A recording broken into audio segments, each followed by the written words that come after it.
Hello, chatters. How's it going?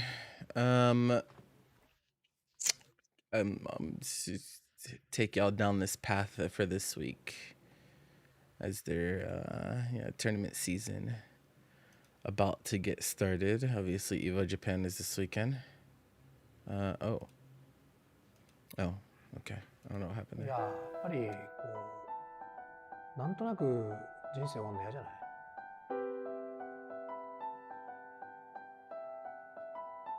It's a really good video. まあちょっとそれ意外だったねそんな熱い気持ちなんだっていうか will be the biggest win of my life. This is what it's all about, and this is what I dreamed of when I was a kid to play the best. なんかそういう価値観のやつってまだいたんだなっていう感じ得しないと思うんだよね別にこういう勝負って社会的に見ればね悔しいじゃ済ませないんですよ。別に勝った方はまあいいんだろうけど負けた方はさこの大勝負で負けたっていう楽園をされるしさでもこういう勝負が楽しくてしょうがないっていう感覚が俺あるわけでも最近格闘ゲームやってる若い子たちはその価値観はないんじゃないかなって思ってるんだよね。なぜなら I found this part really interesting because he's talking about like how mentality has shifted with like modern fighting game audiences and stuff. プロやるっていうことがまあ And like, there's 割と現実 definitely, 的な it's 目標 definitely とし like てある時代だし things are a little different, ゲ but ー I ムやる think って like ことは無意 in 味じゃないな essence, もう仕事の一つって not much has actually changed. だと思うんだよね。そこにさまさかあれほどそういったオフィシャルの大会で活躍している人間からまあそういう要望があるっていうのは思わなかったね。だから嬉しいよね。そういう価値観があるってことは嬉しいよ。価値観が生きてるってことがね。受けないですよ俺だったらだって試合しなくてもだって神様なんだからだってその神様の存在をなんかこう自分で落とす可能性があるわけじゃないですか This part was also interesting because I've seen a lot of discourse about this match, and one of the things that keeps coming up is like people believe somehow this match could like tarnish his legacy, and I'm just like I don't think that's a thing. I don't think that's like actually like I think no matter what happens in this match, Daigo will always be the single most important fighting game player ever to breathe. And so I don't think that like even if he loses, it's gonna be like, oh man, this is such a stain. It's like, bro, like we would not be where we are today if it were not for this man. He and Justin Wong put us in a place where like it can't be replicated, right? We would not be here. We just wouldn't. We just not be here at all. So like, yeah, I don't think that can really, like when you've done that much, like I don't think there's any way it could be tarnished, bro. And like the spirit of competition says that like Daigo is definitely not gonna back down, bro. Like it's like it's Daigo, for God's sake. そんな面白くねえじゃんその人生。って思っ Facts. ちゃうし。Facts. まあいいよそのスト6から俺のこと知った人とかさ。Hi, Patrick. そういう人たちはいいよ。けど昔からゲーセンで俺のこと見てるやつがさ、梅原が勝負挑まれて逃げたのって思わせるわけにいかないじゃん。だって俺からすりゃさ、まあだから今の時代と合わないとは思うけど、ゲームだよ。好きじゃなきゃやんないようなさ、てか好きでもやっちゃいけないようなさ、ことをさ、親に怒られながら、先生に怒られながら、友達にお酒すまれながらさやってさ、ってことはさ絶対好きじゃん。間違いなく好きじゃん。でその好きなものでさ俺の方が強いと思うからやろうぜって言われてさやめときますってそんなやついるかよやるだろそこまで人生捨ててやってることでさ勝負挑まれて逃げたらそれも人間じゃねえよだから俺はそういう時代のプレイヤーだからさなんでそのたかがゲームでねなんかその原点忘れちゃってんのかなってやっても意味ないことで好きでやって上手くなってある程度立場築いてやんなくなるってなんかちょっと悲しいYou know, it's really interesting because a while back, this was a few years back, but I remember Ninja caught a lot of flack because he was talking about how he hated the phrase "it's just a game," and like I always like when I read the tweet, I think it was like one of those things where he's like pretty bad at being eloquent Like I think he's bad at like really getting across what he's trying to say. But I think the core of the message is that he was correct about. Is like people will find ways, or like some people will find ways to, diminish or downplay, or try to fool others into thinking that like what they care about doesn't matter as much, for one reason or another. Most of it is like societal pressure. Like a lot, like video games and professional gaming, right, is still a very new concept. And so there's like that weird cultural divide where where like a lot of our parents, like our generation, like a lot of our parents, playing video games competitively is unheard of, right? So and so they look upon things like this, right, and they are conditioned to think like, oh, this doesn't matter because it never has mattered to that extent before, right? Like they're more, this is so new in concept that I think a lot of people have trouble like accepting that there's this whole other world where these games do matter a lot to a lot of people nowadays. Like it is something that people deeply care about. And there's nothing inherently wrong with that. I mean, like at the end of the day, like any game, like whether you're talking about like video games, or you're talking about like a sport or this or that, right? The value of the game itself is like really just what we make of it, right? Like it's not, there's nothing inherent there. It's things people play for fun, and then however seriously they decide to take it or make out of it, people will choose to do what they have chosen to do. So I always found that really interesting, because I know he got dragged for that opinion on Twitter, and I was like, bro, he's kind of right. He's kind of right, bro. Like you never know what these things mean to people, bro. He's like たかだかゲームだったのにさ、勝手に環境に踊らされて自分の中で守んなきゃいけないものになって、まあ正直窮屈じゃん、つまんないじゃん。なんかせっかくゲームって楽しいことなのに、遊び方が下手くそだなと思っちゃうよね、ゲームの。勝負の世界っていつも今なんだよね。前勝ってましたって意味ねえんだっていう。もちろんそれは語り継がれ昔話には出てくるかもしれないけど、今悔しいなとか惨めだなって思いをするのが勝負なんだなって。こういう発明品を作ったから一生反対ですとか、そういう世界。 Does it ever get exhausting to always have to type /J after every fucking thing you type in chat, bro? たくさんの功績残したしっていうなんかこう保険みたいなのを用意してるのかもしれないけど、いやそれはないよって。負けたらそれまでの、いやまあオセロみたいなもんだよね。どんなに勝ってたっていっぱいしたら。This analogy was crazy. This analogy did something to me. これまですんかったからとかは通用しないよねっていう話だよね。だからそれって終わりだなっていう覚悟を持つのに十分な。I think the whole time. なんかこれまで自分がやっぱなんだかんだで。Like my entire time as someone that has been involved with competitive things has felt the same way, but like I've never heard someone describe it that way.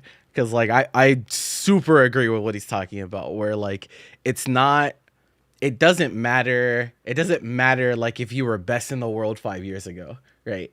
Like that's like kind of the harsh reality of competition, right? Is that like it is ongoing, it's a living, breathing thing, and it's ever changing. And so like, yes, your accomplishments are your accomplishments, but like nobody cares. Like this is why I get on Perfect Legends ass, right? Like it's like this is why I get on Perfect Legends ass, because it's like, bro, you're trying to coast along from some shit you did in 2009 or some shit, right? It's like nobody cares about that shit anymore. We've moved on, right? It's great that you were that good back then, but times have changed, bro. It's just we're not on that anymore. We're about here and now, and that's just kind of how it is, bro. That's just kind of how it is, and that is kind of the part that's part of competition, that like everyone that ever wants to compete in anything ever is gonna have to accept that fact, right? They're gonna have to accept the fact that there is very, very little hindsight in most cases. There's some outliers, like obviously like the NBA, everyone wants to compare everyone to Jordan. Like, bro, and the reason that people always want to compare people to Jordan is because they can't let go of like nostalgia. They can't let go of the feelings that they felt back then whenever they were watching Michael Jordan. But like, do I think Michael Jordan is the best basketball player to ever play the game? I don't think so. I really don't. I don't. And that's because as time goes on, games of any kind, this goes for fighting games, for sports, for anything, any competition, the skill level only goes up, right? As time goes on. That's it. Right? Skill level only goes up over time.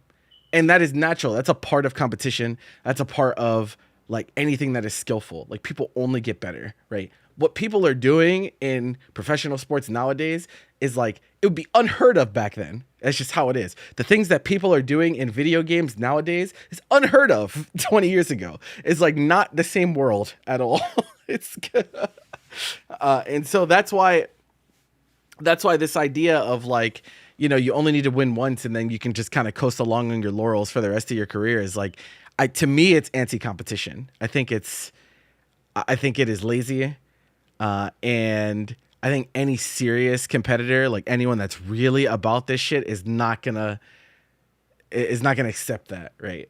They're gonna keep going until they can't go anymore for the most part. And I think that's where Daigo's head is at. 勝負の結果で気づいたんだよね、この立場を。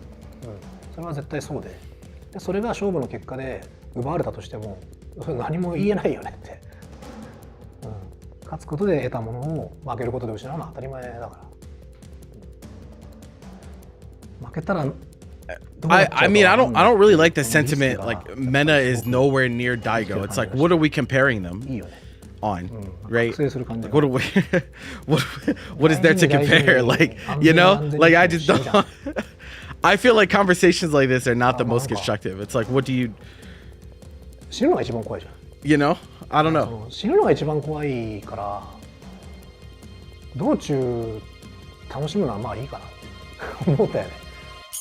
The big 30 again, huh? 絶対勝ちます。 Your roommate's very stuck on Jordan being yeah.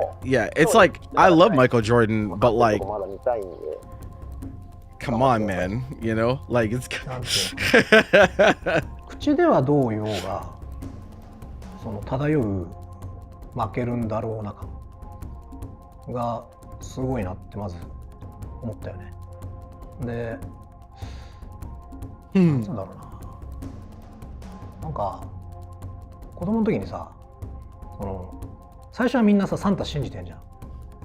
サンタがさこう靴下にプレゼント入れてくれてるって思わなかった。まあ俺は思ったんだけど、3歳か4歳ぐらいの時にあサンタいねえんだと思ってすげえがっかりしたの覚えてるんだけど、でそっからこうなんつうんだろうな、ネッシーっているのとかさ、まあ手からビームが出る、あでもやっぱ出ねえんだとかさ、超能力ねえんだとかさ、宝くじは当たんねえんだなとか、アイドルと付き合えるわけじゃねえんだなとかさ、子供の時はすごいいろんなことワクワクしたり楽しみにしたりしてるんだけど、大人になるともう現実に教育されすぎてやっぱでも厳しいよねみたいな感じになる。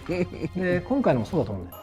若い勢いのある、しかもこれまでの歴代でももう最強と言っても過言じゃないプレイヤーが、片や45になろうというおじさん勝負して、それはみんなこれまでの人生でさ教育されてきてるから、当たり前のことが起きるんだっていうのかなって。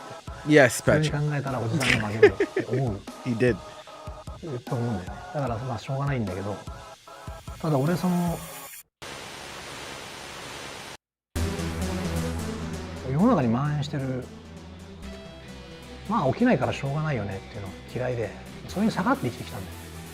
True. Same, brother. まあ指からビームってわけにはさすがにいかないけど、サンタいねえんだったら俺がサンタになってやるのでFine, I'll be Santa as the quote of the そういう気持ちで year. 生きてきてるから、この周りのダメなんだろう感めちゃくちゃエネルギ That ー shit's gonna go crazy come Christmas time. いいんだこんなお膳立てしてもらってってお前ら負けると思ってんだったら俺相当燃えちゃうよっていうのは思ってるよね。やっぱりね、不思議な性格なんだけど、周りがダメそうだなって思えば思うほど俺は俺が勝つんじゃねえなって思っちゃうんだよな不思議と。でこれまでは全部それが現実になってるから、まあこういう気持ちになったら同じことが起きるんだろうね。誰が相手でもね。Can they both just win? But that would be so against everything both of them stand for, you know? Like it's it's just like that. Evo put out a video about this today too. 初めて大会に出たのは、多分近所のおもちゃ屋で開かれてたスーパーファミコン版のストリートファイターの大会だったと思いますけど、参加者が全然いなかったんで同級生連れてって参加させて8人トーナメント作って優勝しました。それが最初ですね。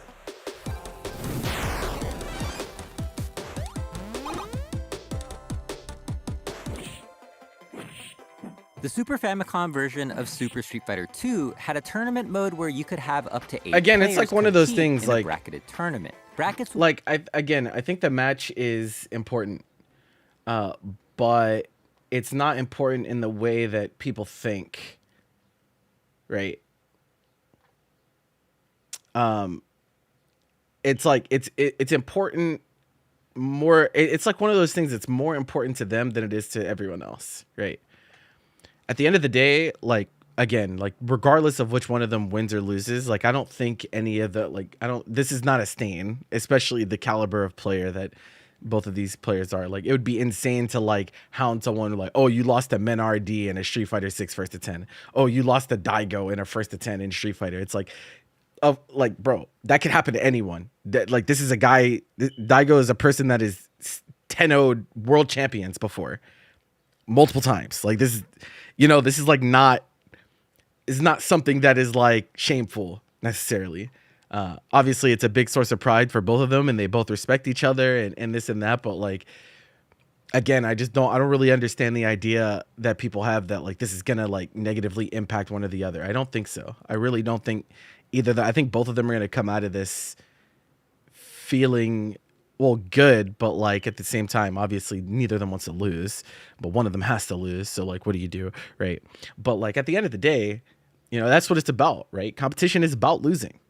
That's what it's about. And that's what Daigo said in the last video. That you might think it's about a whole lot of other things and you can like, it's complex, right? There's a lot of things that go into competing, but like it is about losing, right?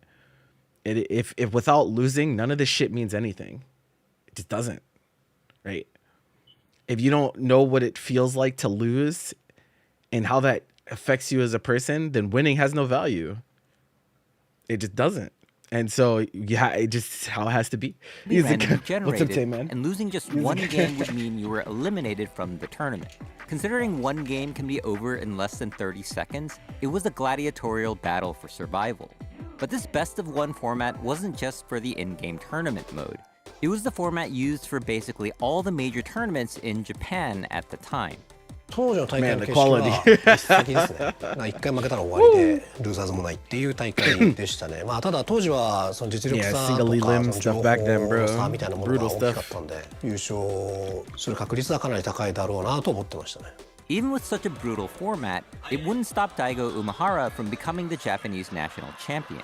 最初の大きな大会での勝ちっていうと、まあヴァンパイアセーバーがまあ全国大会、当時のゲームメストっていうゲームセンター専門の雑誌にも載ったんで、それが一番最初だったと思いますね。でその次が、03の全国大会で優勝して、でその優勝者がアメリカの優勝者と戦うっていうことだったんで、アメリカ行く前の大会としてはその2つが大きな大会ですね。In 1998, Daigo would go to the US for the first time to fight the American champion Alex Valle in one of the most historic matches in Street Fighter history.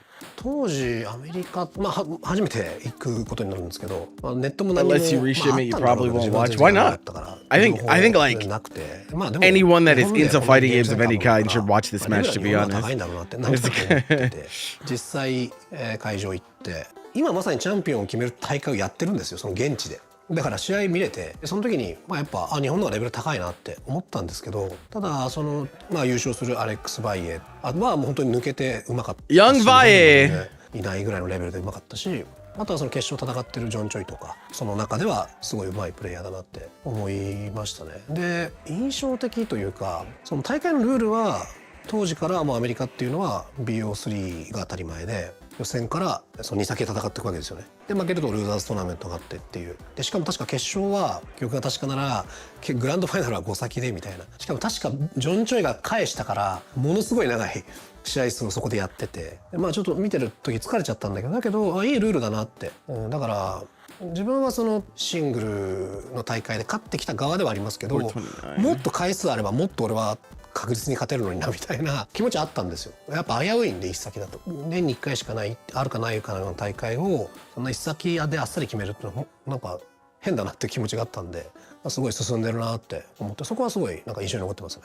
The American format would actually end up saving Daigo because he lost the first game against Valle. In the second game, the rounds were tied up, and Daigo barely won, allowing him to stay alive. And in the third and final I think game, the matches start at Daigo 4 a.m. convincingly took the set. ついに日本チャンピオン梅原君が世界一の座に輝いた。もともとの日本のルールだったらこっちが負けてたなってのは覚えてたんで、日本の大会よりも長い試合をしたの多分2先ですね。3ラウンドの2先だったんで。ここに日本チャンピオンが誕生したこの男梅原大吾。Daigo would continue to play and win in major tournaments in Japan. In 2003, Togeki, also known as Super Battle Opera, debuted and was regarded as the most prestigious tournament in Japan. 攻撃2を3音が当たり前で一先でってことで、まあでもシングルもあったんですよ。そこに関して言うと、まあ変な話。No, there's some preliminary matches beforehand, so I don't know what time they will actually start playing, but it says the event starts at 4 a.m. 2回以上勝った人がいない中で3回勝ってたんで、だからまあもうそこに関しての欲はもうなかったんですよね。だからまあそういう自分をアピールする場っていうか、その練習の成果を見せる場として団体戦が主流になったっていうことは当時の自分としてはまあ問題なかったですね。別にどっちでもいいやみたいな感じでした。でただその一先っていうことに関して言うと、自分が初めてヴァンパイアセイバー優勝した時からどんどんレベルが上がっていって、トッププレイヤーとそうじゃないプレイヤーたちの差もまあ縮まっていってて、で投撃の頃にはまあそれがさらに縮まっている状態だから、一先でその強い人が必ず勝つわけではもうなかったんですよね。それなのにその昔のルールをずっと続けていることにはちょっとまあ不満がありましたし、2004年で一度そのゲームやめるっていう時の理由も、こんなに1年間努力しても一先の勝負しかないんだったらもういいかなって感じのもちょっとありましたね、正直。はい、だからそのルールはあんま好きじゃなかったです。Hope Evo your had already catalytic been doing the converter best remains of intact, three my rule, friend. but it was a US-only tournament at the time. Even after the genre-defining moment 37 with Justin Wong at EVO 2004, the 2D fighting game scene was starting to wane, and the pressures of the best-of-one format at home had caught up to Daigo. But in 2008, with the release of Street Fighter... It's still so funny that the most important moment in fighting game history, like, there's so many people that still don't know that that shit was not grand finals. That shit was losers finals. That wasn't even to win the entire event. So funny. 4, Daigo came back with a dominant performance. He won EVO 2009 in another historic grand finals against Justin Wong that featured a best-of-5 format.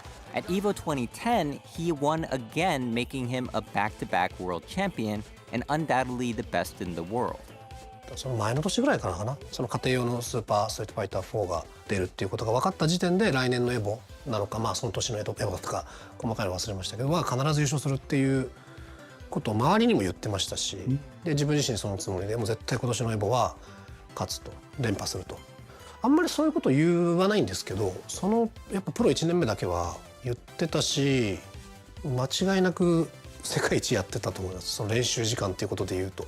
だけどそれからどんどんレベル上がっていくにつれて、もうみんなの実力が拮抗してる時代なんだから、まあ、自分としては試合数増やした方が見応えあるし納得感あるし、その時代に本当にもっとちゃんと注目されるべき人が注目されるようになるだろうというのはずっと言い続けてますね。But at EVO 2011, Daigo would suffer a spectacular defeat in the top 8 by Punko and get eliminated by Latif. This year However, was so his crazy, biggest bro. roadblock would become the EVO 2012 champion, Infiltration, who beat Daigo in 2012 and 2013. But Daigo's most devastating loss to Infiltration was at the Capcom 25th anniversary event, where he would lose in the grand finals 6 games straight. Yeah, it's a short smile, it's a tough smile, no doubt. 当時の僕あんまり海外の大会の結果とか注目してないんですけど、いろんなところであるアメリカの大会全部インフィル勝ってましたね、なんかね。ただこう言っちゃなんですけど、当時もやっぱり日本が強いと思ってたんで、日本人がそんなに参加してない大会だから、誰が勝っても興味ないやみたいな感じだったんですけど、エボでの結果とか、あとはその25周年大会の時の強さとかを He's like, hold on, Korea might be doing some shit over there. もしかすると世界で一番強いこいつかもしれないみたいな感じで認識が変わったのを覚えてますね。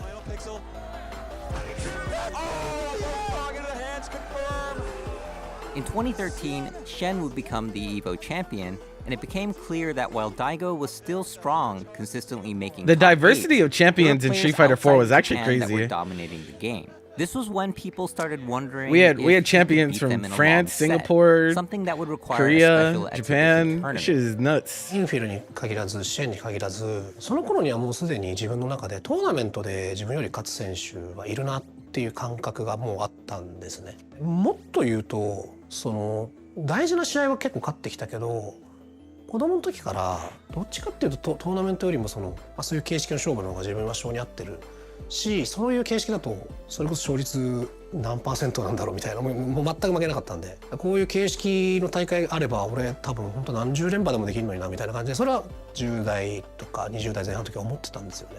だからインフィルもシェンも強いけど、自分の得意なというか勝負だったら負けるとは思ってYo, Bulge Bailey, bro. それは10代とか20代前半の時は思ってたんですよね。だからインフィル No, but Gamer B never won though in Street Fighter 4, right? He only got second place to Momochi, I think. But yeah, I mean, it was crazy. The playing field was crazy in Street Fighter 4 for sure. Nutty shit, bro. Look at bro, Bulge Bailey's cursed, bro. Honestly, I'm scared. インフィルは25周年の時に戦った時は9試合やった結果自分が Get him away from me. 3勝6敗で負けてるんで、もしかしたらインフィルは自分の得意な形式でやっても負けるかもしれないなっていう気持ちはその時なりましたね。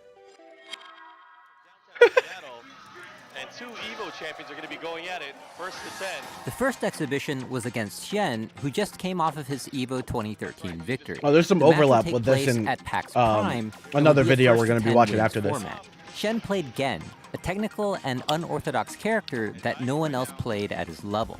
どういう経緯だったか覚えてないんですよね。 This character was so nice. とにかくやらないかって言われて、確か一回シンガポールの大会でシェンとグランドファイナル当たって負けてるし、 No, you're good. 彼は優勝者だしっていうのもあってやりたい気持ちあったんですけど、 Gamer B, I have so much respect for him, bro. I have so much respect for Gamer B. を使う人が全然いなくて、 Especially because of what he decided to do after. その組み合わせを覚えてって、 Like Gamer B is a player that like I point to when I tell people about like how like when you're a part of a community, right? It's more than just one aspect, right? It's more than just playing. It's more than just TOing. It's more than just doing this and more than just doing that. And like Gamer B is a player that is like kind of going above and beyond to like give back, especially in his situation because he comes from obviously Taiwan, and like there's just not as many opportunities in Taiwan as opposed to like a lot of other places. Like the United States, we're spoiled for opportunities, right? We have the biggest tournaments are here, this and that, right? And like, so it means a lot for people from those underprivileged regions to like go above and beyond to create the environment to allow the up and comers to go through that process and get interested in games and get good at games in a much easier manner than they had to. Because like, bro, it's so impressive like what players like Gamer B and Cien and whatnot were doing. We're doing like in the age of like when you gotta keep in mind like online is way worse back then. タイプなんで、練習相手いないけど、 There's no majors, like people aren't coming to your country for tournaments, you know.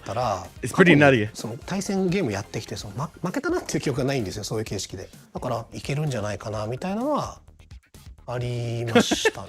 His theory was proven correct. Daigo shut out the EVO champion Bruh. 0.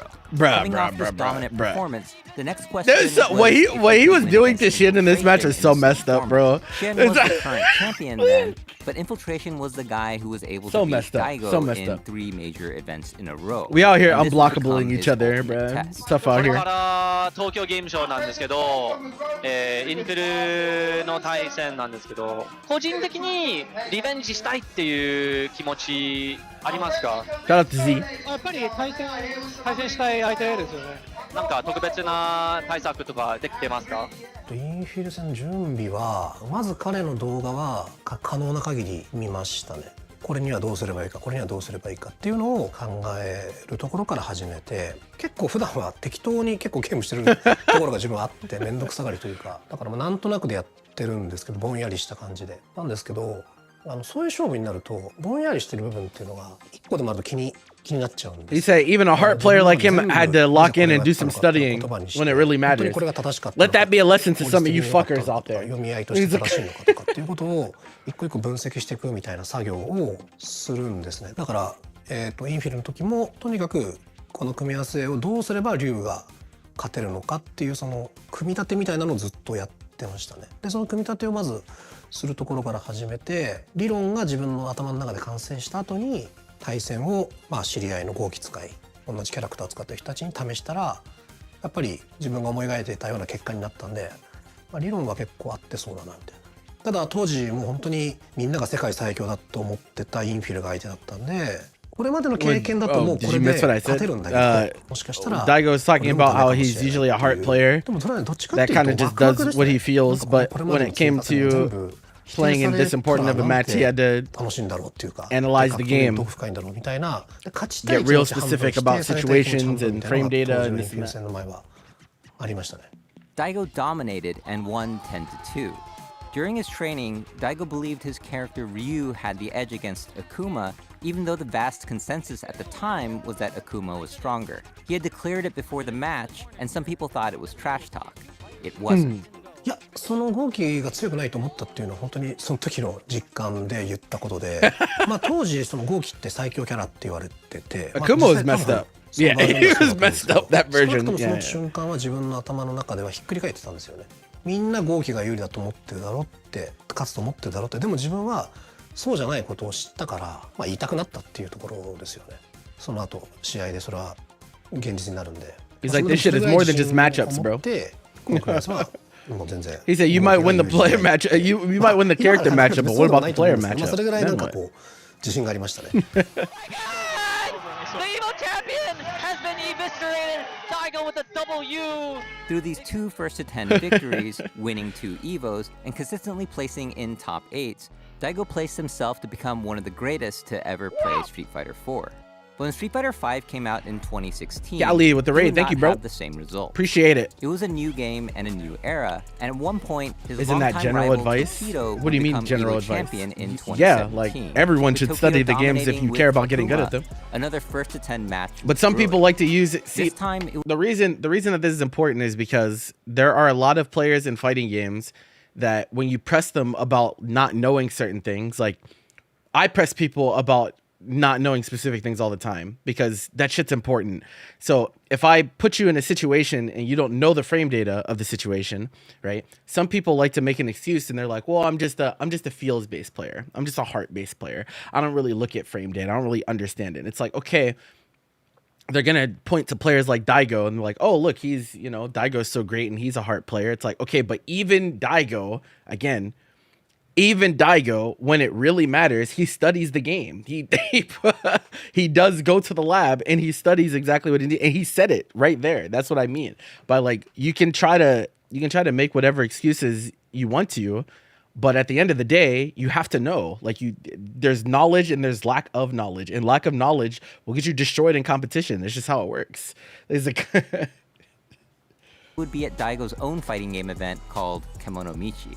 この時々との術先の経緯っていうのははっきり覚えてて、当時自分がその獣道っていう、だから自分がずっとこだわってきたその長期戦の方が格闘ゲームって面白いだろうっていうなんか信念みたいなのがあって、それをイベントでやってたんですね。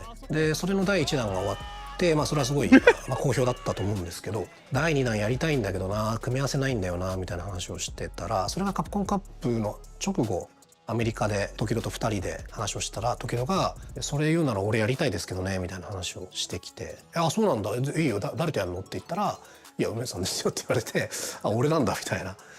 で当時時々はまあエボも勝ってるし、まあだから一緒ですよね。インフィルとシェンと同じように2017年の時戸っていうのはもうとにかく勝ちまくってたし、まあ、評価としては世界最強時戸みたいな状況としてはあの時とあの2回と同じだなみたいな、またこの今最強って言われてるやつと俺はやることになるのかと思ったんですけど、まあ、ただその自分のイベントが盛り上がるんだったらまあいいかっていう気持ちもあったし、あと久しぶりにそういう勝負したいなっていうのもあったしで、まあ、その場でいいよやろうっていう話をして。Yeah, that was the first time he played in his own exhibition series. Of 10-5. During the post-match interview, Tokido broke into tears. まずは時戸選手から一言お願いします。ゲームの中でぐらいは勝ちたかったんですけど、また出直 This shit kills me, bro.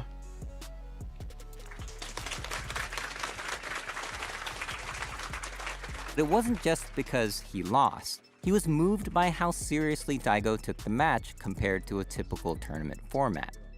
いやまあそれだけ真剣にこう向き合ってくれたんだな。That's what I mean, bro. Only by competing do you know what that feels like, bro.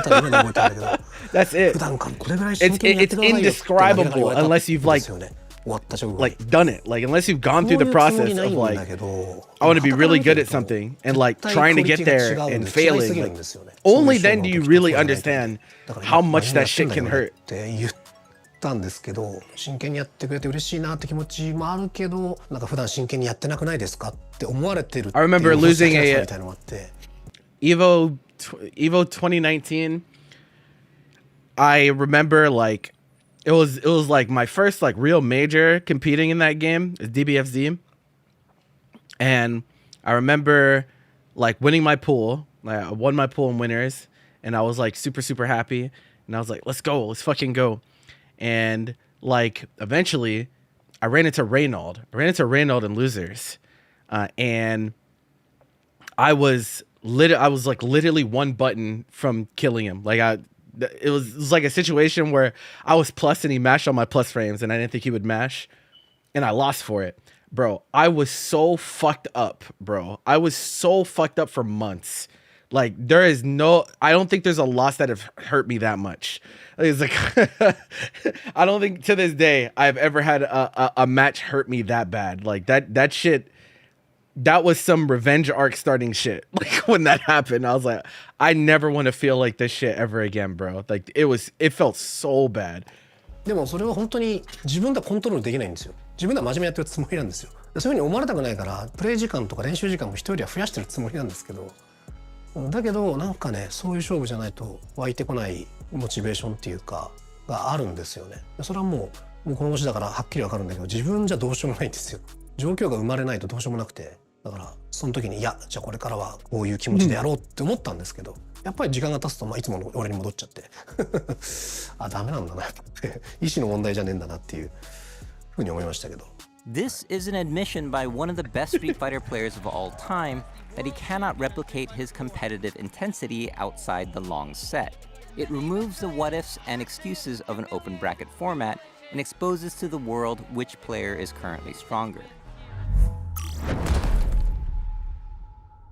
But now potentially in the final era of Daigo's Street Fighter career, he has been called upon to face Mena RD, arguably the most dominant Street Fighter player right now. どれぐらい自信があるか。どれぐらいって言われると難しいな。いやまあ自信はあります。変わらないですね。彼のその成績、5もまあもちろん良かったですけど、特にスト6になってからの成績ってすごい好成績で、もう本当世界一って言っても過言じゃないぐらいの成績を出してると思うんですね。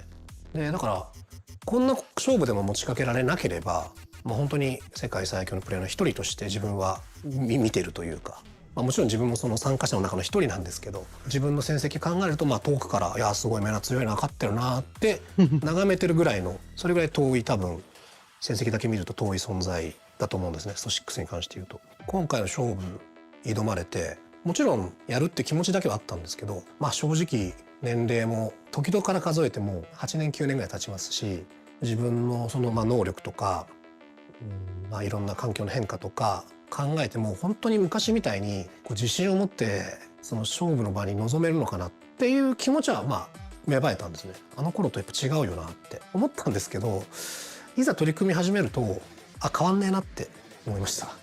結局これ俺勝つ流れだなっていうか、そのなんか思えてますね今まで。はい。じゃあやるか。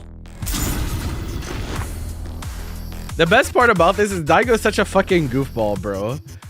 Like, if you ever like get to interact with him, he's actually just a big ass goofball. Like it's just really funny. It's just really funny how that ends up being the case, because like he gets all serious in these situations. He's a very wise person. Like, hopefully, like you guys watching this, like you understand that like this dude like he has been through some shit. And like he knows what the fuck he's talking about, but like he's also just a giant fucking goofball. Like he's just a really goofy dude. But it's probably better that way. It's probably better this way. No, this is the last one we're gonna be watching. This one is from many consider to be the Brian most F. clutch play in fighting And you know, history. The this absolute essence of this the video comeback as well, victory. like is so interesting because like I feel like this is almost like the type of video I want to be doing too. So like this is like really important for like content study for me as well. But it's a really good video in The general. moment where People have been Daigo talking about it a Umehara, lot lately. against all odds, with just a sliver of health remaining, defending against the onslaught from Justin Wong's Chun-Li, parrying all the hits of her super, even jumping into the air-to-air parry the final hit to set up the optimal combo punish to make the comeback and win the biggest fighting game tournament of the year. Except that's not grand finals. This was losers finals, the match deciding which player would end in third place and which one would move on to grand finals. And Hold on. Let me run the ad now. That way people don't get all fucked up. We'll just chill while we let the ads play. So good, it makes you want to boot up your game. No, but that's the thing. It's like I think like you can inspire people through content for sure. There's a lot of different ways you can inspire people. I think content is definitely one of them. You really like watching Brian when he does watch parties for tournaments because he gives a lot of background info. I guess I gotta up my game, bro. Tough. No, I think like I feel in my mind I feel like we're kind of cut from the same cloth. I kind of put myself in the same kind of general category. Obviously, he's a much bigger creator than me, but like I feel like we're like kind of adjacent, if that makes sense. I feel that way about him and like LK and like Sejam. Those are probably like the fighting game creators I feel like I'm closest to in terms of style. I don't know. These are things I think about all the time. Also, while this ad is playing, bro, we still don't have info on this Grand Blue World Tour, and bro, Evo Japan is literally this week. He's like, what the fuck is going on, man? Someone gotta hit post on whatever's going on, bro. He's like,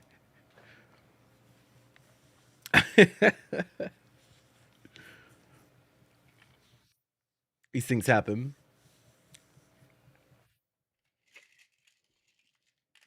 Yeah, it's you have to do a lot of to really do this shit. Like you do a lot of soul searching and a lot of like there's a lot of reality checks, right, when you do content. So it's like one of those things where I think at one point it almost felt like I remember going through the dilemma of thinking that and this is a horrible way to think about things. You shouldn't think about it this way, but this is like where my head was at like 5-6 years ago. It was like, okay, so if I am similar, like if I view myself as similar to these bigger creators, then like what reason does someone have to click on my stream as opposed to theirs, right? Because in my mind, I was like, okay, well, if there's two people and one is highly regarded compared to the other, and they both make the same type of content, who the fuck is choosing the smaller one, right? And even though I think it's a horrible way to think, there's definitely like a small amount of truth to it, but like you can still like break through that at the end of the day. It's like not insurmountable, but I think that's like one of the things that like actually stops a lot of people from like taking the dive, is that they think that it's like they think about it like it's power creep, like it's content power creep, like it's like, bro, I'm power crept by Lord Knight. How the fuck am I gonna make it? But I don't know. It's really harmful to think that way. The actual grand finals, the undefeated player, KO from Japan, would beat Daigo 3-0 to take the EVO championship. It was actually kind of free. Even though Daigo lost that tournament, EVO Moment 37 proved that a moment can carry far more impact and legacy than winning the championship itself. And moments, not championships, are exactly what built the mythos of Daigo Umehara. You see, Daigo, widely considered the first ever pro gamer from Japan, is unequivocally the most famous fighting game competitor of all time. A large part of that is due, of course, to his championships and competitive accolades in the tournament scene spanning his nearly 30 Oh man, year is a whole career. last celebrity You don't over become a there. legend of competition without winning a few titles. Daigo has under his belt the first ever International Street Fighter Championship, major wins spanning multiple series, iterations, and decades, and of course 6 EVO titles, just to name a few. But titles alone don't tell the full story. There is more to the legend of Daigo, more iconic moments that make him more beast than man in the eyes of the fighting game community. Part of Daigo's allure is his longevity in the competitive scene, but for as long as Daigo has remained a top-level threat, in the recent years of competition in Street Fighter VI, while Daigo has shown flashes of brilliance, he certainly hasn't maintained any level of dominance like he did in past eras. On the other hand, here we have Mena RD, the only 2-time Capcom Cup champion with his 2017 and 2022 titles in Street Fighter V. And now in Street Fighter VI, with his back-to-back 2024 and 2025 EVO Japan titles and the 2025 EVO Vegas win, Mena has become without a doubt the most dominant Street Fighter VI player to date, his recent accomplishments almost mirroring Daigo with his back-to-back EVO 2009 and 2010 championships for Street Fighter IV. Why then would Mena RD put out this challenge to Daigo to play in a first to 10 set, saying there would be nothing more honorable in my competitive career? Playing against a 44-year-old Daigo in this era is more important than winning multiple EVO titles? What? Even more confusing, Mena RD has also historically kind of beaten the crap out of Daigo. This lopsided rivalry dates all the way back to their first match in 2017, when a rambunctious young Mena would beat Daigo in Street Fighter V, without even using his main character. And at the end of the same season, Daigo would be one of the many high-caliber opponents Mena would take down on his path to winning his first Capcom Cup championship, the biggest tournament of the year. And since that moment, the record is only. But notice how neither of those sets that they showed were blowouts. So why would Mena RD consider both of them were last game sets. In both of their respective careers the highest honor? As the predictions came pouring in after the challenge was posed, despite the mountain of evidence that would point to Mena RD as a landslide favorite, many still favored Daigo. Even the legendary Tokido predicted that Daigo would win. I'm here to tell you there is one simple reason for this seemingly impossible conclusion. The fact that every Street Fighter World Champion only fears one thing: prep time Daigo. Time after time, when it seemed that Daigo had finally lost his footing, would falter, and a new world champion would be crowned, we would see their reign abruptly ended. These new champions would face Daigo in a long set format, and with an otherworldly level of focus and precision. Not gonna say it, then why even say that, bro? Just say it at this point. You want the attention for having something in your mind, right? Just go ahead and say it. Pokemon Trainer Red at the top. Otherwise, why didn't you just keep it to yourself? This is how Daigo became the true final boss of Street Fighter.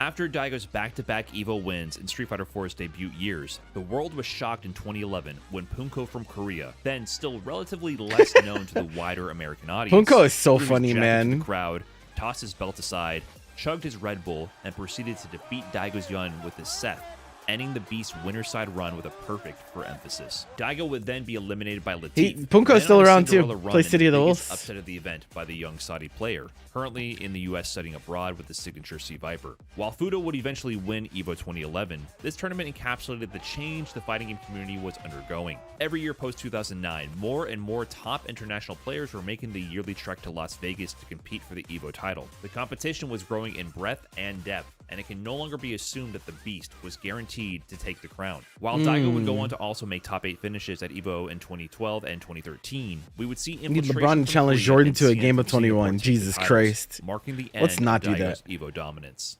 In July of 2012, Daigo would head from Japan to Singapore to attend Southeast Asia Major. Here, he would face off against the hometown hero, professional player and now world's preeminent Gen expert, Xian. You see, Gen was a rather complex, unorthodox, and underexplored character, especially at this stage in Street Fighter IV's life. Gen was a stance character with 2 distinct styles of gameplay with his Mantis and Crane stances that granted him an entirely different set of normals, specials, supers, ultras, and attributes, modifying everything about him from his walk speed to his jump trajectory. Effectively piloting Gen meant seamlessly transitioning between these two stances, both in neutral to cycle between access to different tools and often mid-combo. Gen pre-Ultra Street Fighter 4 was an unblockable monster. This shit was so messed up. Engine that allowed offensive setups this shit was so messed up, bro. Holy. Right. Simply put, Gen was a specialist character. It would be up to Cien to put Gen on the map at the world class level, and he would remain the sole representative pushing this character to its limits for the rest of Street Fighter 4's lifespan. Okay, and back to Southeast Asia Major 2012. Daigo would be sitting down to go up against Cien and his technical mastery of Gen with Ryu, Mr. Fundamentals. Here, Cien would beat Daigo earlier in winners 2-1 in the Gen-Ryu matchup, before they would play in the grueling 1-7 grand final set. Here, Daigo switched up his character choices, looking for a potential counter. Cien would go up 3-1 over Daigo's Yun, then 5-1 after Daigo switched to Guile, and with only 2 games to spare, would Daigo finally switch back to his signature Ryu. Shit got real. Shit got real right now. Here, Daigo would take 4 more games before being finished off 7-5. While Cien had won the tournament, Daigo was 4-2 in games with Ryu versus Cien in grand finals, 5-4 when including the winner side match. 6 months later, in an impromptu 1-5 set in a hotel in Kuwait, the two duked it out to a 5-4 finish for Cien. And their next showing at Topanga Asia League, a grueling random environment, win bro. by 2 set, we saw Daigo close it out at 12-10. At the same time, over this period, Cien would also be winning major events like Canada Cup and CEO before taking the EVO 2013 championship, making Cien arguably the best player in the world for this stretch. And despite all his accolades and the EVO championship, there was still Daigo exchanging blows with him. Cien wouldn't be left to bask in his EVO victory for long. A month after taking his unorthodox pick in Gen to the championship podium, he would be invited to partake in a 1-10 exhibition set against Daigo. This set would take place at the Mad Catz Unveiled Stop in Seattle, a series of promotional events put on by the then revered arcade stick manufacturer and Daigo's first ever sponsor. No, seriously, this is the same Mad Catz that makes those shady knockoff controllers that you felt bad for making your little brother use. For a period of time, they were the premier arcade stick manufacturer for American audiences and also assembled the most badass Street Fighter team ever. Anyways, with over a year of close sets between them, Daigo would now face Cien, and for the first time when these titans clashed, it would be not 1, but 2 EVO champs going at it. So we're here at Trinity Nightclub in the heart of downtown Seattle, and 2 EVO champions are going to be going at it, 1-10. All right, guys, here's the first match. After a solid back and forth from both players, Daigo sends a message loud and clear that he came prepared for the matchup. Oh, that's gonna hit. Yes! See, that's not some shit heart will get you. That's some shit training mode will get you. Prepared for the matchup. Oh, that's gonna hit. Yes! And that is why Daigo Umehara was saving up his super there. Low medium punch in the hands is unsafe on hit and block. Game 2 keeps things close between the competitors, and with a round each on the board, something interesting happens. Daigo lands a forward throw in the corner, whiffs a stand heavy kick to set up his timing, and goes for a jump medium kick. And with the threat of this attack, Jesus fuck, man. To use Wake Up Super, in an attempt to just escape the situation. Daigo is seen pumping his input for his Ultra motion, presumably to use Ultra 1 to chase down the Super for a punish, but gets a Shoryuken on accident. You can't help but get the sense that Cien got away with a bit of luck from some incredibly powerful technique here from Daigo. As the clock winds down, Cien desperately tries to get the final touch to get a game on the board and tie up the set, but Daigo holds onto the life lead till the very end. As the feed cuts back to the player cam, a wry smile overtakes Cien's face. It's becoming increasingly clear that something about this encounter is different. For Shakunescu and also for his super. Oh, that's gonna link. Is that a 4-hit combo? One more hit of the can opener, and there is the chicken. Overhand over can opener. Oh my god. Oh my god. My man was just doing whatever the fuck he wanted. He did not care. Again, trying to get him. Oh, that's gonna be Ultra. Now he puts him on. He's an arsonist. There was no reason to light him on fire, but he did. As the set and the subsequent beatdown wears on, Daigo shows incredible defense in the matchup, blocking the extremely ambiguous hard knockdown jump-in setups from Cien. You're surprised they're denying including him free exhibitions? momentum and damage, and What are you turning talking these moments about? into his own offense. Who's they? That's the Gatling Hadouken gun. Oh, but the back Option dash. select. Option selects. And then caught him with the short. Nice link. Oh, he's the stars. Stars. Over. Oh my goodness. Good Into block. super. Yup, that is it. Oh, that's In the 9th game with a round on the board, Daigo finds an early confirm to take Cien to the corner. He secures a forward throw. And here we see the same setup. With heavy kick, jump in medium kick, but this time, Cien has no super to escape. The dirty truth here, which explains Cien's desperation to escape earlier, is that this setup is an unblockable. A small taste of Cien's own strategy that he leveraged to an EVO. Why are you surprised they're including exhibitions when all of this is built up to an exhibition? Daigo's momentum at this point is looking unstoppable. On the verge of being brutally defeated 10-0 in their first set as EVO champions, Cien finds a much-needed sequence. Cien goes for the setup and jumps in and blocks the beta response. But Daigo reads the hesitation with a back throw into the corner. And with only a single poke's worth of health remaining, Daigo finds the forward throw into the corner. Whiffs the stand heavy kick. He's fucked. And then unblockable. Oh my god, here comes the EX Tatsu. Unblockable! That's unblockable! Oh my god! The EVO champion has been eviscerated, castrated, humiliated, mutilated, hung out to dry. Yeah, Z is mad funny. Daigo with a W. It should be a TT. The tears are falling. And with that final unblockable technique, a bit of karma for Cien, Daigo takes the set with an earth-shattering 10-0. Officially settling the score between the two EVO champs. But this set was only the beginning of Daigo's tour of revenge. Less than a month after dismantling the freshly crowned EVO champion, Daigo had his eyes set on the previous year's champ. Infiltration wasn't just the 2012 EVO champion. He personally was denying Daigo major tournament victories for the past year. During his EVO 2012 run, he defeated this set during EVO 2012 was like, I was like, later, this at the dude Street is Fighter what the 25th fuck, Anniversary man. Global Dude is Tournament, not the human. precursor to what would become Capcom Cup. Daigo would take winners finals over Infiltration in an absolute beatdown 3-0. Alright, that was the riskiest thing. Oh my god! And he throws it with a Super Daigo Umehara with a 3-0! However, when Infiltration returned to face Daigo in the grand finals, he absolutely sucked the air out of the room with a merciless 3-0 to reset the bracket and 3-0 to close out the tournament. I think it's all it's going to take is a fireball. It was the type of one-sided victory that lacked the tension to even get hype about the ass beating on display. The Street Fighter 25th Anniversary Global Tournament, Capcom's first attempt at a worldwide competitive circuit, ended in polite golf claps for Infiltration, who seemed unstoppable at this time. You know, there's no doubt that the crowd was rooting for Daigo. And even in the most recent EVO showing where Cien would take the crown, Infiltration would be there again to put a stop to Daigo's run and eliminate him in top 8, 3-1. On September 20th, 2013, the Mad Catz unveiled event at Tokyo Game Show was underway. With several other exhibitions set scheduled to warm up the crowd, the buzz in the air grows palpable as people gather to see the main event. The people are looking for the answer to the question. We saw him get revenge on the latest EVO champion, Cien. Is he ready this time for Infiltration? Tokido says that Daigo is ready for this match, as they've been practicing a lot together. Daigo immediately answers with a resounding yes. Yeah, fucked. Daigo shows off his preparedness for the matchup, navigating around Akuma's far-range focus attack, utilizing the threat of his EX Fireball to gain advantage in the ground game. Expertly placed early anti-airs nullify Akuma's powerful corner escape.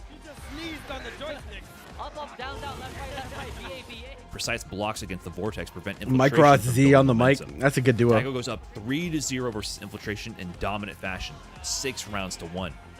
Mike chimes in, harkening back to the Capcom 25th Anniversary showing. If he can get this 4th win, then this is something we've never seen before in this matchup. And after winning a down-to-the-wire fireball battle, These guys are connected by the temple. followed by a brutal beatdown round,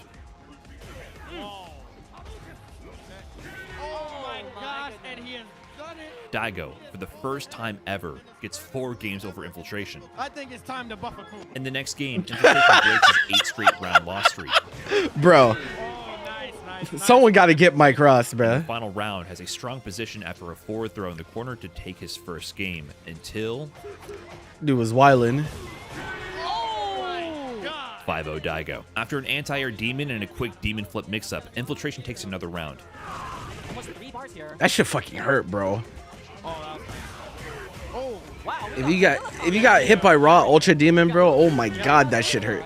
In the following round, a stroke of luck has Daigo's wake-up DP into super. Character's damage with, was nuts. leading the beast to take another errant jump. Oh yeah, this was cursed as hell. Another Ultra Demon. I remember watching this and I was like, I've never seen that before. He got hit by one hit of super. It falls out of it. dash jump, which Infiltration punishes with another Ultra Demon. Wow, okay, so a mistake. This is going to be the first Virgin win here. The score is now 5-1. Finally, Daigo's undefeated streak is broken, and Infiltration takes his first game at 5-1. The Fireball War resumes, with Daigo getting the edge, closing it out with another crouching medium kick, EX Fireball, FADC to Ultra 1. Okay.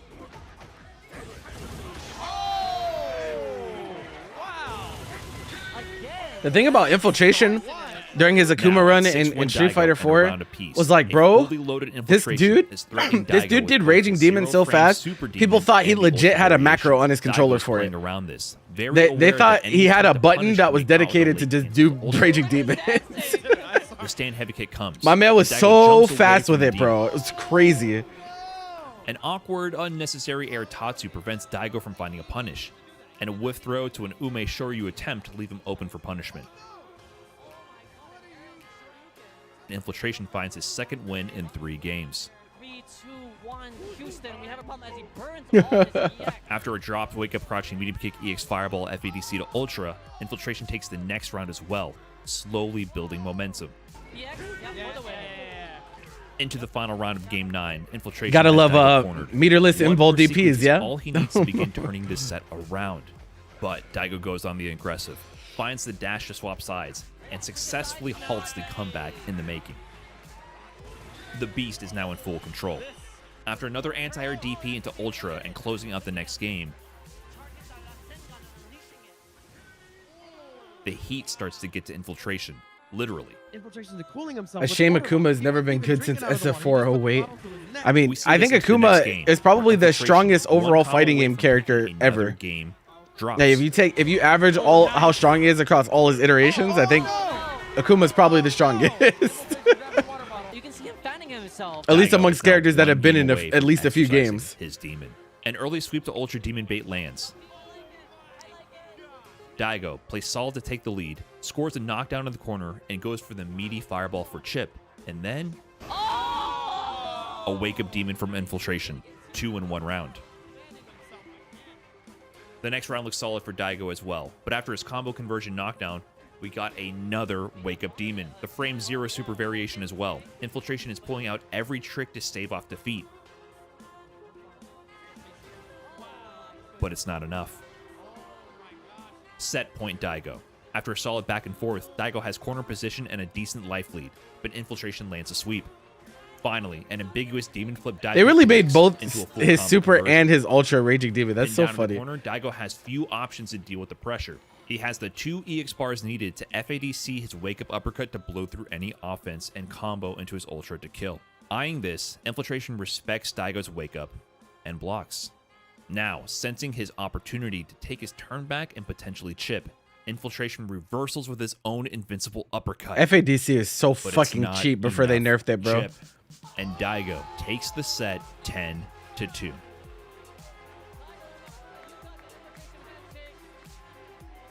In the span of 1 month, Daigo defeated the last 2 EVO champions with a total game record of 20-2. In the aftermath of the Infiltration set, the community was set ablaze with discussion regarding the legendary display of Ryu's skill. The comparisons of What site is this, bro? I was not around for this shit.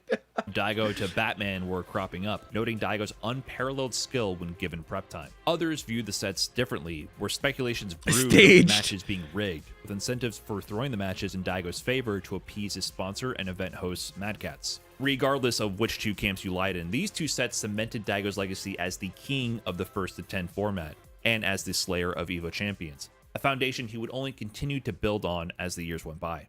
For the rest of Street Fighter 4's lifespan, Daigo would continue to show his excellence in the long set I don't format, think I know and any no site called champion was hubs safe unless you're from talking his about like conquest. event hubs. EVO 2014 represented a massive Is that what that shakeup in was? the world of Street Fighter. I have no now idea. in its final iteration, Ultra Street Fighter 4, the game had evolved, and Daigo had fully switched from his tried and true Ryu to the top-tier endgame suitable Evil Ryu. The transition wasn't without its hiccups, and we could see Daigo fail to make top 8 at EVO for the first time in Street Fighter 4's lifespan, bowing out early at 49th place. Meanwhile, Luffy from France would drop to losers in round 2 of pools to Cien, then go on the run of a lifetime. Luffy's run was 11 like straight all-time sets in a great. row over the best players on the planet with his signature rose, to take the first ever Street Fighter Evo win for a European player. Unbelievable. It is France. It will be your champion over Japan. Oh yeah, and he did it all on a PlayStation 1 pad. He 6 did do months that, later, yeah. on January 11th, 2015, True. the best Street Fighter 4 players on the planet gathered in Calgary in Canada for the Master Series, a 1-7 round-robin event similar to the legendary Topanga Series from Japan. Here, Daigo, now fully acclimated to Evil Ryu, was dominating. With a perfect round. Going into the final 1-7 of the event, Daigo had a 5-1 record,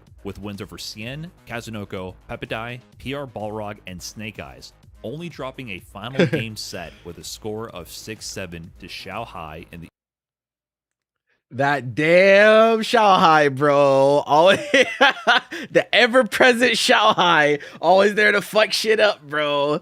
Tale as old as time. Evil Ryu mirror. That is a lot of math.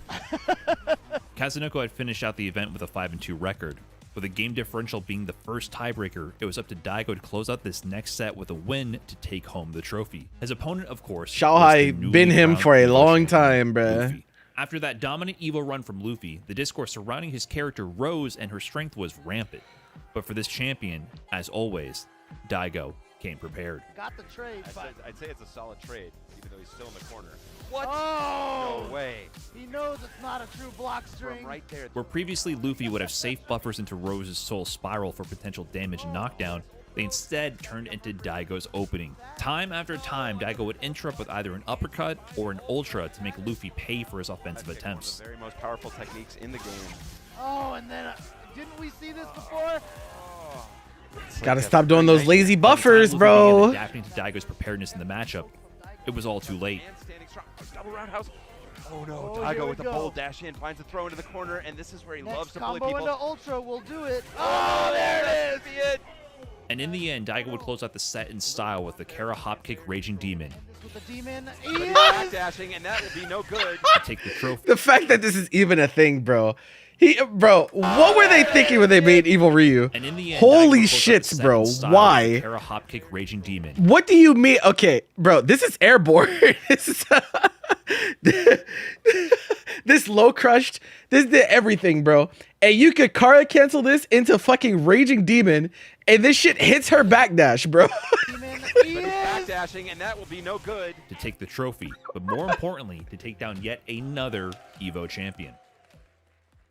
You can't talk about the long set tournament format for Street Fighter without talking about Topanga League. The now legendary tournament series, Topanga League gathered the best players in Japan, and occasionally the world, to play in round-robin long set competition, usually adopting a multi-round 1-7 win-by-2 format. Whoever emerged from these grueling multi-day competitions with the best record would be crowned the champion, and have earned the respect of the all goats those right who here, follow bruh. the competitive scene. With several top placing finishes prior, Daigo would finally take his first Topanga League title at Topanga World League in April of 2014. Damn, Infiltration got ending the fucked event up with this a event. 6-1 Holy record shit. And a dominating +21 game differential over the likes of Fudo, Infiltration, and Cien. You know, every Evo Street Fighter 4 champion thus far. Daigo would then make history by winning the next two Topanga events, Topanga League 4 and Topanga League World 2, winning 3 of these incredible Some pretty stats nice back money in a for row. back The then, kicker bro, here for the honestly. runner-up placer, Yeah, Momochi. you know, this is what, 2012, 2013?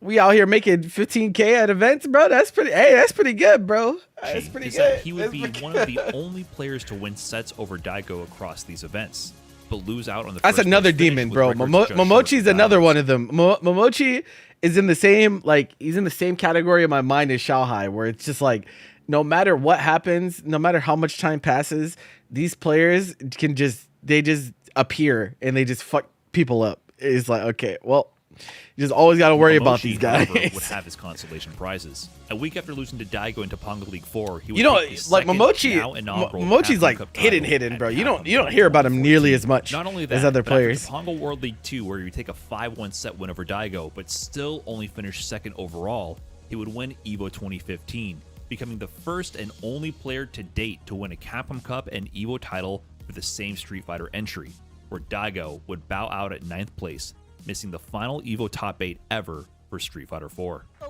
Game better beat. Daigo Umehara one spot away from getting back to that spot that he knows so well. This brings us to Topanga League 5, the final Topanga League for Street Fighter 4, featuring the 28 best Japanese Street Fighter players.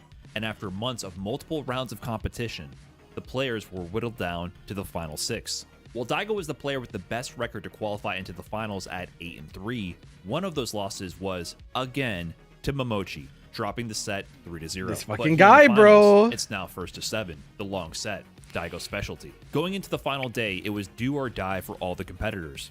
With nearly even records, this final day of action would determine, by a narrow margin and a series of tiebreakers, who would be the final Topanga League champion for Street Fighter IV. Here, Daigo would face Momochi, once again throwing down with the current reigning EVO champion in a long set. The two would show how equally matched they were from the start. Daigo begins with a single game advantage on the board as his reward for being the top-ranked qualifier into the finals, but Momochi strikes blood first to take the opening game. From here on out, the two exchange games until an interesting Game 6, overlay. where the inflection point begins. So much going on though. Daigo finds a predictive level 2 focus attack on Momochi's step kick, leading to a full combo conversion to the corner. As Momochi scrambles to avoid the looming threat of stun, he jumps back into the corner. Daigo reacts with a perfectly spaced far heavy kick anti-air. The threat of stun grows. This time, he attempts the forward jump out of the corner, and Daigo has the perfect spacing for the close stand heavy kick anti-air counter hit into the EXDP juggle for the stun, the round, and the game. Just as an aside, I've played thousands of hours of Street Fighter IV and Evil Ryu, and I've watched just as many, and I've never seen this combo before. Yeah, Sick. that From here on is out, still it the was only download time I've ever complete, seen someone with do Daigo that taking shit. the next two games in dominant fashion to go up 6-3, with a sense of desperation growing in Momochi's play. With his back against the wall, Momochi comes close to stopping Daigo's win streak to get back into the set. But the beast refuses to die, and with a pixel of life remaining on the final interaction of the round, he reads Momochi's grab and goes for the reversal hop kick into EX Tatsu to His steal fucking the move. round and to cut down Momochi's hope for a comeback in this set.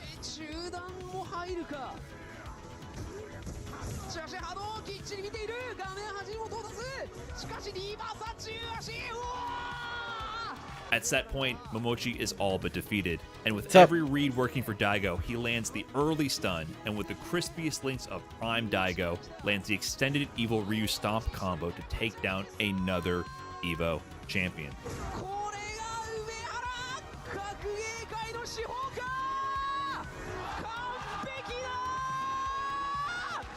As the final day of competition comes to a close, the competitors found themselves at a near complete tie.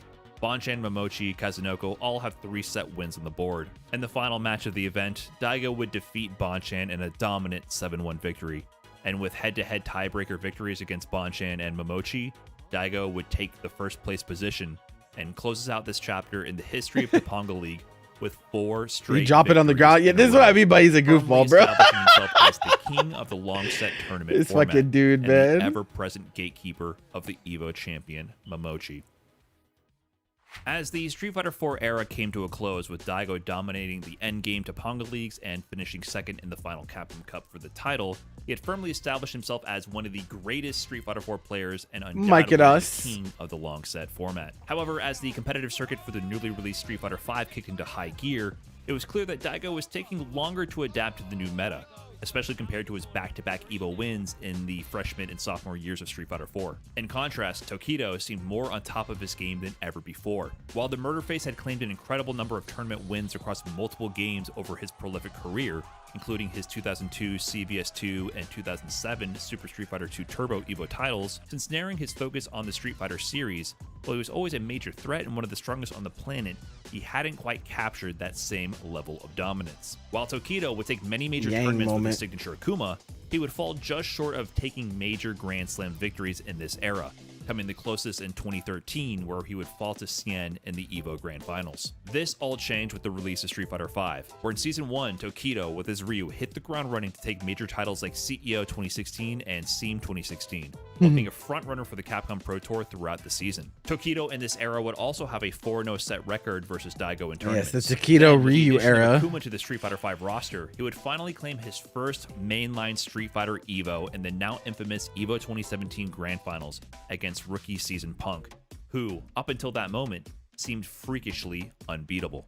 Tokido would continue this dominance, taking Brooklyn Beatdown Round 2, CPT Asia Regional Finals, and come mere pixels of health away from taking Capcom Cup 2017, narrowly missing out on being the first player ever to win the EVO and Capcom Cup titles in the same season, a feat which still has not been accomplished to this day. It wouldn't be until Red Bull Kumite 2017, with Daigo now catching his stride with his switch over to Guile, where he would have his first tournament victory over Tokido in Street Fighter V. Over the next few months, the two would continue to exchange blows in tournament until finally we got the trailer for Kimono Michi 2. Kimono Michi is Daigo's exhibition match series, and for the first time, he would be competing in his own event, where he would once again fight the current reigning EVO Vegas champion in a 1-10 set. Here, Tokido shared his motivations for the set and his reverence for Daigo. The thing that made me commit myself to fighting him was a match with him. It's a question of whether Umehara can be surpassed in this industry. That man is the embodiment of all fighting game history. I'm still nowhere near that level. I can't even see his back from where I'm standing, but I want to confirm for myself just how big that gap is. So crazy to hear someone like I'm him going say into that, this man. with the intention of winning.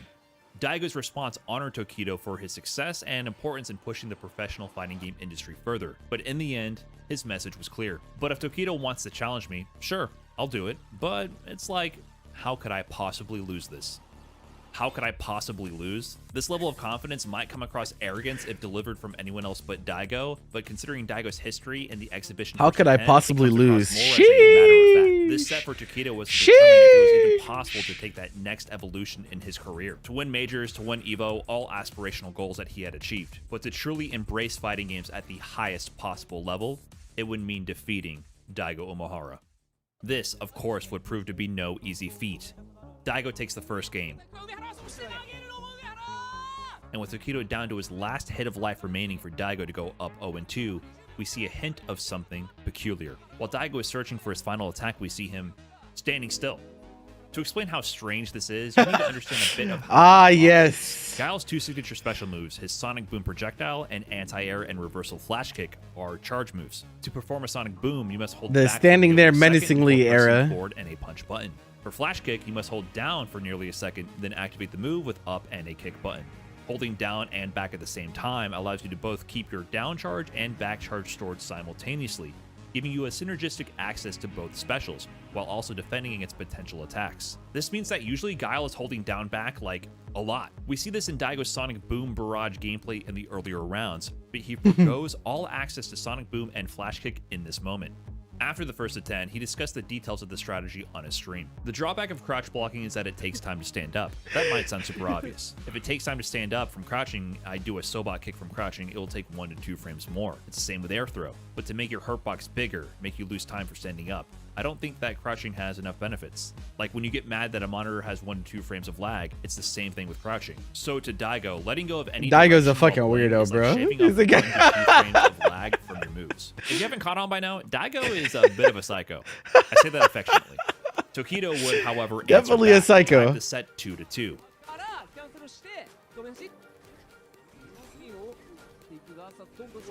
From this point forward, however, things would not go well for the Murderface. Round after round, Daigo's confidence was growing. Daigo would take 3 games straight before Tokido could answer back to bring the score to 5-3. And here we would see the beast in prime form. He even hit Tokido with another signature move, holding forward for just a second too long to approach with nothing but a Sonic Boom and pure aura to cover him to land the throw. With Tokido unable to close out rounds, he quickly found himself down 3-9, 1 game away from his dream of defeating Daigo, slipping between his fingers. He takes a moment to compose himself, and here he decides he's not going down without a fight. Tokido locks down and begins adapting, baiting Daigo's counter strategies that he was exposed to in earlier sets.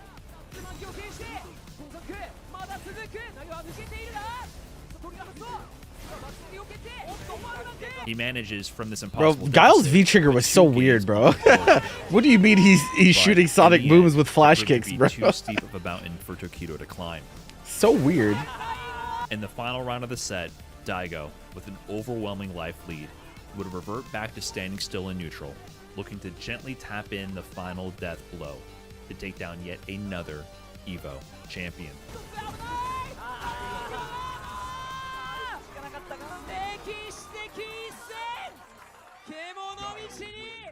After the set concluded, the crowded room, filled with arcade machines, fellow pro gamers, and spectators, fell silent. Tokido's pain from giving it his all to dedicate himself completely to his craft, to reach the level of championships he has, but to still fall short to Daigo, is felt by everyone in the room.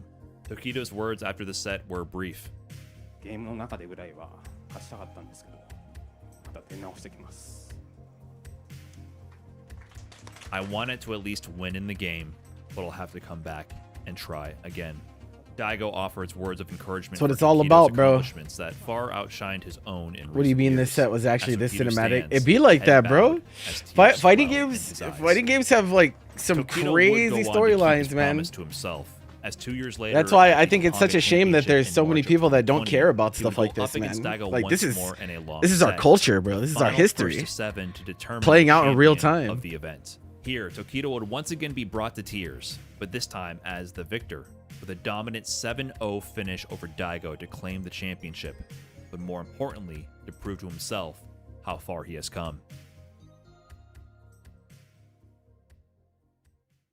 As of this recording, Daigo remains undefeated in his high-profile first to 10 sets against the champions of Street Fighter.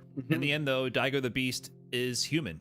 He has lost many critical matches in his career, both in normal first to 2 and first to 3 tournament formats, and has fallen short in more first to 7 Topanga leagues than he has won.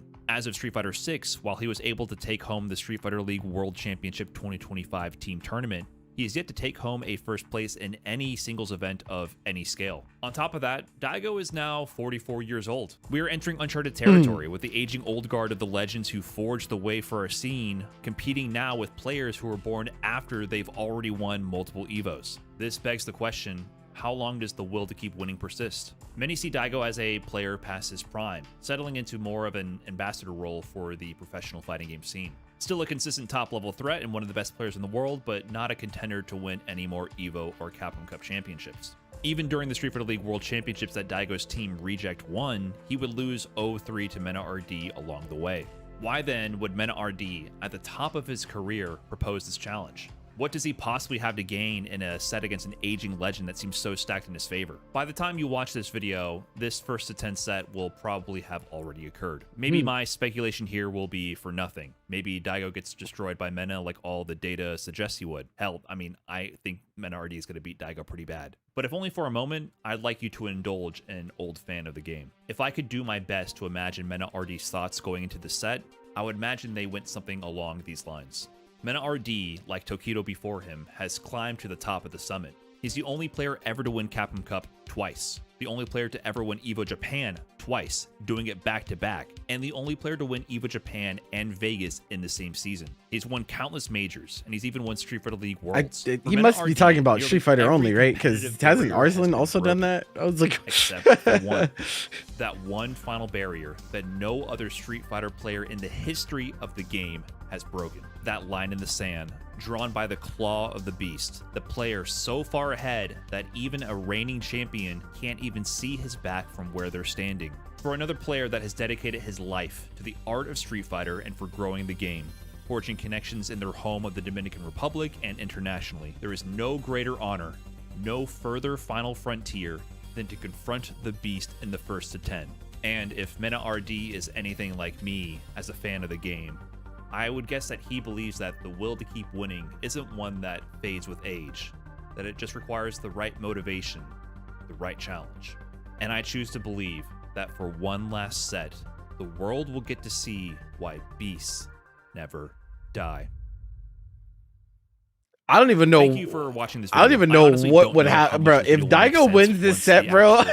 Concludes, but with that announcement of the first event coming up, we decided y'all don't understand what the fallout of this shit is gonna be if Daigo wins this set, bro. Oh my god. Now we got an actual deadline to hit. And regardless of what I don't even want to know, bro. History and story and understand why this is such a big deal to fans of the game like myself. I'd like to give a big thank you to our Patreon supporters. You should be seeing their name on the screen. This video would not be possible without their support. I really do want to focus on these longer form, in-depth retrospectives and analysis videos, and they take a lot of time and effort. I feel and like to make a reality. So without the support of the members over at Patreon, it just simply wouldn't be possible. So Daigo's the type I'd also to like to give a big thank you to AA for editing this giant mess of a video. Like, As even always, if you enjoy any of the videos on this main channel, it's due to AA. Like, he's the Daigo's the type to win game one, and like the whole atmosphere of the room would change. Regardless of what happens If that in were this to final set happen. between Meta RD and Daigo, I'm just happy to see the GOAT compete one last time. As a fan of the game, he has inspired me to be here where I am today. So if you're watching videos on this channel, Nah, this is not. This could never be Jake Paul, Mike Tyson, because Jake Paul was never top All right, that's all I got of for his this video. sport I'm that they're rambling here. playing. Thanks for in. watching, guys. Catch you in the next one. Peace. This is two people at the top in the same in the same series of game that they're playing. It could never be Jake Paul, Mike Tyson, and that, I think that's disrespectful. It's a,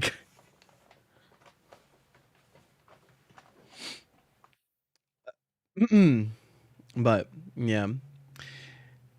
Okay. What time is it? 5:20. Okay, we can play a little. We can do open lobby for a little bit, and then I got podcast at 7. Men is arguably not even the best. He is definitely the best Street Fighter 6 player, bro. It's not arguable. Look at his accolades. He's definitely the most decorated Street Fighter 6 player, bro. Like, what do you mean? What do you mean is arguably, like, what do you mean? I don't think that's true at all. He's bro, even Daigo said it himself.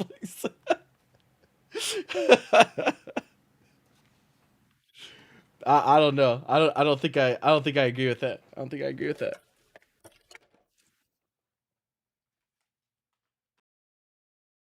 Punk can't. The reason that Punk didn't do it is because Punk hasn't reached the level that Mena has in the game. Like, there's still a lot of things that Punk needs to do in Street Fighter 6 in terms to catch up accolade wise. Mena has actually pretty much, he's done everything at this point when it comes to this game. So there's nothing else left but to challenge nigga to a 1st to 10. That's really it. That's the way I'm looking at it. Grand Blue Fantasy Versus Rising.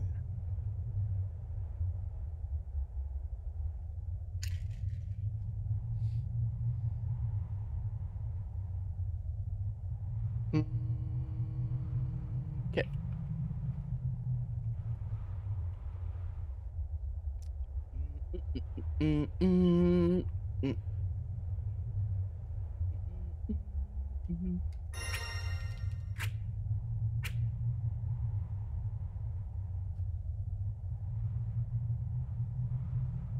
There's nothing. There's also like nothing ever negative that could come out of a match like this happening.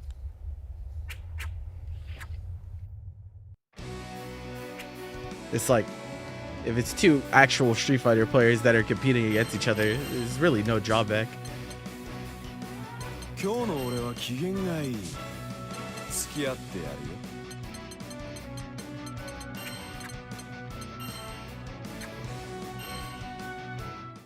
Did-a-bum-bum-bum-bum.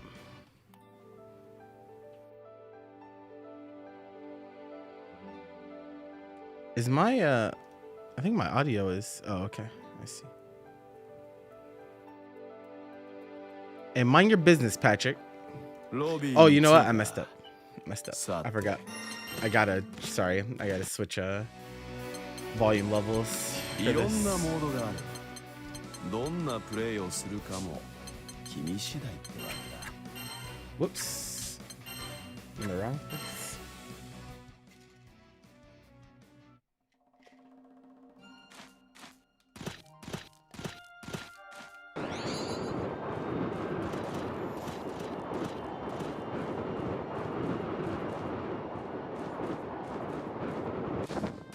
「ロビーに着いた。さて、今日は誰とやろうか。 Someone was not listening to Brian's outro.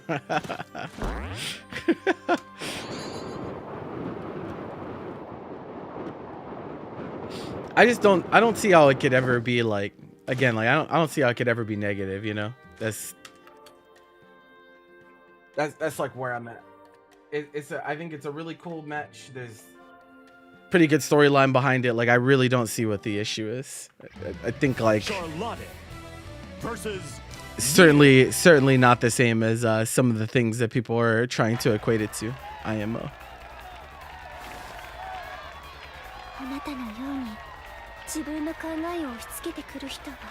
That's preferential. You guys can say that all you want, but look at the man's accolades. You can feel whatever way you want, but like, bro, my man has done it all. Mena is like, he's so far. It's actually beyond that too, to be honest, because like he's done shit that no other player has done either.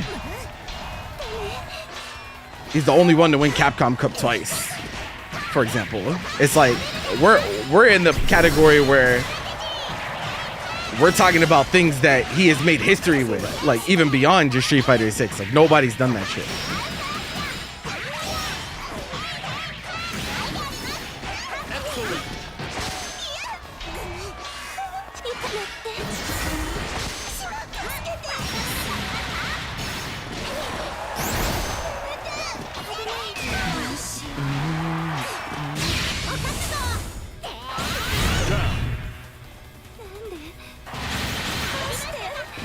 What are the open lobby races? What the fuck does that even entail, bro? Where are you racing to? I don't know if I like the movement tech in the lobby enough to host races for it.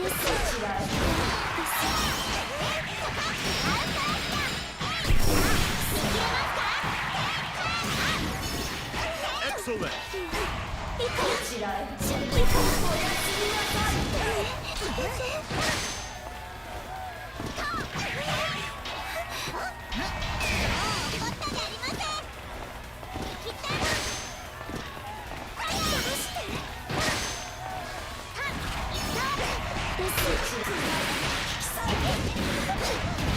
Excellent.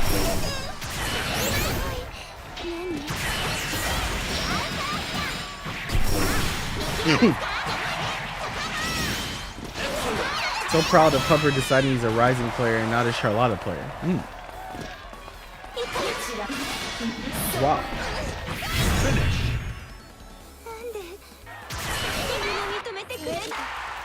Believe in victory. Battle 1. Engage. Great.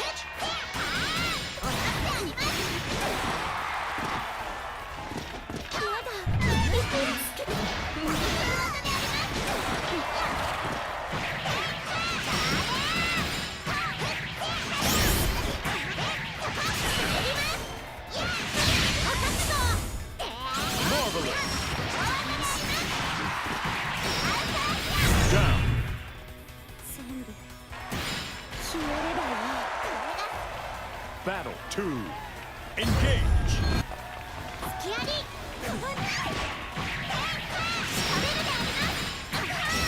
Lobby got better terrain. This says a lot about society.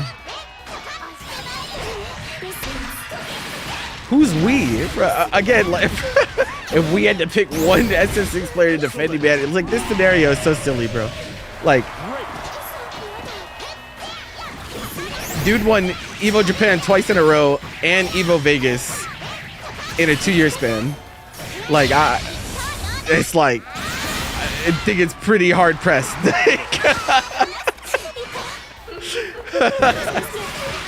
I really, really don't think you can talk about best Street Fighter 6 players without talking about Meta RD, bro.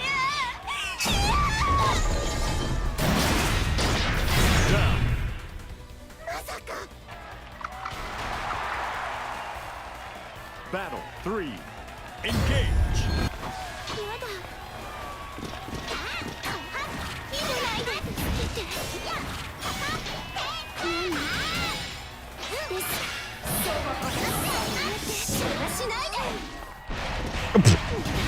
Great. What if the aliens are playing his worst matchups? What? Fucking aliens, bruh.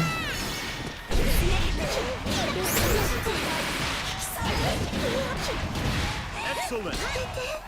Watching VODs and shit.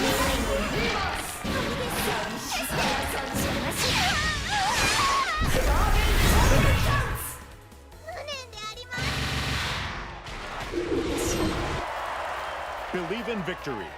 Battle 1. Engage.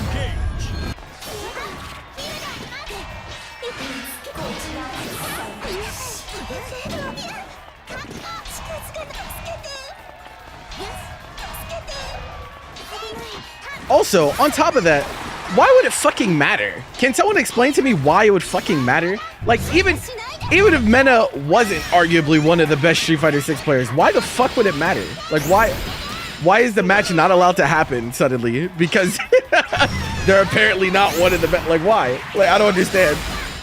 I don't. I think it's laughable. I think the prospect, the idea is laughable. But like, even if it wasn't, what is the issue? I don't understand. Have you seen the tournament Miri is doing? No.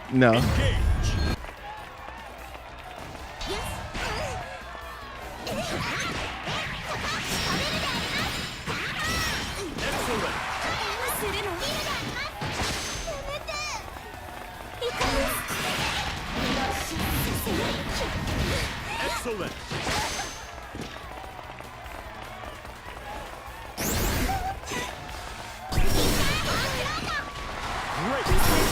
The intent? What do you mean by that?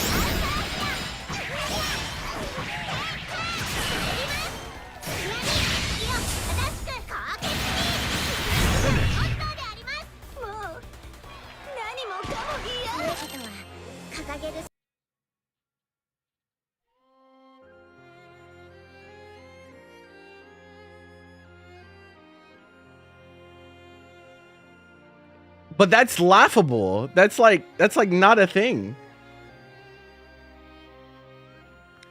Like, how many times does he have to say he's challenging him because he respects him and views it as a milestone in his career? He literally says it would be the most important win of his career. How is that like this diminishing legacy shit? I think is fabricated by people, bro.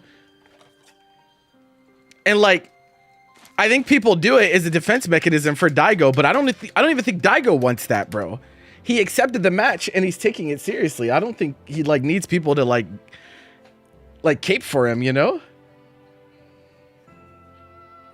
Like, nobody's legacy is going to be impacted by this match, bro. Like, nobody's going to think less of Daigo if Daigo loses the match. No one's going to think less of Mena if he loses it. Like, it's just not. I don't think that's the case, man. 240 MS.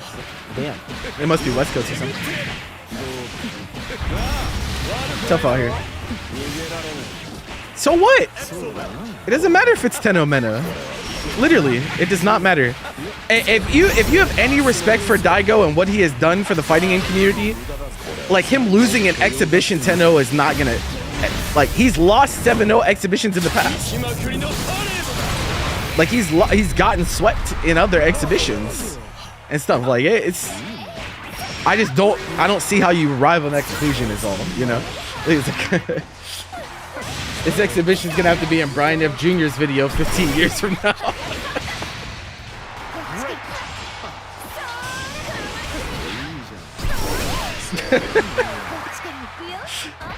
Relax.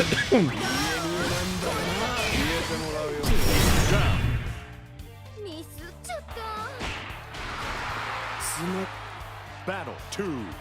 Engage.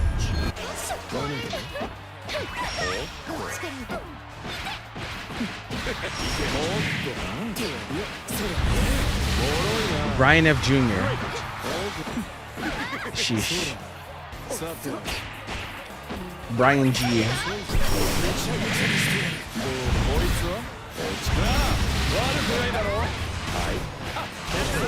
I mean, people can think about, they can think what they want about how the match will go. It doesn't matter, though. Like, really doesn't. I mean, there's also some Japanese players that think he's going to win free. I mean, there's speculation about how it will go, obviously. That will always exist. But, like, when it's all said and done, I think it's a cool thing that's happening. And regardless of the outcome, like, it matters. I think it's cool.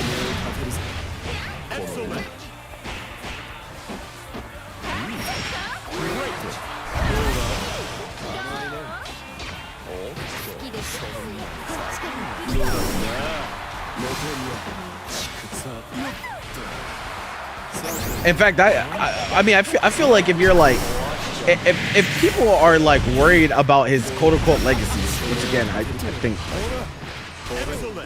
yeah, I think that's silly. But if you were like, bro, it would tarnish his legacy more to dodge the match. As the guy who smokes every world champion in Street Fighter in long sets, for him to turn this world champion down, I feel like that would tarnish more than anything. As the dude that never backs down from the fight, that has inspired so many people, how would that not hurt more? I don't understand. But like I said, I don't think it's gonna hurt anyone. I'm looking forward to watching it for sure.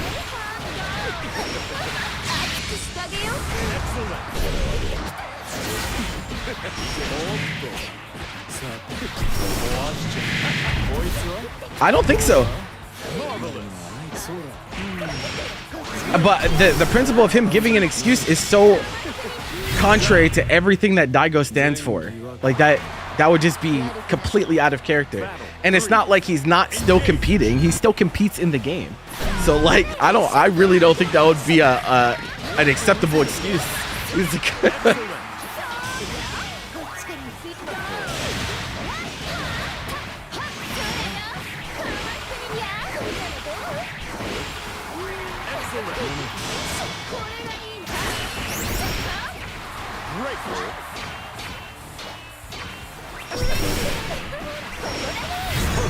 Like he would just be straight up lying at that point, don't you think? Believe in victory. Battle 1. Engage.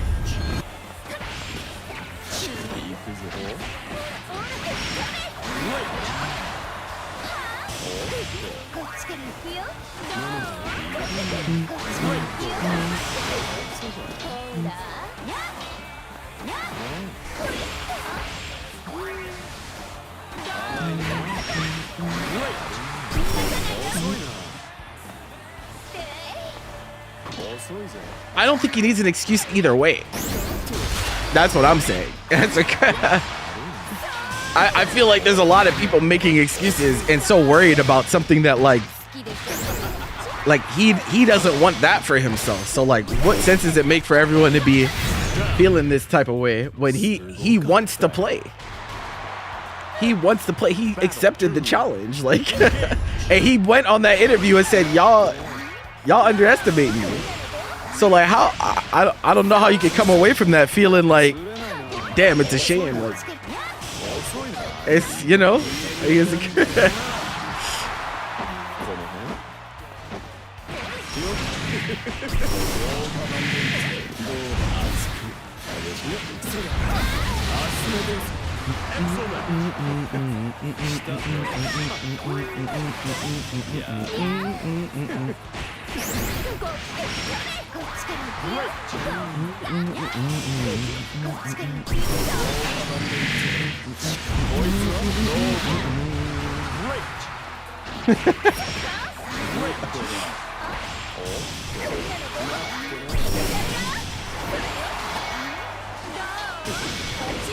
I'm really like, I'm just very surprised there's this many people against it. It's like, I don't know, it feels kind of weird. Feels kind of weird. God bless split view? What are you split viewing?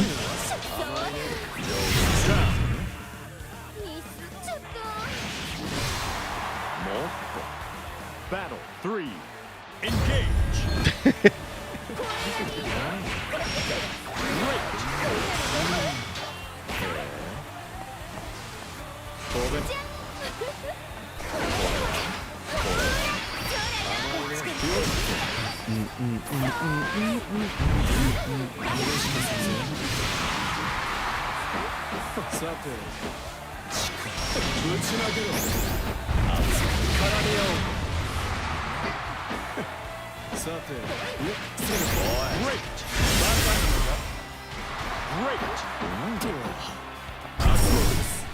Oh, I mean, isn't that just the equivalent of subtweeting, brother?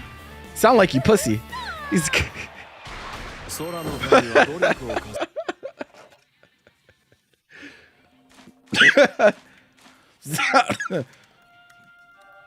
Sounds like you scared of being disagreed with.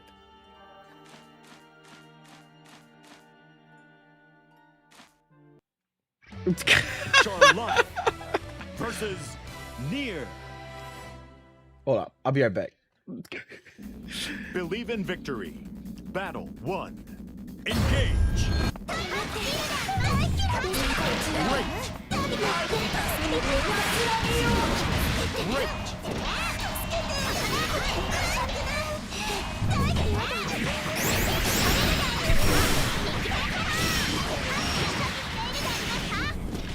Excellent.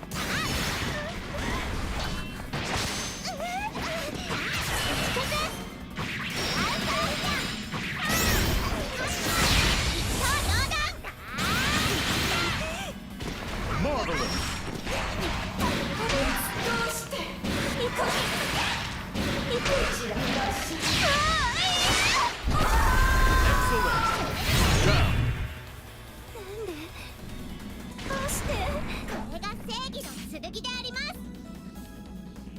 Battle 2.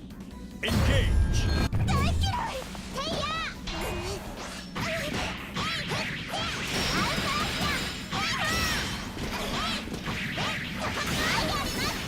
Excellent.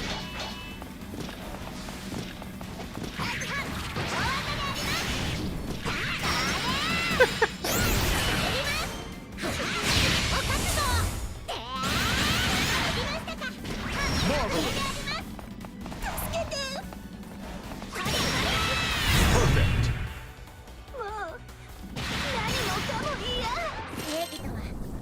Believe in victory. Battle 1. Engage.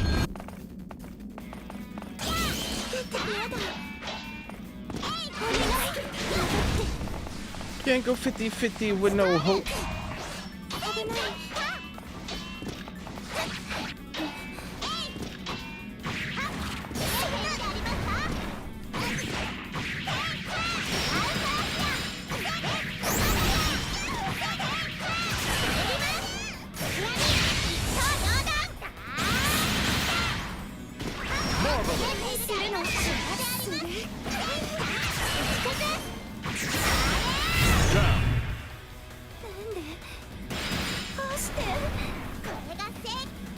Battle 2.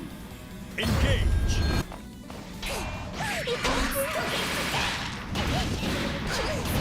Excellent.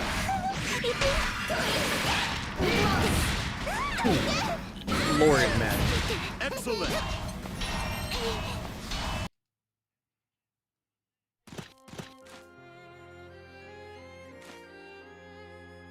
Oh, nothing is here? Lord. まあそう力むなよ。負けてそろそろ試合が始まるな。さて、どうしたもんか。Can't go 50-50 with no hope. Belly up versus Ilsa. Believe in victory. Battle 1. Engage.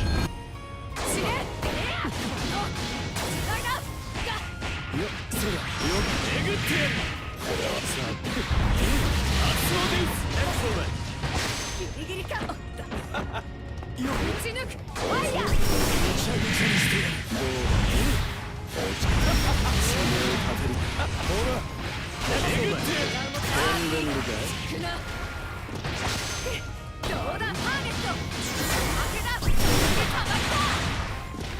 Great.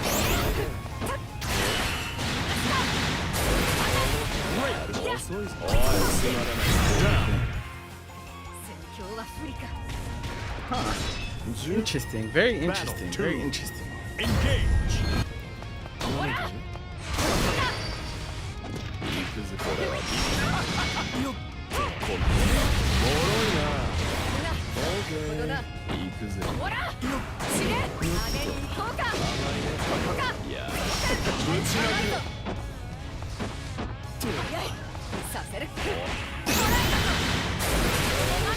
Is it 5?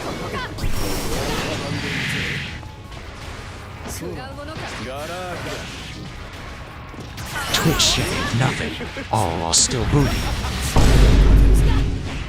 I met before cereal. And you cuts are all whack. And shoot Kebby just because. Wow, that's crazy. Is Kabi even in chat, bro? Lord. Kabi?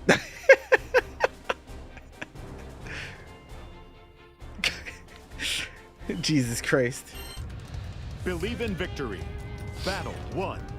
Engage.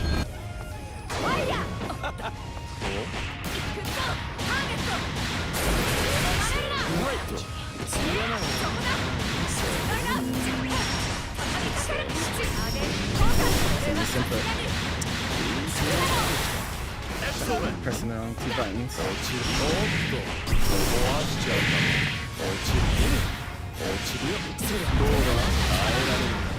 Excellent.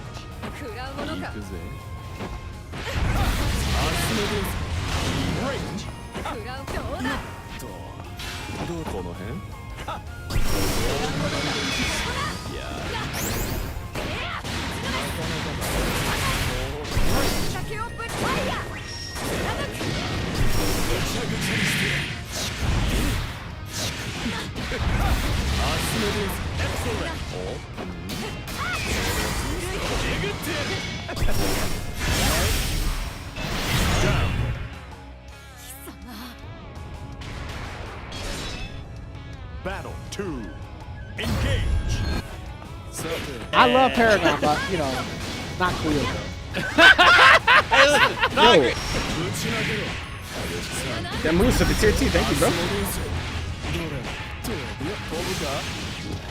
Excellent.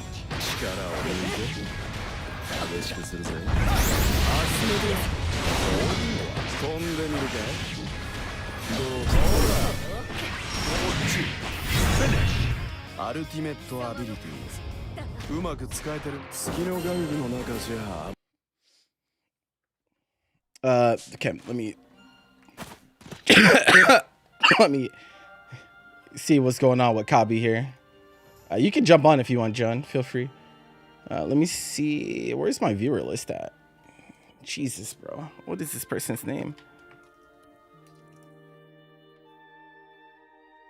There's like no good way for me to check this. No user matching this login. This is crazy. This is crazy. Maybe I can do it from Cheddar, you know. Oh, I can. Okay. Now, why did you shoot Kabi? What's the for what? Like, people talk about strays all the time. That's definitely a stray. That's messed up. You might be a noob. You're not a noob. It's that's not the indication that you should get from losing a match like that. 熱い絡み合いを見せてくれ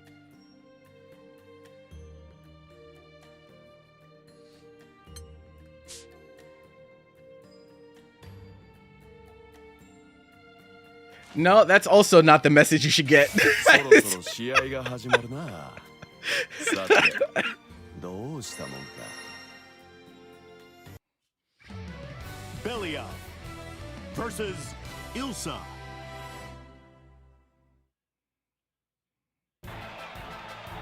Believe in victory. Battle 1. Engage. 遅いぞそうだとこれはそこ Traded. そうだ激しくするさ Great. そうださて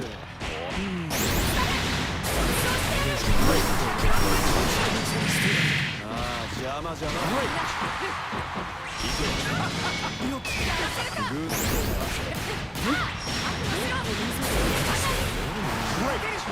そうだ Great. おいバラジの進めはいか Great. Oh.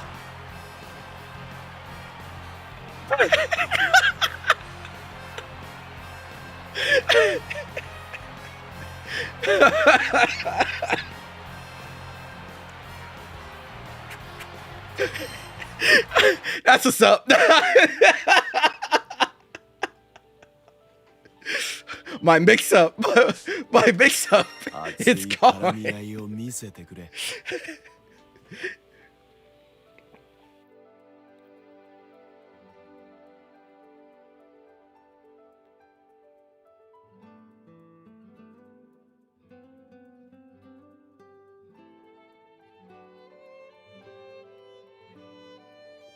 I think they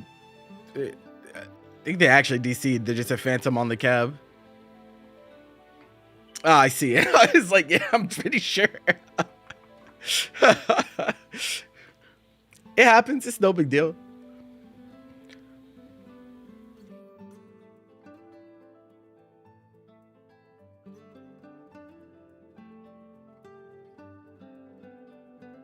I was just like, damn, bro. The strike throw, not that scary. Shit, my bad.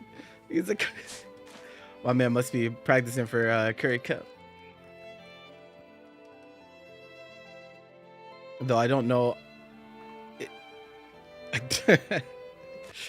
There's not that. Oh, I guess there's not that many Materas that enter NA online tournaments. There's a few. Believe in victory. Battle 1. Engage. No, he's not running it. No, okay.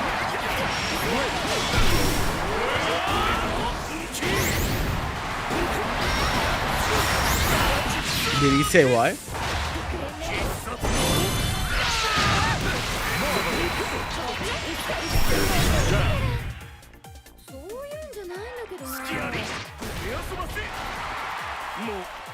Battle 2.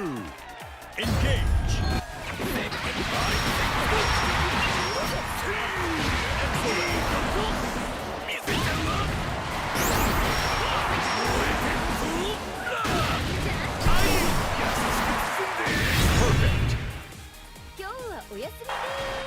私の熱いな感じてもらえたかしらどこまでもちょっと素直じゃないところ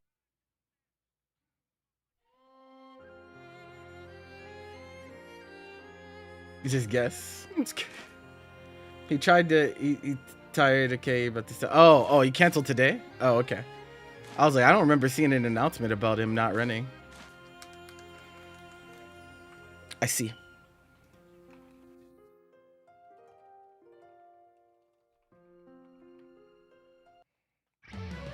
Near versus Charlotte.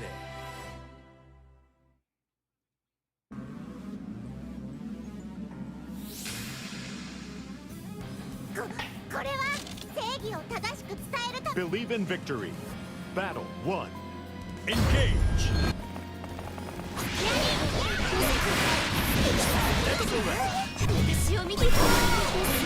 Wait, did he tweet it something? Where did he say that at? The last tweet I see from him is him advertising it for tonight.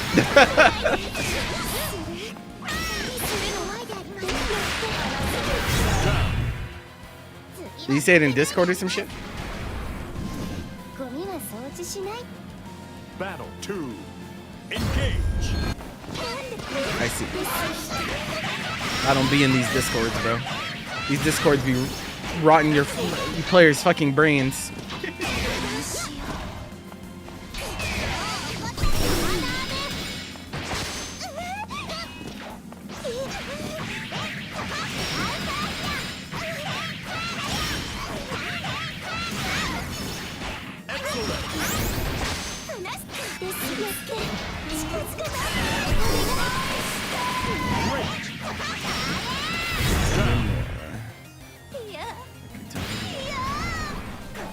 But you love war. Battle 3. Engage.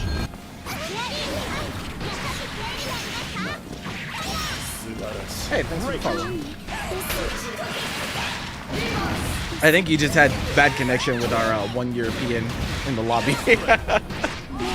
be like that sometimes. Great. Great.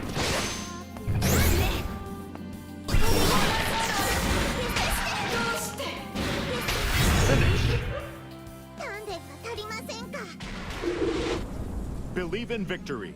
Battle 1. Engage. Where are you from? You Asia? SEA?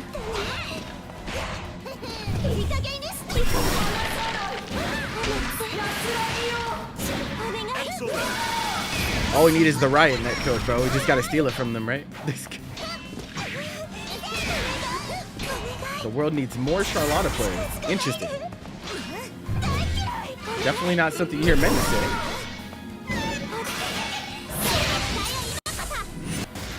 Middle East up.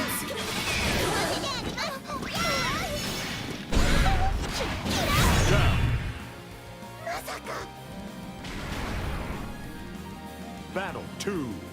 Engage.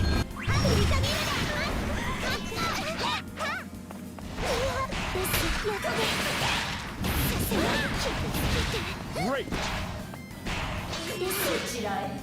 Are you going to anything this summer, Rhythm?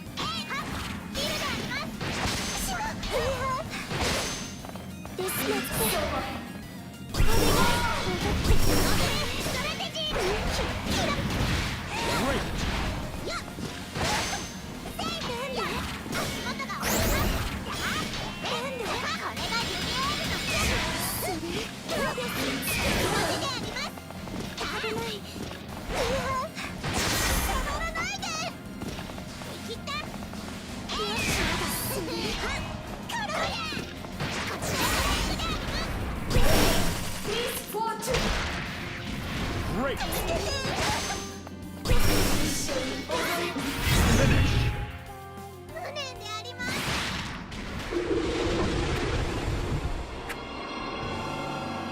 Car issues. Ah, I see.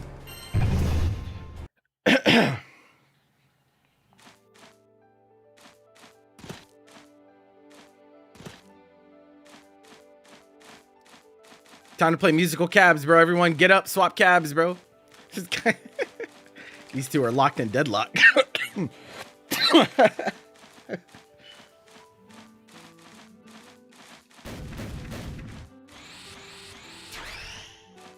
Are we? Is this a reference? Did I miss a reference? I might have. 熱い絡み合いを見せてくれ。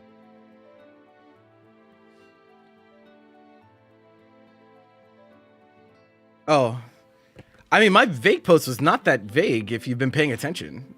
そろそろ試合が始まるな。さて、どうしたもんか。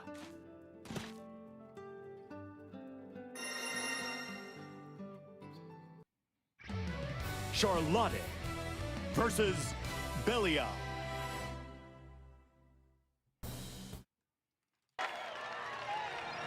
Believe in victory. Battle 1. Engage. I have 120 to each other. Check.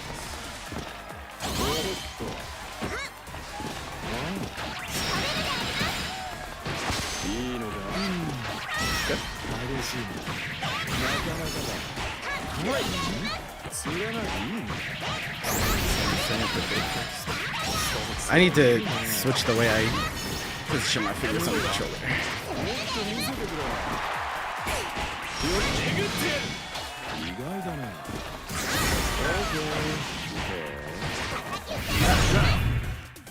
Bro, don't ask him shit about his rage bait ass tier list, bro. Jesus Christ.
Battle 3. Engage.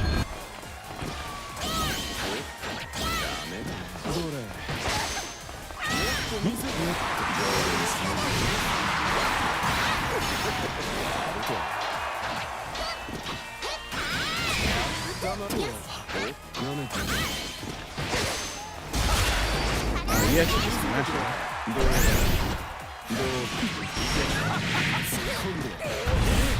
Excellent.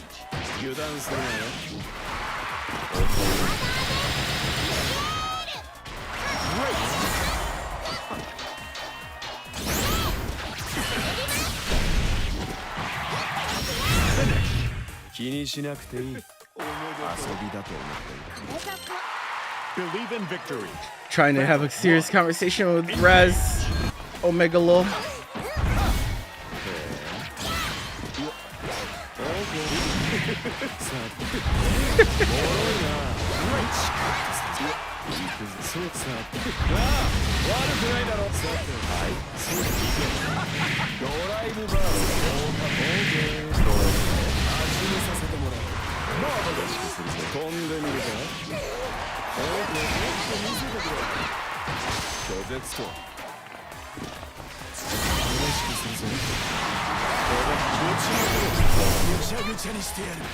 Whoa, that was far.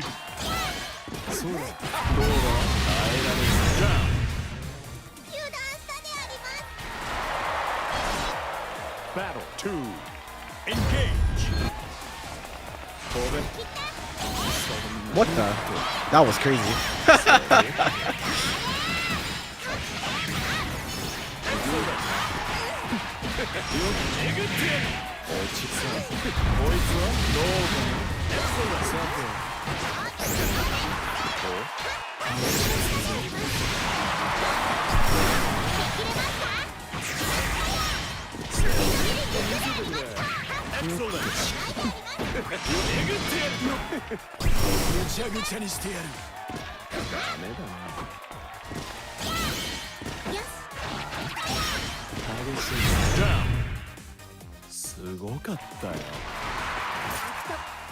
Battle 3. Engage.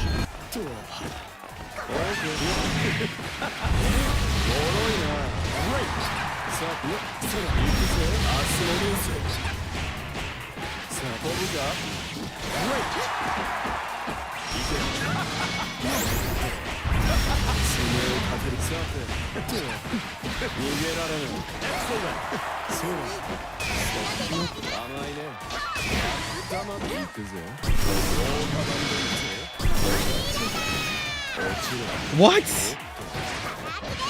I can't believe I don't get close normal there. That's crazy.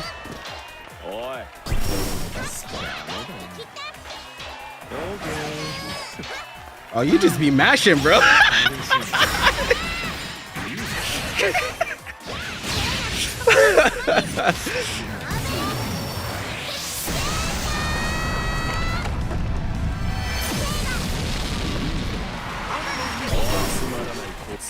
Oh. もったいぶらずにいきなり全力でいけたな。確かに Believe in victory. Battle 1. Engage. どうだ？いいじゃん。そうだ。ダメだな。いくぞ。よしよ。なあ、悪くないだろ。いや、飛ぶか？おいいな。今のか。なかなかだ。お？溜まってきた。いいね。足のことぐちゃぐちゃにしてやる。ああと。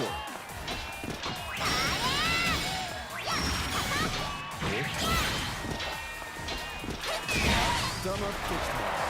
どうだ？さあ、いい。たぎってきた。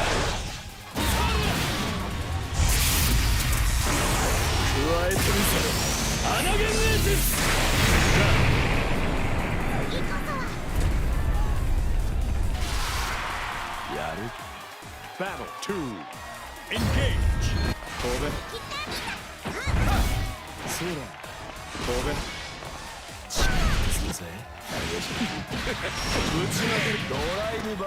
Excellent.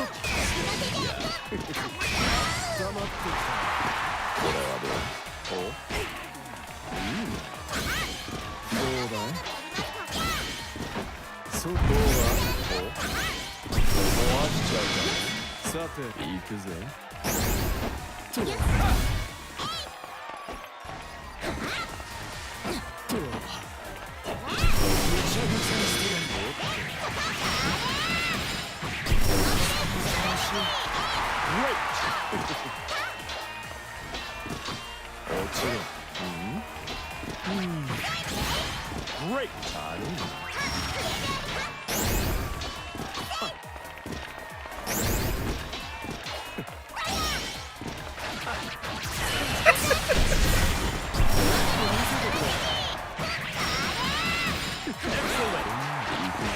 That counted hit me, wow. I thought I could get that into here, to be honest. Battle 3. Engage.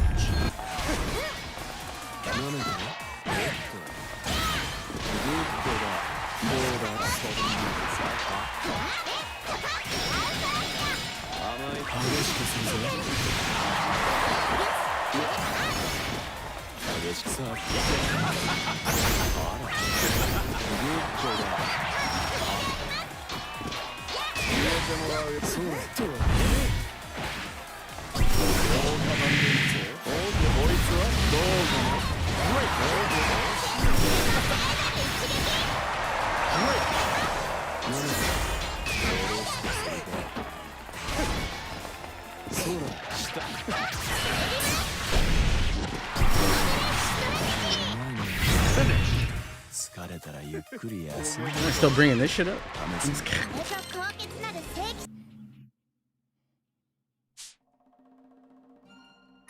熱い絡み合いを見せてくれ。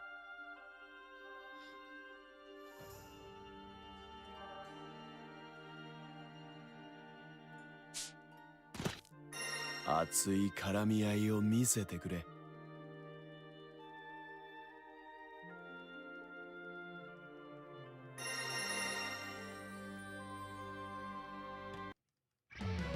Charlotte versus Belia. Believe in victory. Battle 1. Engage. Your connection, brother. Level. Great.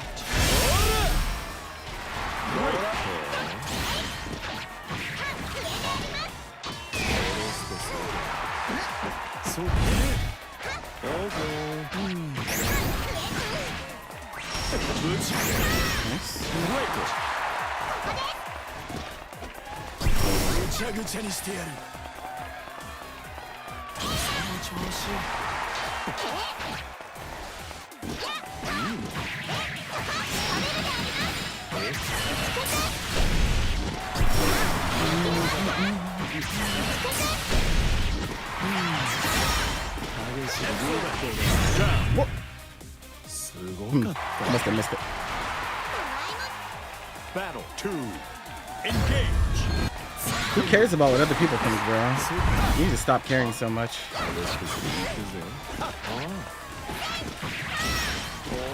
You care so much about what other people think.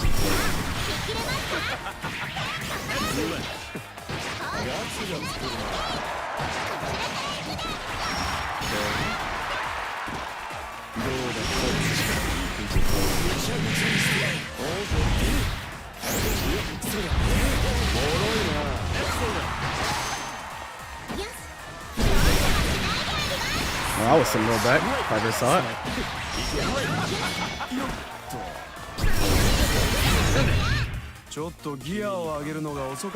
Thank you for the follow. Believe in victory. Battle 1. Engage.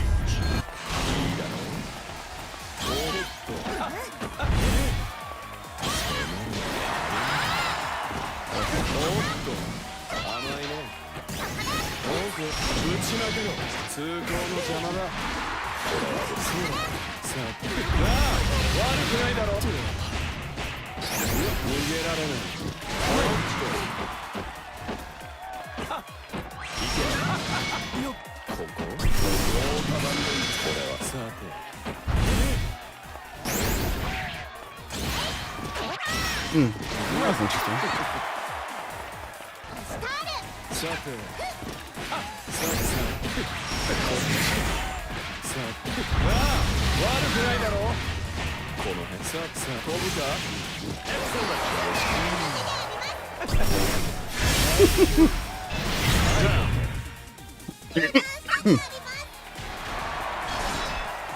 Battle 2.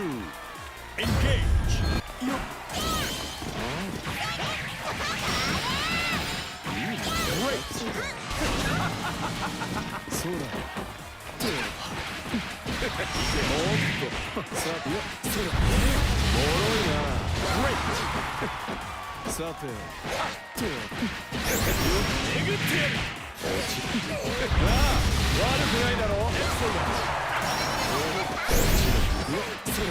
Great.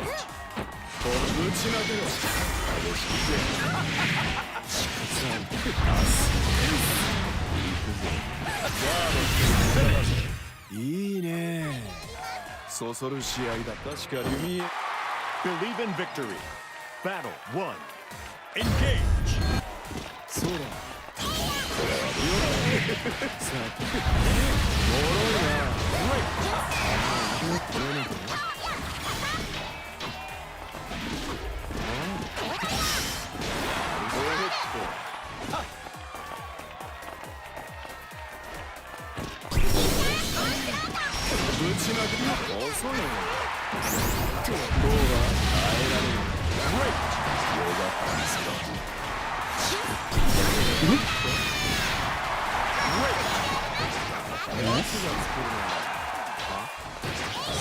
You're gonna have to throw me, bro. It's fine.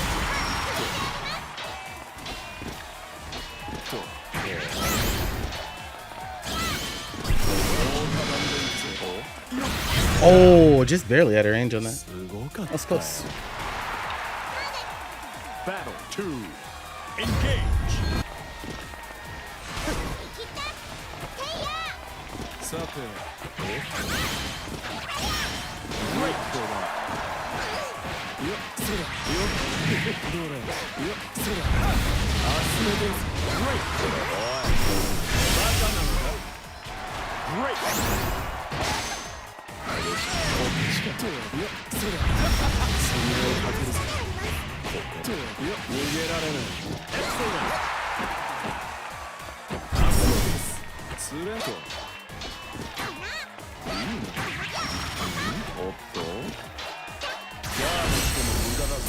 Sure.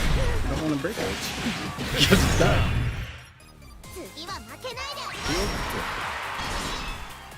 Battle 3. Engage.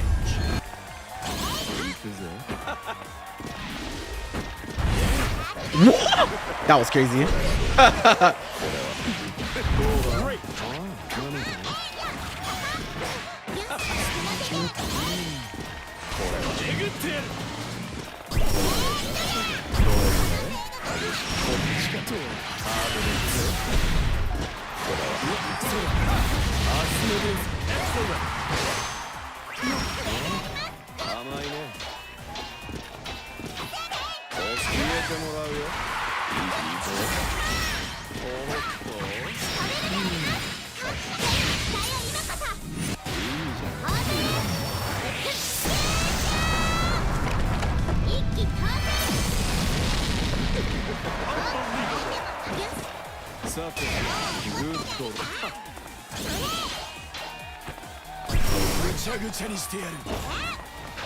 Oh, I was a little slow on that.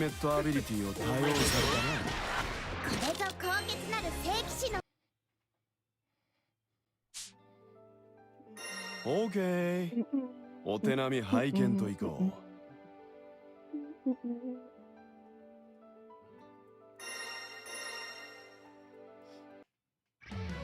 Charlotte What did I miss in versus chat? Probably gonna need key setup, by the way. Oh, okay. Believe in victory. How many people are waiting? Engage.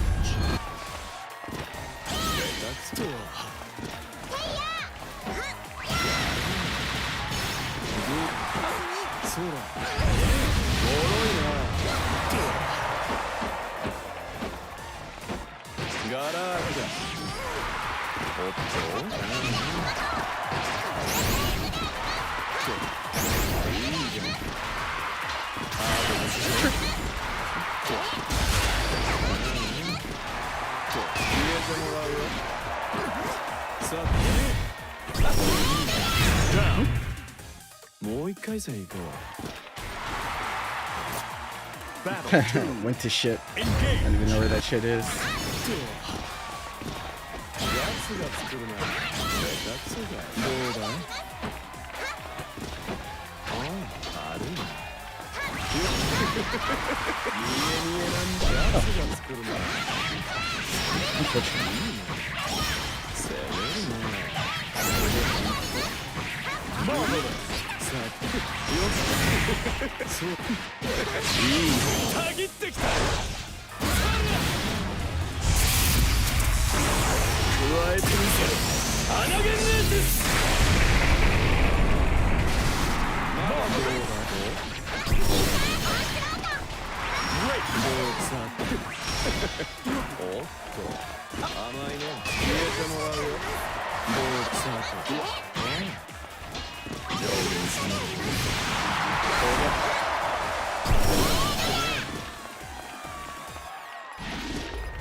Bro, you think anyone knows what the fuck you're talking about, bro? We don't even know where you're at right now.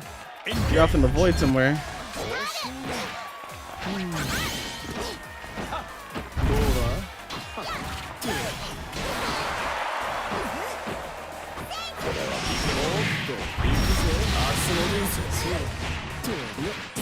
Excellent.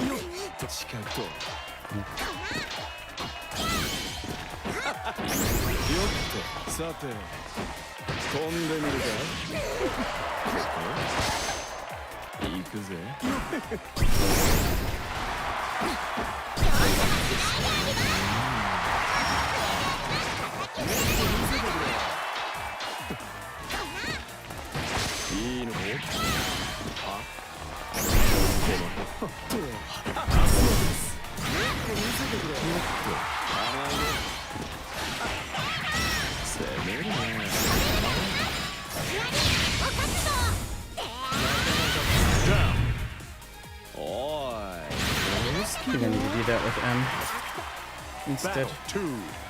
Engage.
Battle 3.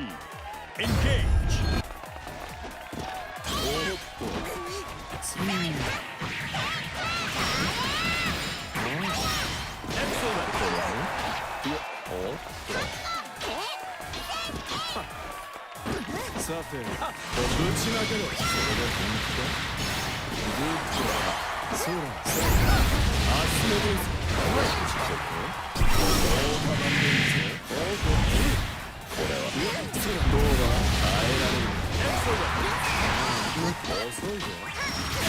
Whoops. That's a big mistake.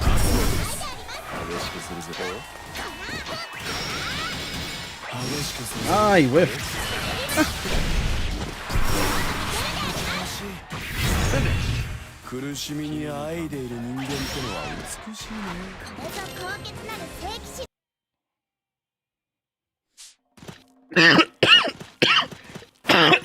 まあそう力むなよ。 Yikes. 負けても死ぬくらいさ。気軽に行こう。Let's see. 40 minutes. Okay. Let me open this real quick.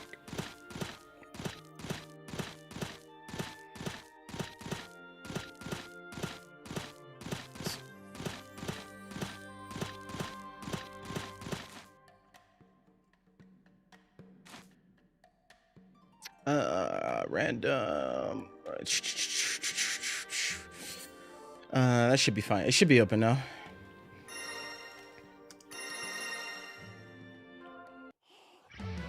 Charlotte versus Belia. Believe in victory. Battle 1. Engage. What the fuck does that even mean?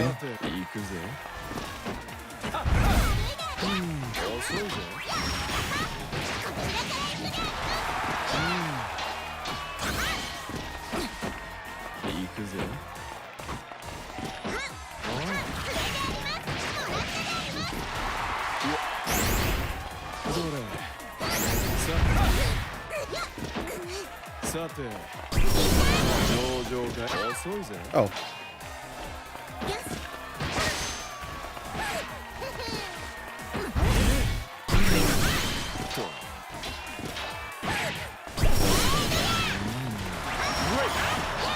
Oh wow. I thought that was too far away to immediate from there. Interesting. Battle 2. Engage.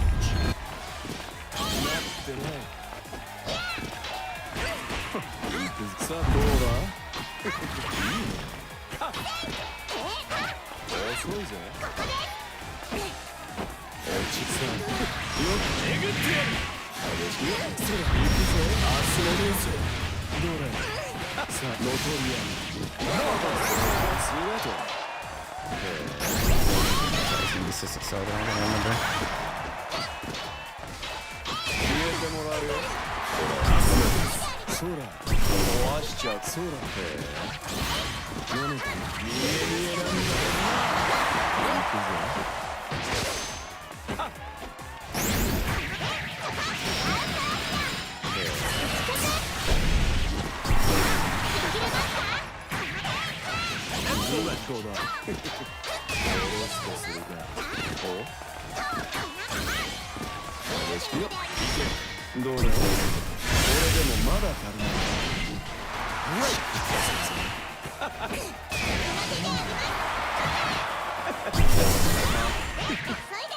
What? Bro. That was some brain rot shit. Why did you do that? Excellent.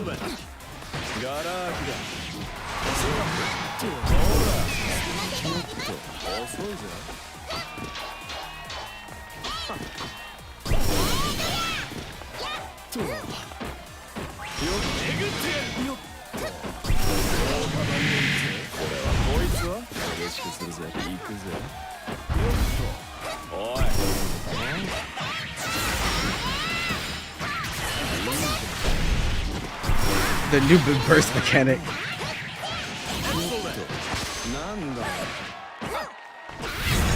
Wow. Alright, Raging Strike just didn't come out. Damn. Be like that. Believe in victory. Battle 1. Engage.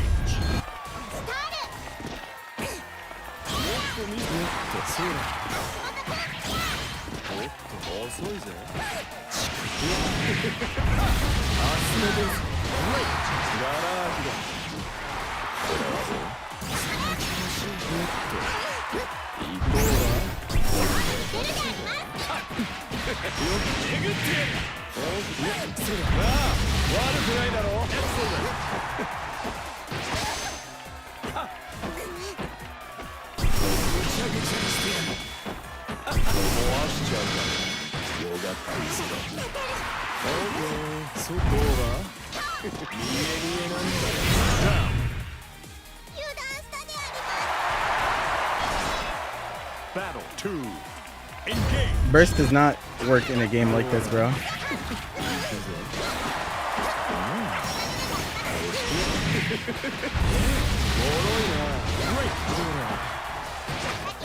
Wow, my run stopped.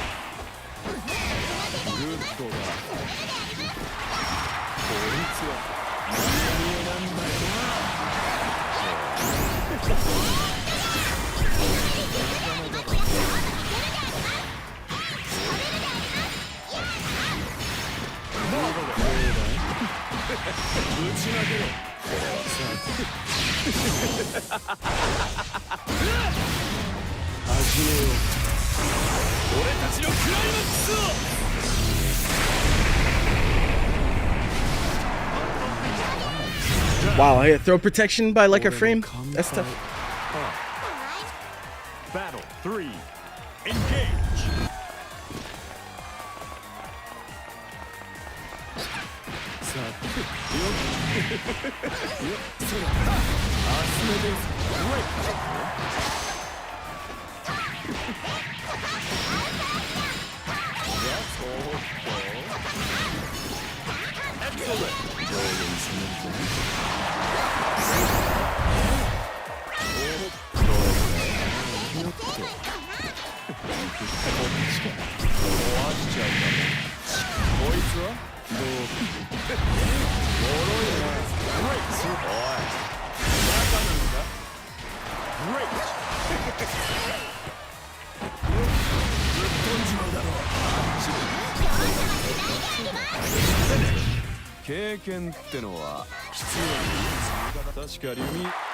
Believe in victory. Battle 1. Engage.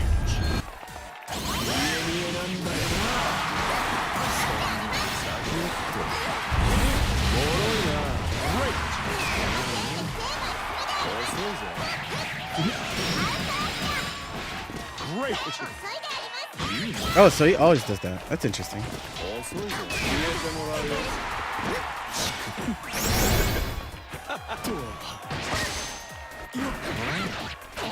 Great.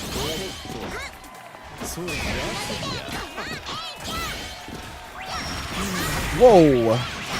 Held my dash button for too long. Exposed? I mean, like, it's fucking online matches, bro. I don't think anyone's too pressed about the result of these. These are.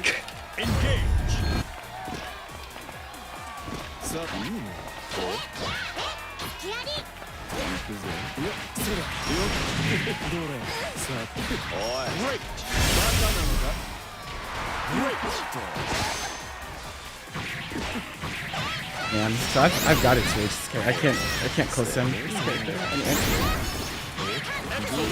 Very annoying.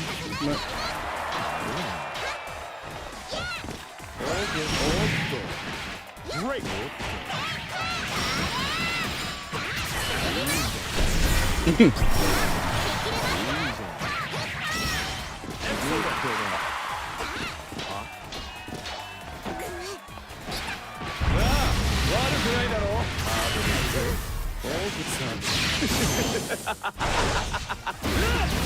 I think he's alive.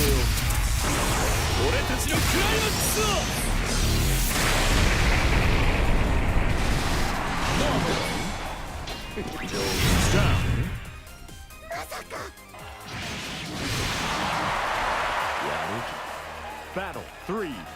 Engage.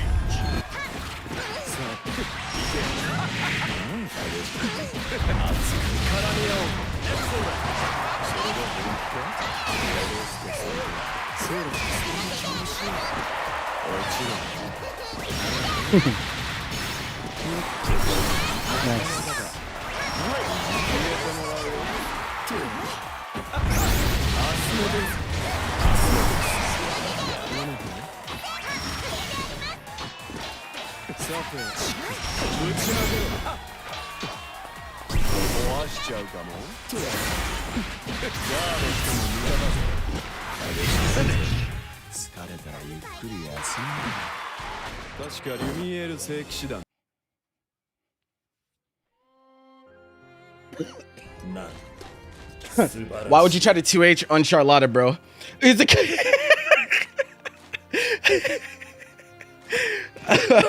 damn Moose and Pin. I'm like, bro.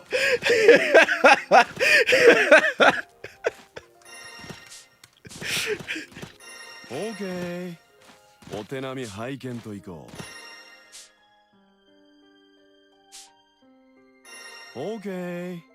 お手並み拝見といこう。Oh, shit. Okay, okay. Because all around their left, right? The Rash just come in and steal someone's fucking. Bro, what's wrong with you? Believe in That's victory. crazy. Battle 1. Engage. Fucking dude.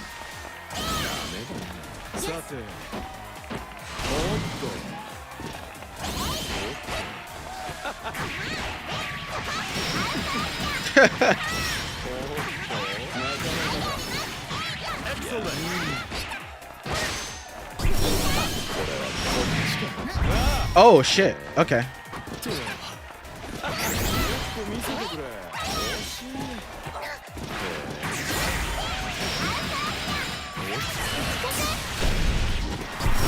I was fine. Well, I'm not. Bitch ass Raz coming in. Always think he can run roughshod on some place, bro. Like, the fuck? Just because no one wanted to go to the fuck ass boat with him. Battle 2. Engage.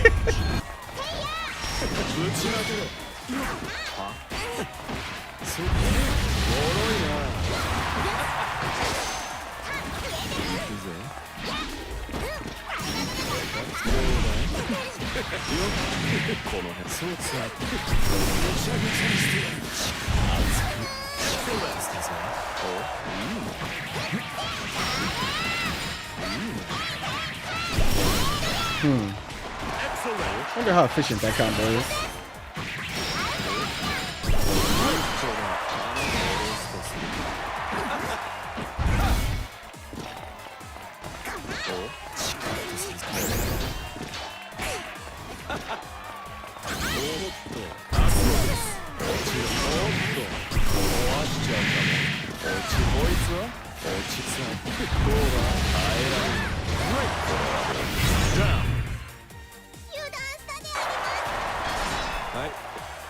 Battle 3.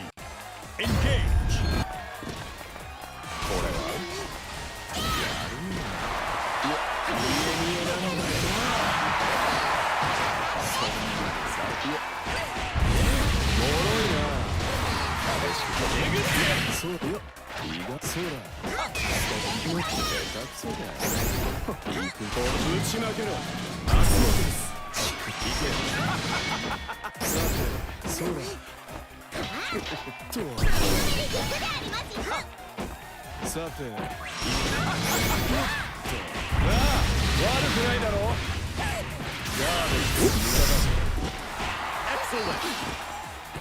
Oops. That was awful.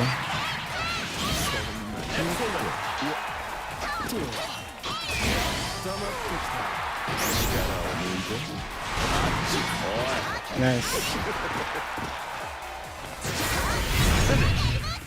It's very unfortunate, but yeah, he's presses through a lot, so I should know better. Believe in victory.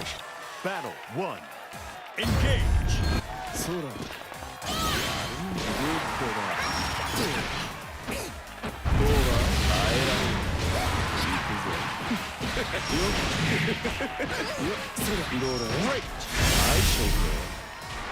Great.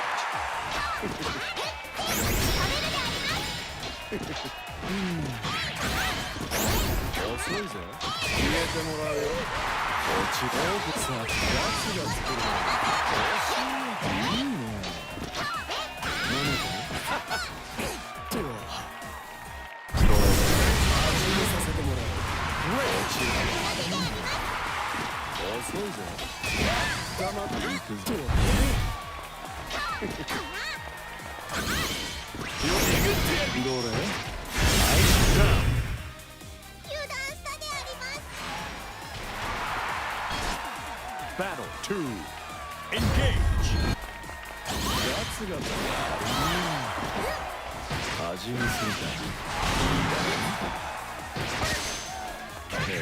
Yeah, okay. So I actually just can't do that. Damn. Understood, understood. That's on you.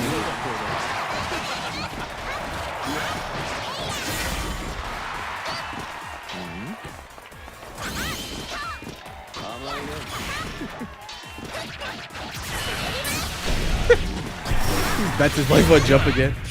No, that makes sense though. You do be a yumper.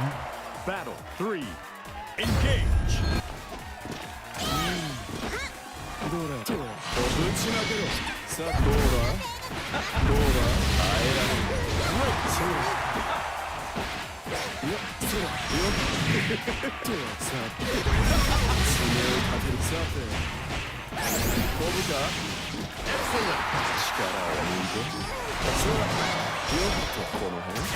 Ah, I didn't get it.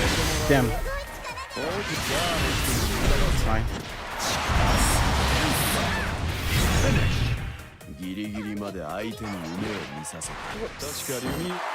Believe in victory. Battle 1. Engage.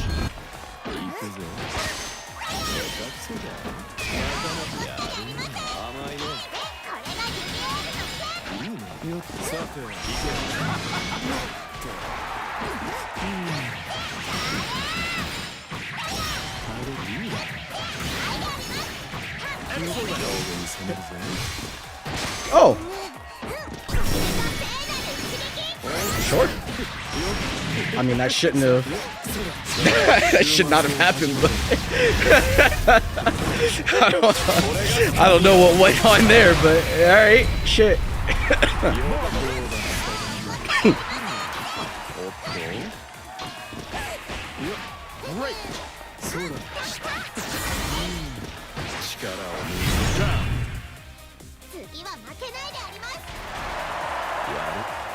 Battle 2. Engage.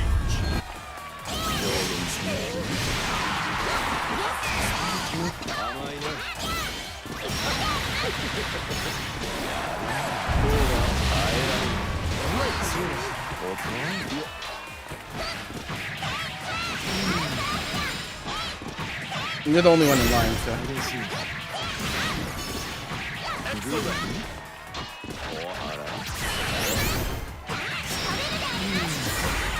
I misses, I think.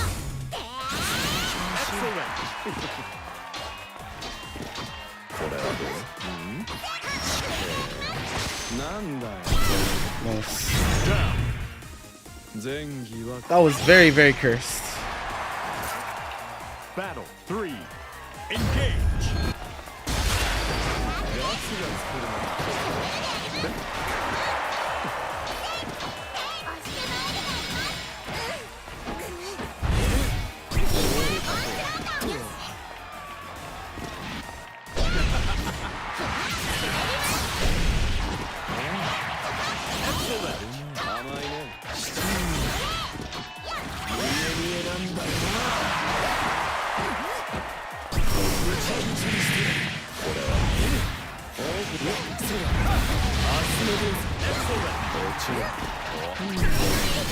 Oh.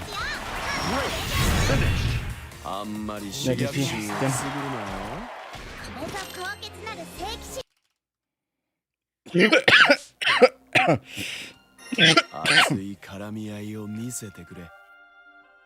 You're thinking of going to lab anyway. Okay. You made that decision now instead of before?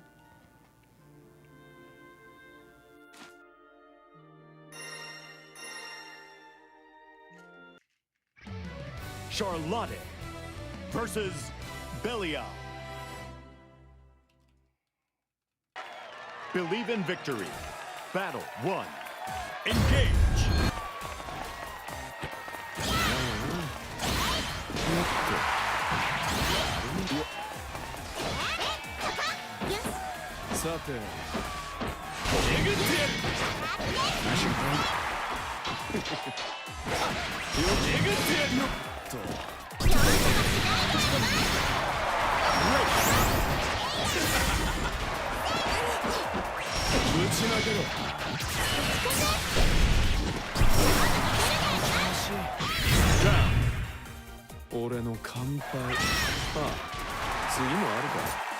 Battle 2. Engage.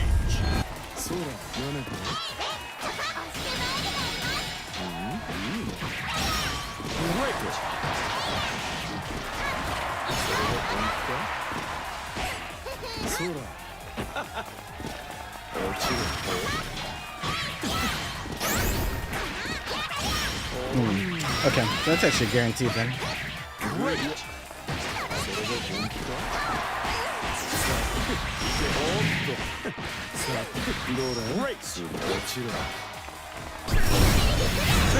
I hit the skill button. Well, I didn't hit forward. Just trying to DP. Believe in victory. Battle 1. Engage. Asmo.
I knew I was gonna ball too. I don't know why I was looking for anything. No need for any of that.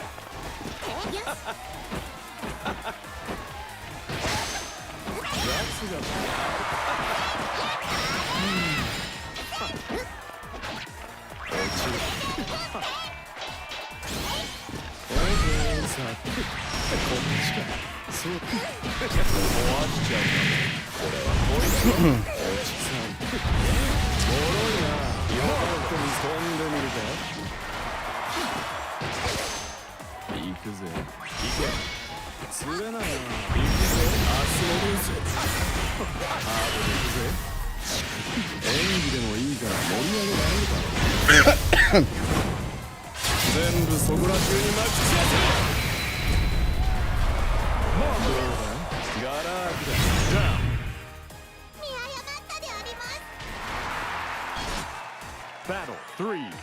Engage.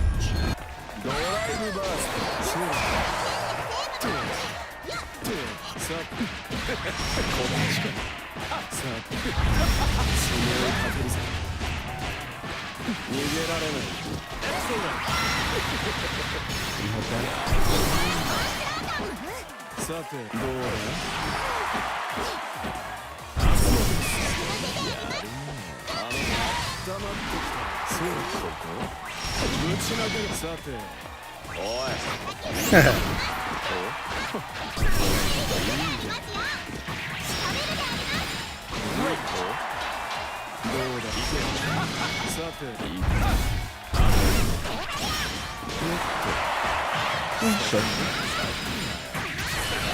It's pretty bad. Messed up on my part.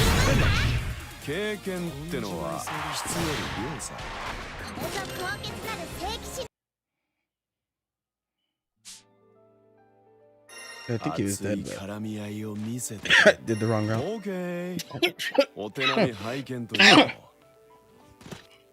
5 rollback frames, huh? Who are you getting 5 rollback frames with? I'm so confused. Wasn't there just that one guy?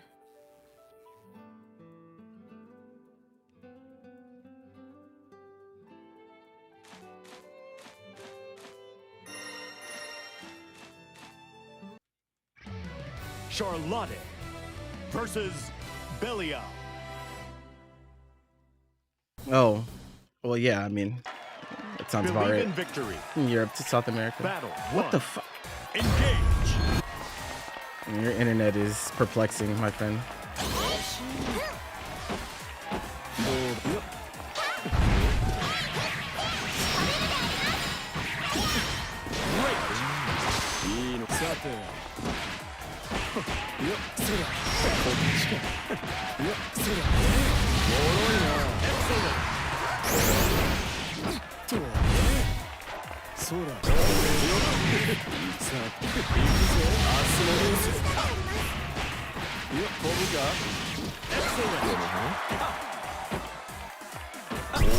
Oh!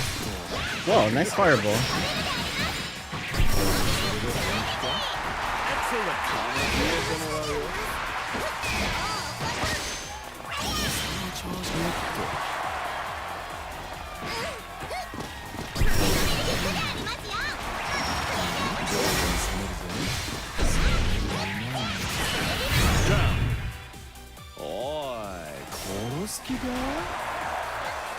Battle 2. Engage.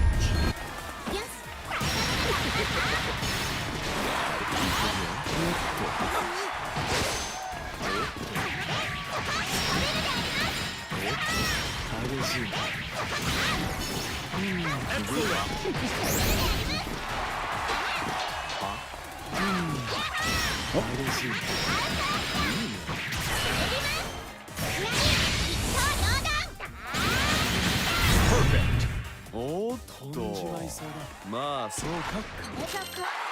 Believe in victory. Battle 1. Engage.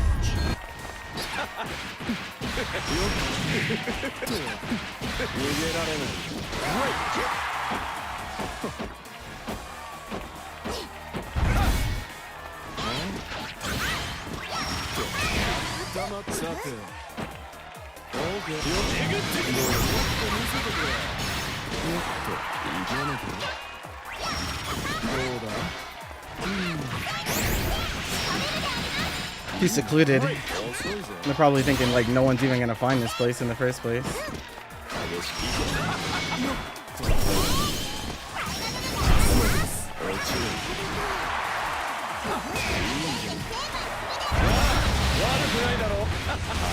Great.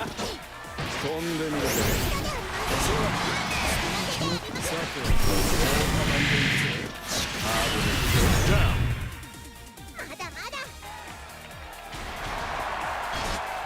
Battle 2. Engage.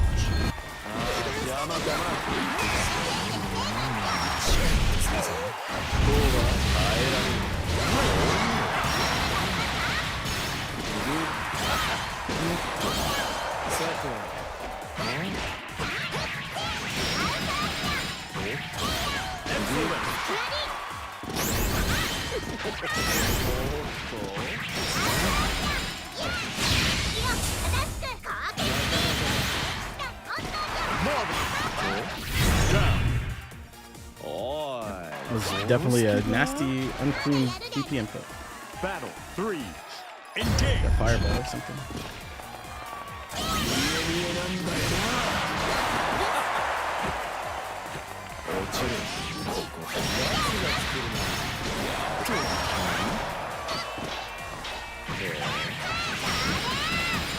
Great.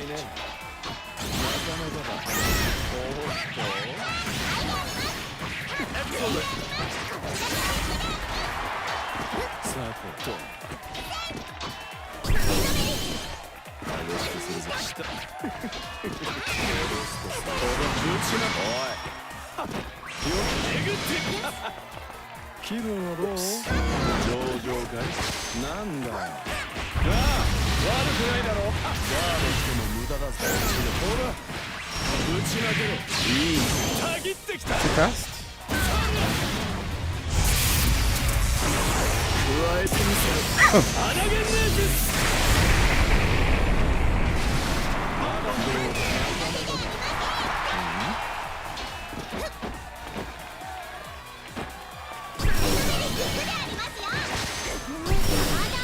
Oh, okay. Maybe Fireball? Maybe Fireball? I was like, I don't know what move. I don't know what move would be best there. Maybe Fireball. Maybe Fireball. Or maybe Jump. I don't know if I have time to jump and punish in time though. On whiff.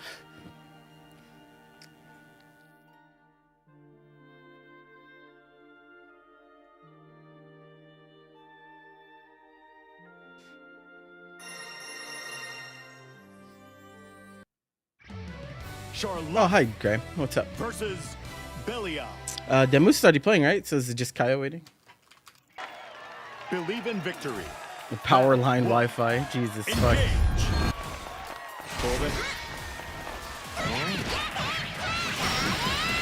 Okay. I just have to accept that I can't do that to this character.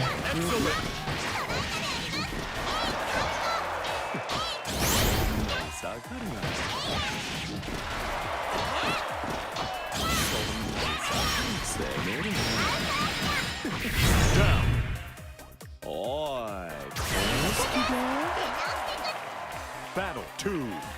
Engage.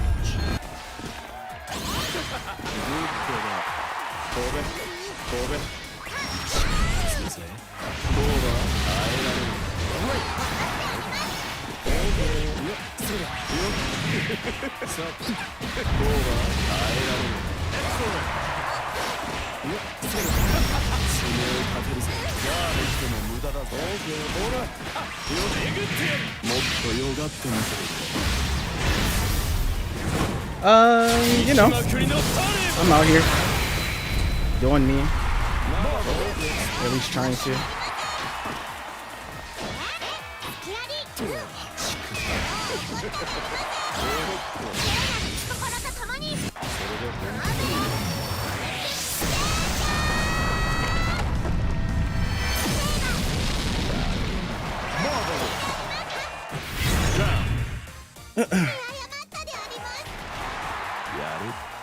Battle 3. Engage.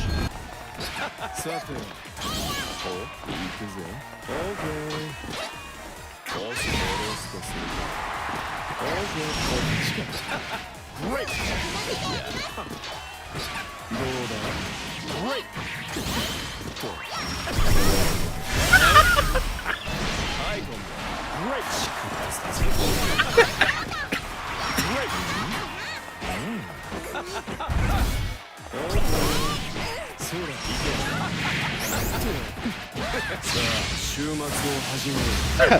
Okay, nothing. That was fucking crazy, bro. I didn't think I was gonna grab you. I thought it was gonna come out as a parry. Believe in victory. Battle 1. Engage. I can get a counter hit there actually. There should be good spacing maybe plus on the round start. Excellent.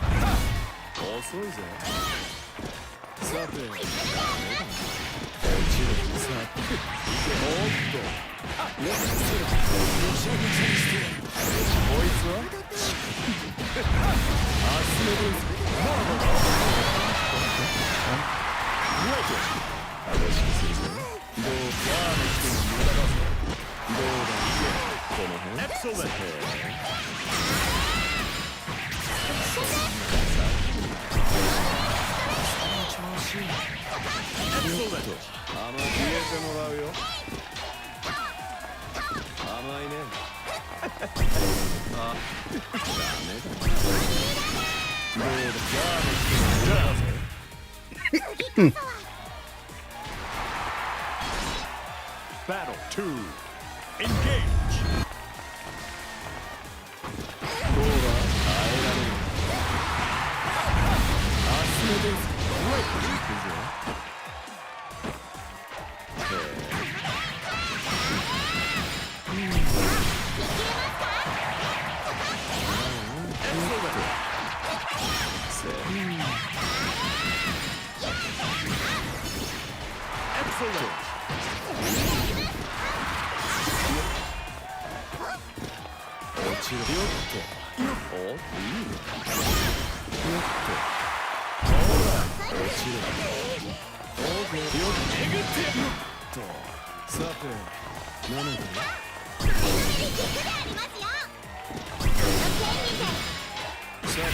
Oh, we traded.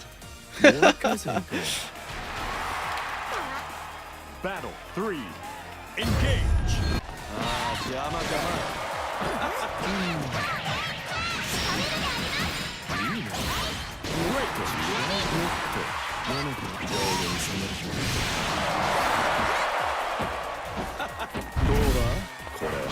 I got 2H? Wow. That's unfortunate.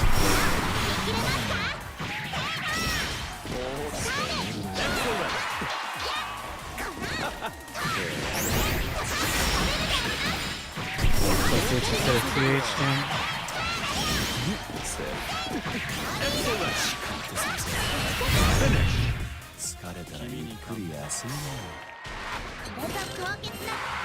Believe in victory. Battle 1. Engage.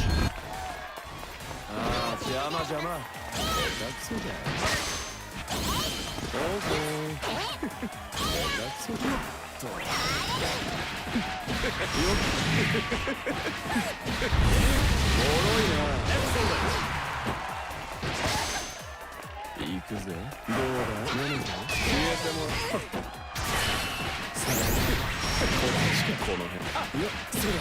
Great.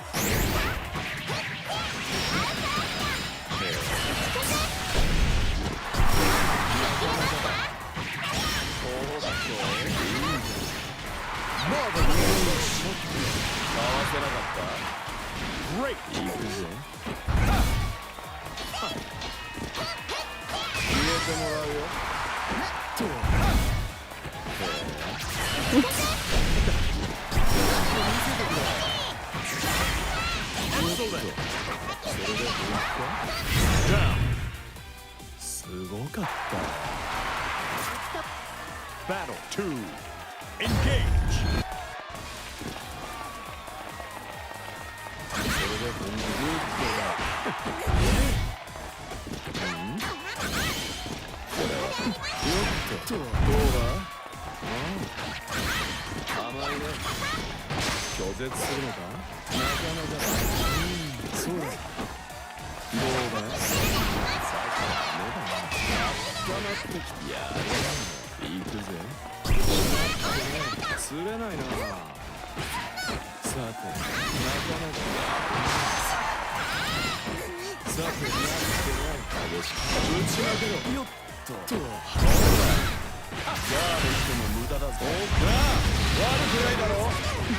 I've never had that happen before. That was crazy.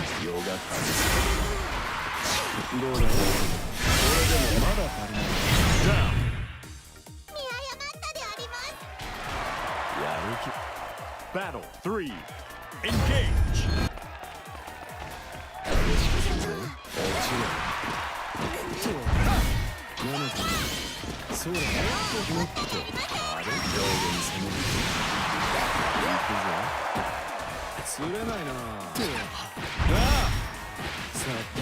Excellent.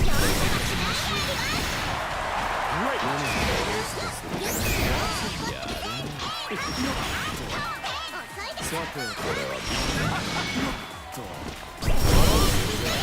Fine. I mean, good fit, but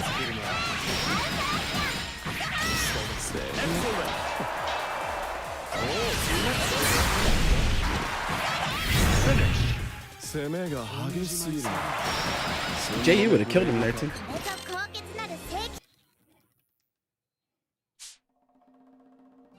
まあそう力むなよ。負けても死ぬからさ。 Alright, this is my last one. I got a podcast to do.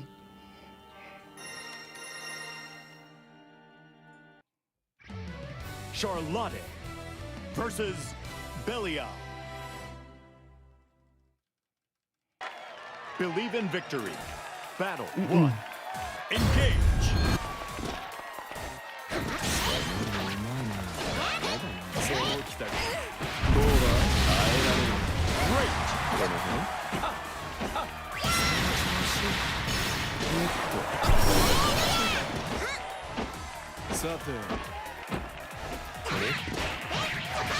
Great.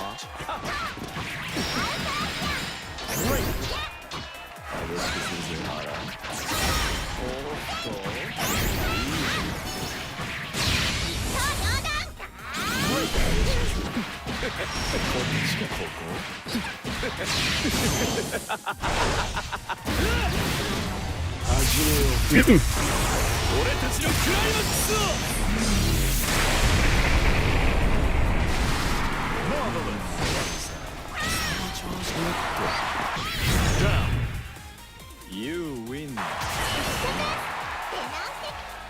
Battle 2. Engage.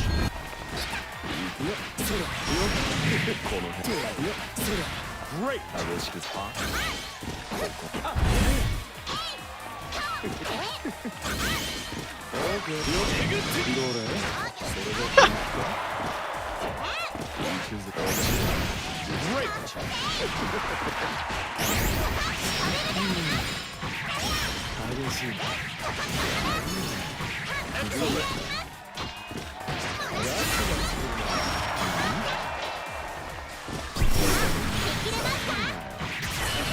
Finish. 経験ってのは質より量さ。 Believe in victory. Battle 1. Engage. 突っ込んでやる。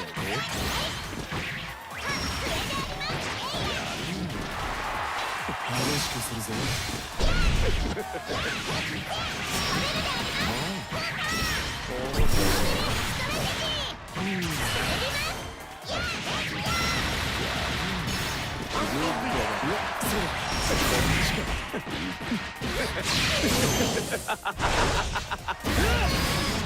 始めよう。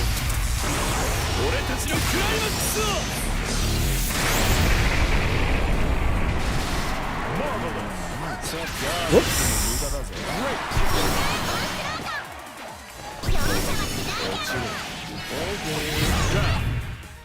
おい、殺す気か？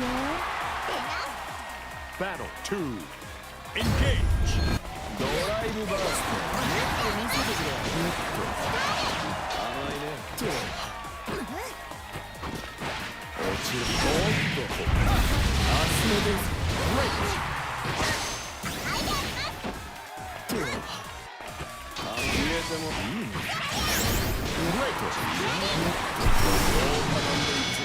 そうだ。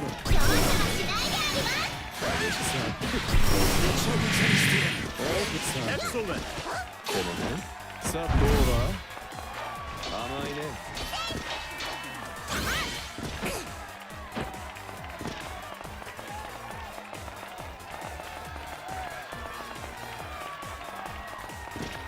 いくぜ。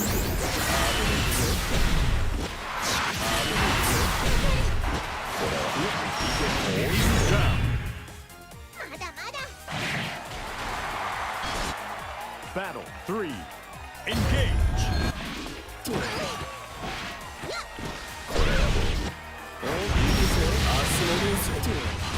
Excellent. 悪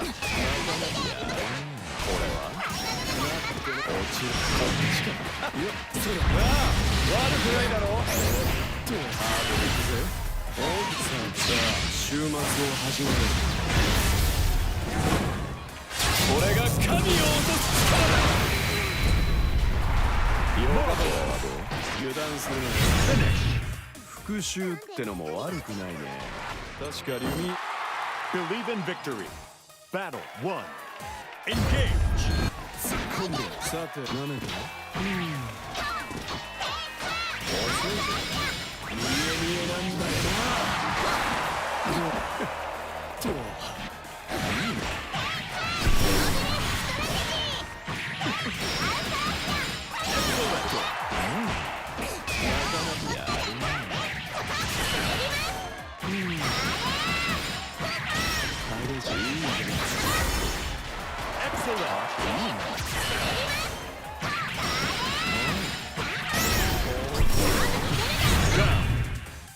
おい、殺す気が？ Battle 2. Engage. 飛んでみるかい？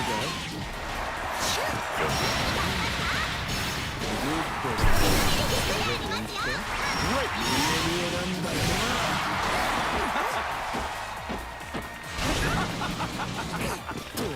いいかい？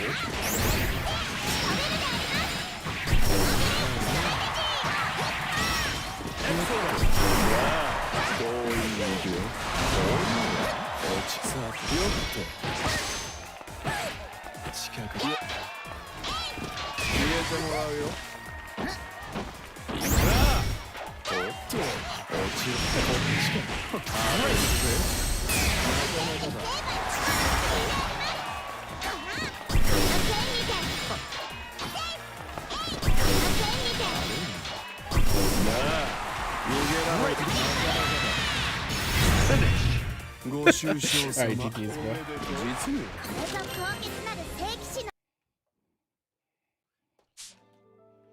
Alright.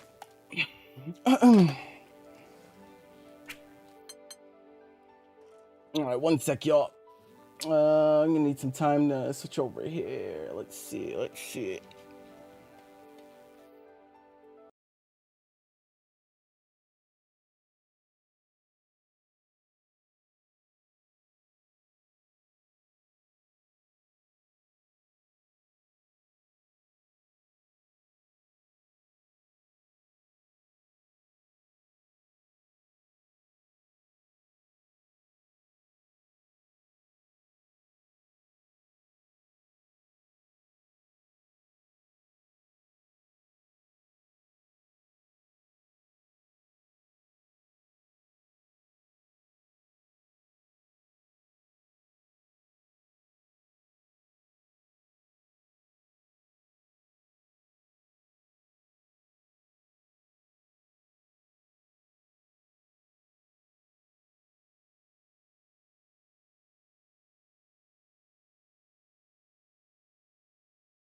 What happened, Dylan?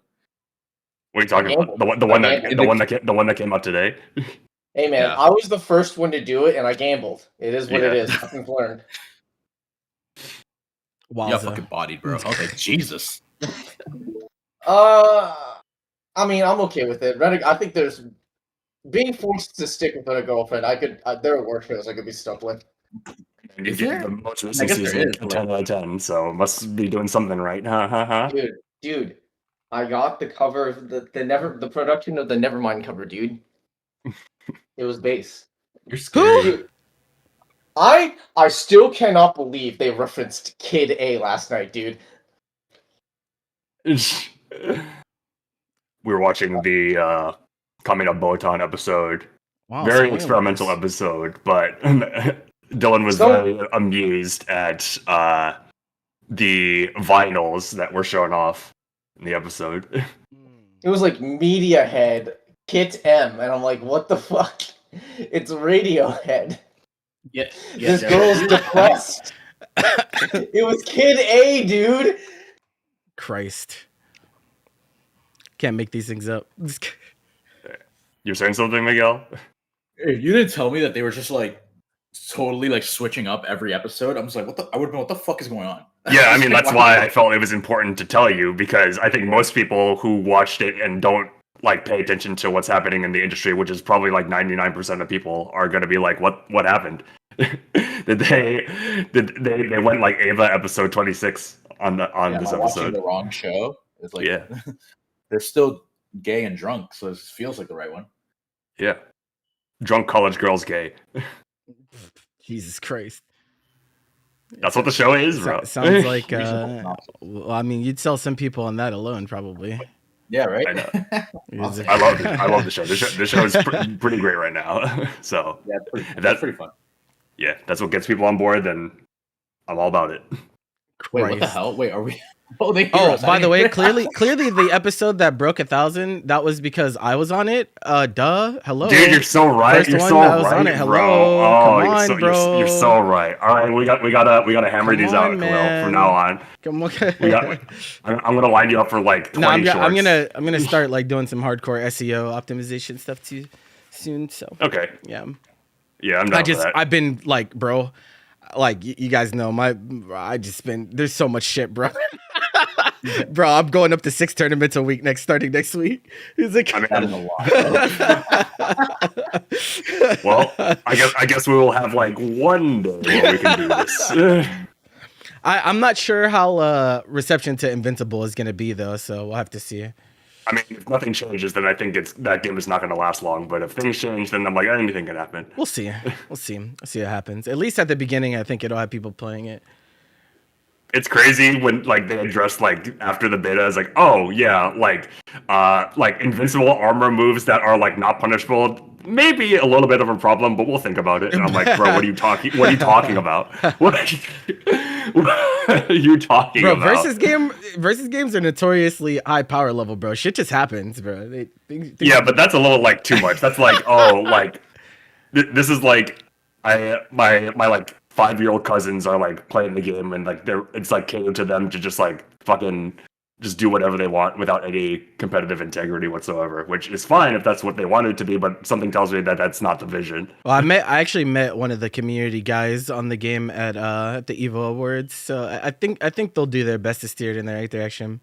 Yeah. I mean that's like pretty like that's like pretty jarring. Like you think like if you're a fighting game dev like worth your salt and be like, oh, unpunishable like DP armor move like seems pretty degenerate. Why does that sound like?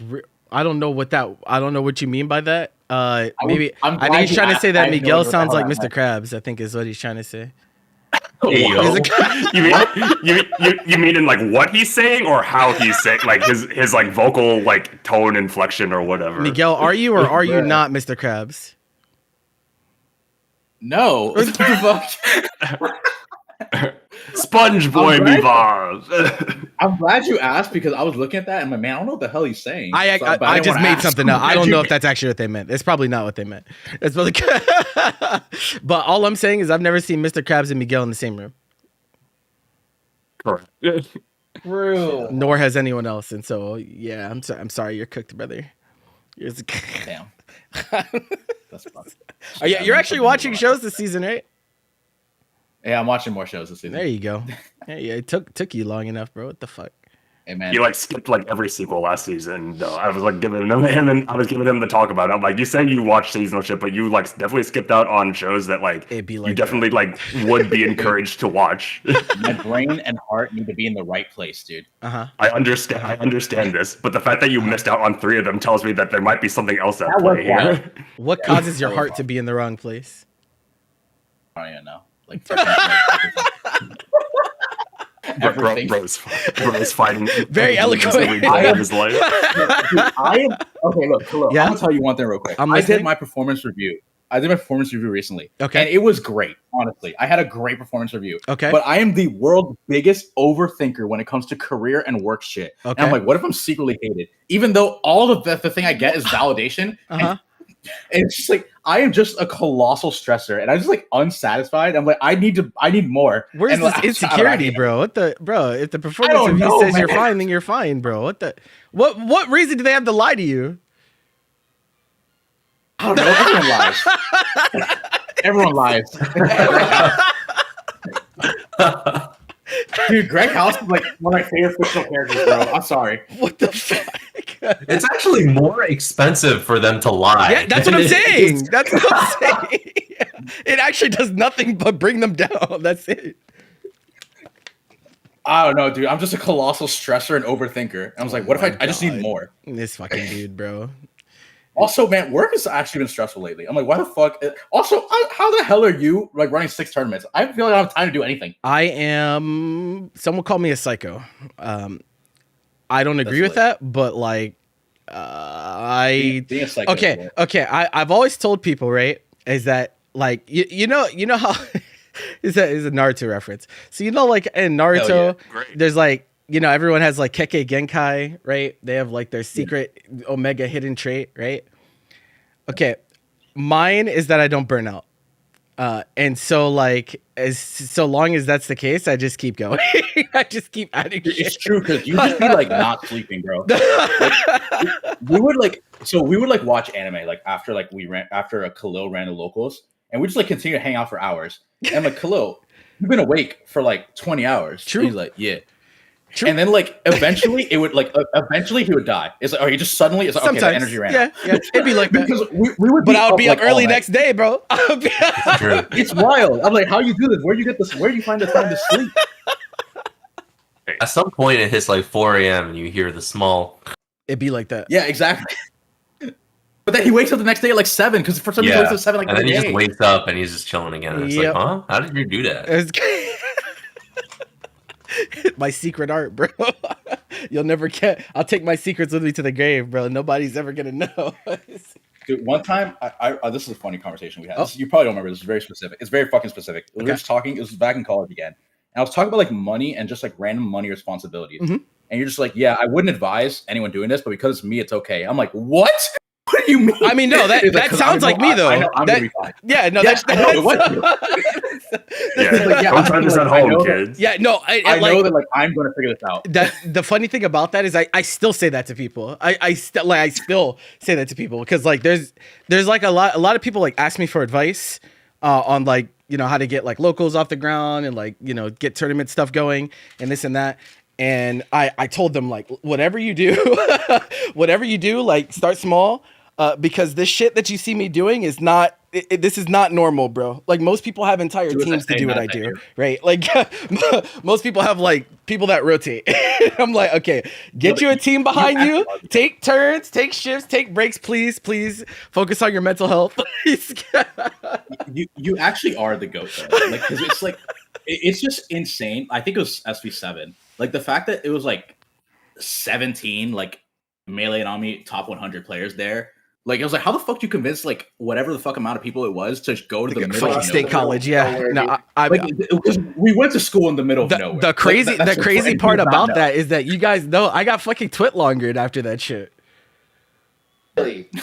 I do not remember that. You didn't know that? Oh, yeah. There was a dude that, it was some disgruntled Melee player. He, like, made a burner account called Kal-El's Kryptonite, because my tag at the time was Kal-El, the play on words with Superman, right? He made an account called Kal-El's Kryptonite, and he made a twit longer about how the only reason that I TO'd was for money and clout. And I'm just like, brother, I was bro. like, Definitely went egg on a lot of shit you did. You think we're making money? bro, it was so How crazy. did we convince? Bro, no, the craziest part was like I remember one, I can't remember which event it was. I think it was towards the end. But like the cost to like rent out the space was like $1,200, and I remember having it. I remember I had it in cash because I was gonna take it to the fucking hub building, right? And bro, someone stole my fucking wallet, bro. Someone stole my fucking. Someone went into my bag.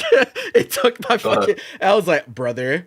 Oh my god! It's Khalil's kryptonite, bro. It's that guy. Bro, I was like, bro. It was actually, yeah. That was a lot. It was a lot. And so like, imagine my face, bro. Imagine me going and doing all that shit, and then like people were like, "Ray, listen, bro, this dude insidious plot." I'm like, bro, nigga, TOs don't make money, bro. What's wrong with you, bro? I don't like what clout, what money, bro? Please. Hosting FGC events is a losing game. Absolutely, that's what I'm saying. I don't get it. I'm like, what is he talking about, bro? This shit was insane. But thankfully, when that happened, most people read it, like, because like it was on Twitter, so like a lot of people got to read it, and they're like, this is insane. They're like, this is absurd. I feel like stuff like that just helps you because like there's no way this dude is like convincing anybody that That's like what I'm he's saying. correct. It's like why not just talk to me, bro? Like why not just bro, we go to the same school, just talk to me at the local or something, bro. What's wrong with you? I don't know. You gotta get that That stuff like that made me who I am today though. So honestly, I'll take it. Fuck it. It could be worse, but we probably should get started though. It's been like 20 minutes. Yeah. It's okay. All right. Yeah, we got to get the. I still don't know whether to leave these types of banter in on the videos or not. I love this shit, bro. Leave it in. Fuck it. All right, ladies and gentlemen, hello and welcome. We are back with the Anime Sovereigns podcast. We're going to be doing our Roundtable of Relics episode 2, which means we have all picked out a show, and we're just going to tell you guys why you should check it out if you haven't already. Maybe you'll see some stuff that you have not been able to check out before. We got all of our members here today, so I think you have like the hyperlinks and stuff set, right? So. Yep, all set. Here we go with the game of chicken. Like, who's going first, bro? Hey, no, don't worry. Okay. I want to go first. Okay. Because I've been waiting to talk about my show, or like I've been inspired to talk about the show because of current events. So I really want to go first. Okay, so. Before we jump in, everyone in chat, you guys can hear everyone in the call. Okay, let me know. But you were gonna be first. Okay, we got. Okay. Yes. This makes sense. So you picked this. I like you like don't know like what we picked out, so it's gonna be a surprise to you. Like, oh, I wonder what show this guy's gonna do. Yeah. Yes. But the show that I have chosen to talk about today is Showa Genroku Rakugo Shinju. It is a drama centered around, you guessed it, Rakugo. It's produced by Studio Dean, which is not typically known as a quality studio, but this show is, by far the best show that they've ever produced. Like, it's not even close. Directed by Mamoru Takayama, who is best known for directing this show, as well as the Kaguya-sama Love is War anime adaptation. So he's got like these two under his belt that people really know him for. It's 25 episodes long, split between 2 seasons. But I will also add that the first episode is a double lengther, so it's effectively 26 episodes. The first season aired in winter 2016, and the second season returned a year later in winter 2017. And it's based on a manga that ran from 2010 to 2016, which is, conveniently the year that the anime started airing. And the reason why I felt the sudden urge to talk about this show is because there is currently a show airing that a lot of people are enjoying, which is Akane Banashi.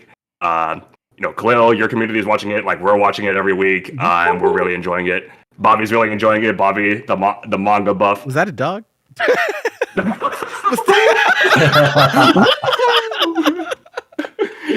It's like voice critical. Hell yeah. I am a dog for that show, bro. There you go. Let's go. There you go. Hey, I respect it. Yeah. So there's been a lot of positive discussion around Akane Banashi, and I've talked with Bobby quite a bit about the show since it started airing, and how I feel about Rakugo anime in general. And Bobby is a huge enthusiast of the manga. Like he says, it's like it could break into his like top 5, like potentially, or maybe it already is. I don't know. Bobby, you want to comment on that? There's just something. There's this X factor in the manga that it makes it one of the most immersive mangas I've ever read, which is like really strange to say, but like very, very simple things that they do hit so hard, and it just all comes down to the execution. Their execution is flawless for like something that's like not the highest ambition, admittedly, but like they just are pinpoint accurate on how to get you to feel a certain way every time. It's honestly incredible. Yeah, I love whenever you talk about the manga because like at this point, like Rakugo anime manga is like so up right now. Like people are like really like big on Akane Wanashi, and they're like, oh, like this is like really good anime. Like let me check out the manga. So like everything is like circulating, and like throughout all these conversations, the thought that I could never repress is if you like what Akane Banashi is bringing to the table right now, you will absolutely love Rakugo Shinju. This is something that I felt like saying for like weeks at this point because not enough people have made an effort to watch the show, even if it sounds like something that they would enjoy. And even more people have never even heard of the show. Jeffrey, or actually, wait a minute. So it's only you have seen this, huh? Yes. Okay, I was surprised Bobby didn't. I wasn't close to watching it on this, but like Rakugo Shinju is like the only show amongst my absolute favorites that only I have watched amongst like the 5 of us. So that's crazy. I'm kind of in the same boat as Bobby was last time we did this, where he like picked Ginpachi Sensei. So. Because of that, I feel like it is my solemn duty to take the time to talk about Rakugo Shinju today, and maybe encourage some people to give it a shot. True. So, first of all, there's probably a decent amount of people watching who don't even know what Rakugo is. Funny and relevant story. So, when we watch Akane Banashi every week, there have been 2 separate occasions where some of our friends who like don't really watch anime that much have like popped in and watched a little bit of it, and they're like, "This looks cool, but like, what is Rakugo?" And like that's happened twice with 2 separate people, and I'm like, I guess Rakugo is like not something that is like people like know like even like what it is. So I think a brief overview is appropriate just so that we're all on the same page. So, Rakugo is a Japanese storytelling art form founded on solo performances that are performed by artists called Rakugoka. The Rakugoka perform the story specifically written for Rakugo, and the Rakugoka depict all of the characters in these stories. The delivery of these stories hinges on, the wide range of skills that the Rakugoka must polish to like a masterful level. So things like vocal control, tone, projection, articulation, inflection, all obviously like essential when it comes to reciting the stories and making them engaging to listen to. But there are also elements that are a bit more amorphous and like difficult to grasp. So things like body language, charisma, interpreting the characters like within the stories. Excelling at all of these skills and applying them in unique ways is how Rakugoka differentiate themselves from their peers. Rakugo at a glance seems pretty old-fashioned by today's standards of entertainment, because it is. It's very old. It's like it is fucking like I was like it is. It's like 400 years old at this point. And in all that time, technological advancements and like the ever-growing importance of convenience has shifted Rakugo's place in like Japanese society to a very niche theatrical experience that has seen its fair share of like peaks and valleys over its like incredibly long history. I also believe it's in some places it's colloquialized to sit down comedy as opposed to stand up comedy, which is I think is also funny. That's actually really funny. I've never heard somebody say that, but you're so right. That brings us to Rakugo Shinju, which not only follows the history of Rakugo from like the post World War II era to roughly modern day, but it also tells the entire life story of a great Rakugo master from his childhood days to his final days. And, I think that's the main upfront selling point of this show, because it is so rare to find a character story that is this complete in really like any form of media. So the main character, he actually goes by many different names over the course of this show. So it's a practice in Rakugo to be given a stage name that can change as the Rakugoka progresses through their careers, or they can inherit a name from their master. But for the sake of consistency, we'll call the main character Kikuhiko, because that is like what he's called for most of the time when the audience is like getting to know him. So Kikuhiko is the character that we experience most of Rakugo Shinju through. The show starts by showing the audience how he enters the world of Rakugo at a very young age. So he was originally training to be a traditional dancer, but a crippling leg injury forced him to quit. And that essentially led him to being disowned by his mother, because like his mother was a traditional dancer and she saw no value in him after he suffered his leg injury and he couldn't dance anymore. And he was left in the care of a master Rakugoka, where he would then like start his training in the art of Rakugo. And all of these life-shifting events left Kikuhiko with a fear of abandonment, not having a place in the world, and a deep-rooted feeling that something would always be holding him back in life. And we can see this through like things like his leg injury, because like he has to walk with a cane for his whole life, even like late into his life. Like his leg injury like never truly like recovered. And because of this trauma, he clings desperately to Rakugo as the thing that would save him from everything that he feared, even though he initially did not care for it as an art form. It's just something that like was just a convenient thing that like, oh, I have to master this thing, otherwise I'm going to be like left behind and nobody's going to accept me. So as he gets on into his teenage years, World War II begins, and the state of Rakugo gets shaken as the priorities of like the Japanese society shift, and people can't afford to support or like be interested in Rakugo during the war period. And like this fills Kikuhiko with dread, because the potential decline of the art form that he like dedicated himself to in order to like save himself and find his place in the world. He becomes like very like apathetic, and he just really like is very down on life at this point. But after the war, Rakugo sees a small renaissance as the Japanese people try to embrace their cultural arts in the post-war era, and Kikuhiko finds himself at the forefront of a new generation of young Rakugoka, and is tasked by his best friend and fellow Rakugo apprentice to work together in carving a path that will ensure Rakugo's survival in the new age of entertainment. That's probably all I'll say about the plot, because saying any more would be breaching into major spoiler territory, and that's not something that I want to force upon people. I want people to experience this for the first time and really get to feel the full effect of his story. But this is all to illustrate that Kikuhiko's relationship with Rakugo is a roller coaster of drama, of passion, of self-discovery, of seeing life in its totality. And I can say without a doubt that it is one of the most complete stories ever told for a character that is so layered and nuanced, who's lived his entire life feeling joyous moments, painful moments, somber moments, times when he felt so lost in his own inner turmoil, carrying the weight of Rakugo all alone. And in the end, after everything that he suffered through, he finds meaning in his life that is felt not only by him, but the people closest to him as well. It is such a resonant and fulfilling character story that I wish more people would be open to experiencing for themselves.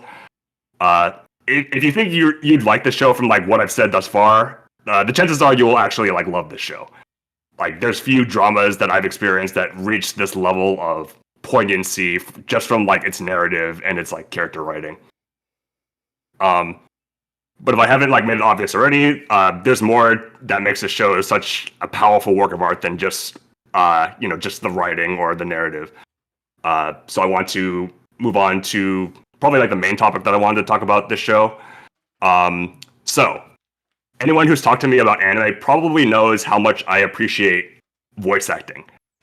It's one of the biggest factors that differentiates anime from other mediums in like the otaku space, like manga and light novels, etc. Voice acting adds like new layers to characters in a way that really nothing else can. And I'm a huge fan of a lot of voice actors because of how much life they breathe into the characters, so the audience can really understand them and like connect with them on a whole nother level. So yeah, I appreciate voice acting a lot, and I will make the bold claim that Rakugo Shinju is the anime that is the most elevated by its superb voice acting performances. And I think the reason for that should be pretty obvious. Like, Rakugo itself is an art form that hinges on the verbal skills of the Rakugoka, so it makes sense that an anime centered around Rakugo would be the same. This show like would have been like doomed to fail if it did not have exceptional voice actors to depict the whole cast. But thankfully, all the voice actors for the Rakugoka are seasoned veterans in the industry. And they definitely brought their best performances to this production. Just as like a side thought, I think I have to like imagine that this is like one of the most difficult shows to be casted on because of how complicated Rakugo can get. And to my knowledge, none of the lead voice actors were specifically trained in Rakugo. They're like, brilliant seasoned voice actors, but like, not having a Rakugo background can be pretty difficult when it comes to, representing Rakugo in all of its intricacies. So it's very impressive that the work that they brought to Rakugo Shinju. And believe me when I say that this show cuts no corners when it comes to the actual Rakugo performances. This show has entire uncut performances frequently. There are like so many immersive performances, and I think I can count on like one hand like the performances that they like started and didn't show it to completion. Like, it's like kind of that insane. So yeah, like this show gets Rakugo, and it really like respects the performance aspect of it, and that it does not want to like break up a performance just as you would if you were just like there in the audience yourself. I especially want to highlight the performance of Akira Ishida as Kikuhiko, the main character. I strongly believe this to be the single best voice acting performance for an anime character ever. I think I'm going to say that much. Like, it's really like he masterfully depicts this character as he like goes through so many different phases of his life. Like, his performance evolves alongside Kikuhiko as he becomes better at Rakugo, as he slowly finds himself through the art form, and as he feels like both like the immense joy and pain of life as he grows into a great master of his craft. It's such a moving performance because it represents the entire life of this character just as much as the show itself does. And honestly, the show is worth watching just so that you can hear this performance. Like, this is like his magnum opus. He's done a bunch of like great voice work over the years, but I think that there will not be a role that like tops this one for me from Akira Ishida. So yeah, the narrative and like the thematic merits of the show are inseparable from the voice acting performance that deliver them. Like, watching the show for the first time like made me appreciate and admire voice acting even more than I had already did before. And I would highly recommend this show to people who want to see what a masterclass of voice acting truly sounds like. Like, if you admire voice acting at all, like, this is like the show for you. So yeah, and like, and this moving on to like another thought that I had like regarding like this show and just branching out into like Rakugo anime in general, but like Rakugo and anime are like pretty perfect complements to each other as like art forms because like they're both like audiovisual like mediums that really like hinge on like physical acting and vocal performances. Obviously, anime is like more than that, has more to offer than that, but my absolute like favorite anime definitely focus on these aspects of like character acting and voice performances, like really like being a part of the character that you just like that just adds so many more layers than there would be like without it. Yeah, Rakugo anime is goated, and like this is like a funny thing that I realized, but like in my mind I have like watched a lot of Rakugo anime, and so I was curious and I looked up all of like the the anime on AniList that have like Rakugo as like a tag. And I think I could say that I've actually like seen like every like actual like Rakugo centric anime. So like so like there's Rakugo Shinju obviously. There's like Kanebanashi obviously like it's currently airing. There's a show called My Master Has No Tail, which is a show that I watched in 2022, I believe. And there's Joshi Raku, which is like a slapstick surreal comedy, which maybe doesn't count, but it's still like a fun show that like has Rakugo as like the main like at least like the main backdrop. So yeah, I've watched a lot of Rakugo anime, and I've liked them all because like they always like focus on like the voice work and like the Rakugo aspect of like being like very like artful when it comes to depicting the art form in another art form. And I think like that's a very like interesting thing. Like we've seen like a lot of like especially when it comes to like sports shows, like like anime is an art form depicting what is another art form, or just like a sport, like just something that like people have to like hone and like master. And it's very impressive when anime is able to like capture all of the intricacies of like anything that is like not anime, whether it be sports or another art form. And I think Rakugo is the perfect complement to anime, just based on like their artistic values. It's like a really like interesting thing that's just like entered my mind now that I've like watched like so many like Rakugo shows. So yeah, that's like the bulk of like what I wanted to talk about. I love this show. Like I recently rewatched it for before this podcast. It is like one of the most like engaging shows that I've ever seen. Like I lose like when I'm watching, I lose track of like what episode I'm on because I always hit next episode like immediately, and I don't like see what episode I'm on. I'm just like I just want to watch more. And I hope that like what I've said just like encourages people to like pick this up if you're liking Akane Banshi right now and you want more Rakugo anime to just see what's up and see what anime has to offer when it comes to representing this art form. There is no better anime than Rakugo Shinju when it comes to that. Sounds like you hate it. yeah, bro. Like the truth comes out. Like this is actually just like a big hate piece. April Fools. We're still in April, huh? Hey yo. All right, cool. Yeah. All right. Who is going next, my friends? Who wants a shot at the world heavyweight title? What'd you say? I can talk some Ace Diamond. Okay. Hey yo. You Hey, yo. are on Bobby will probably step in on occasion. Ace of Diamond. Click on Ace. Yeah, this is a very True. Man, this show's been going on forever, bro. True. It is pretty long. It took a long break. Yeah. I remember he got jump scared during the sampler. He's like, "Wait, this shit is back." It's just completely left his mind. He stopped looking. Dude, the thing is, I woke up to an AniList notification saying episode 1 dropped. I'm like, what? Because we just got like no news of this show for several years. But Bobby would always just go like, dude, it's just gonna come out one day randomly, and it's exactly what happened. Because like the first, so Bobby and I watched this show like when Act 2 started, which was like in 2020. Because he reminded me that the show existed. I was like, wait, I watched that shit like in high school.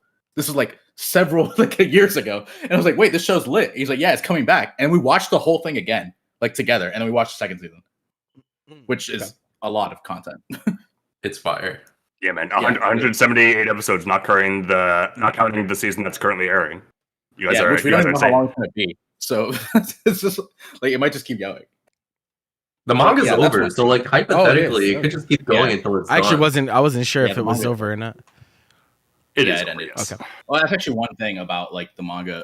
So, for some reason, this manga like never got like book, like a physical release, like in English. Oh, like which is kind of like weird, I would think. Yeah, it is weird. And yeah, the reason why I kind of want to talk about the show is because like I would consider this show like one of like the strongest like sports anime, like as like the shonen sports anime, like just in general. And like, you know, like everyone like, you know, Haikyuu is like known about, everyone kind of talks about it. Or people like Kuroko. Bad. But they like it. Dylan. People do be saying Kuroko. Yeah. Bad. But this show just kind of like never got hyped. Yeah, Dylan hating on Kuroko too. We could always just do that together. That's lit. Anyway, so this show like never got like the type of like fame, I guess, or popularity like here that like some of the other like popular sports anime did, and at least I think so. Like that's like kind of been my experience, and I think you could probably say that part of that has to do with like the manga never really releasing, because I think a lot of people, cause I've had the experience, I know Bobby's had this too, where you just kind of like go into like a library or something, or like just a book club, anything, and you just kind of see something physical, and you like look at it a little bit like while you're there. And it's like, and that like can like make a difference, like for sure, randomly, just like it like discovery of things. No, it's important. Yeah. Yeah. So not having anything physical probably like has like an impact. The studios right now that work, so before it was a Madhouse and IG that worked on it together. The latest season is OLM, but OLM is cool too, so it's still lit. And the first few episodes we watched have been pretty exciting. So having a lot of fun. It's like a difference between this season and the past seasons that you've watched, just like, you know, from a production standpoint, or is it not noticeable? I think it still looks like quality, personally, and like there's like, because like it's a baseball anime, like there are just frames that like get repeated, because like, you know, if you throw the ball to the first baseman, like, you know, you'll like see like a repeat of that, because like that's not gonna like do that every single time. Sure. They're minimal enough. Like the differences are minimal enough that I'd be willing to believe like that it's the same studio, but like if someone told me like, oh, it's the same guys, and I'm like, oh, I guess it's been like 6 years. I guess it looks very, very minutely different. I guess so, but like I easily, like, you could trick me and be like it's the same. Like I don't think about it at all. Yeah, I thought it looked like pretty. Yeah, it looks the same. Like by and large, it looks the same. Cool. I mean, this is a goated duo of studios to have on the show, bro.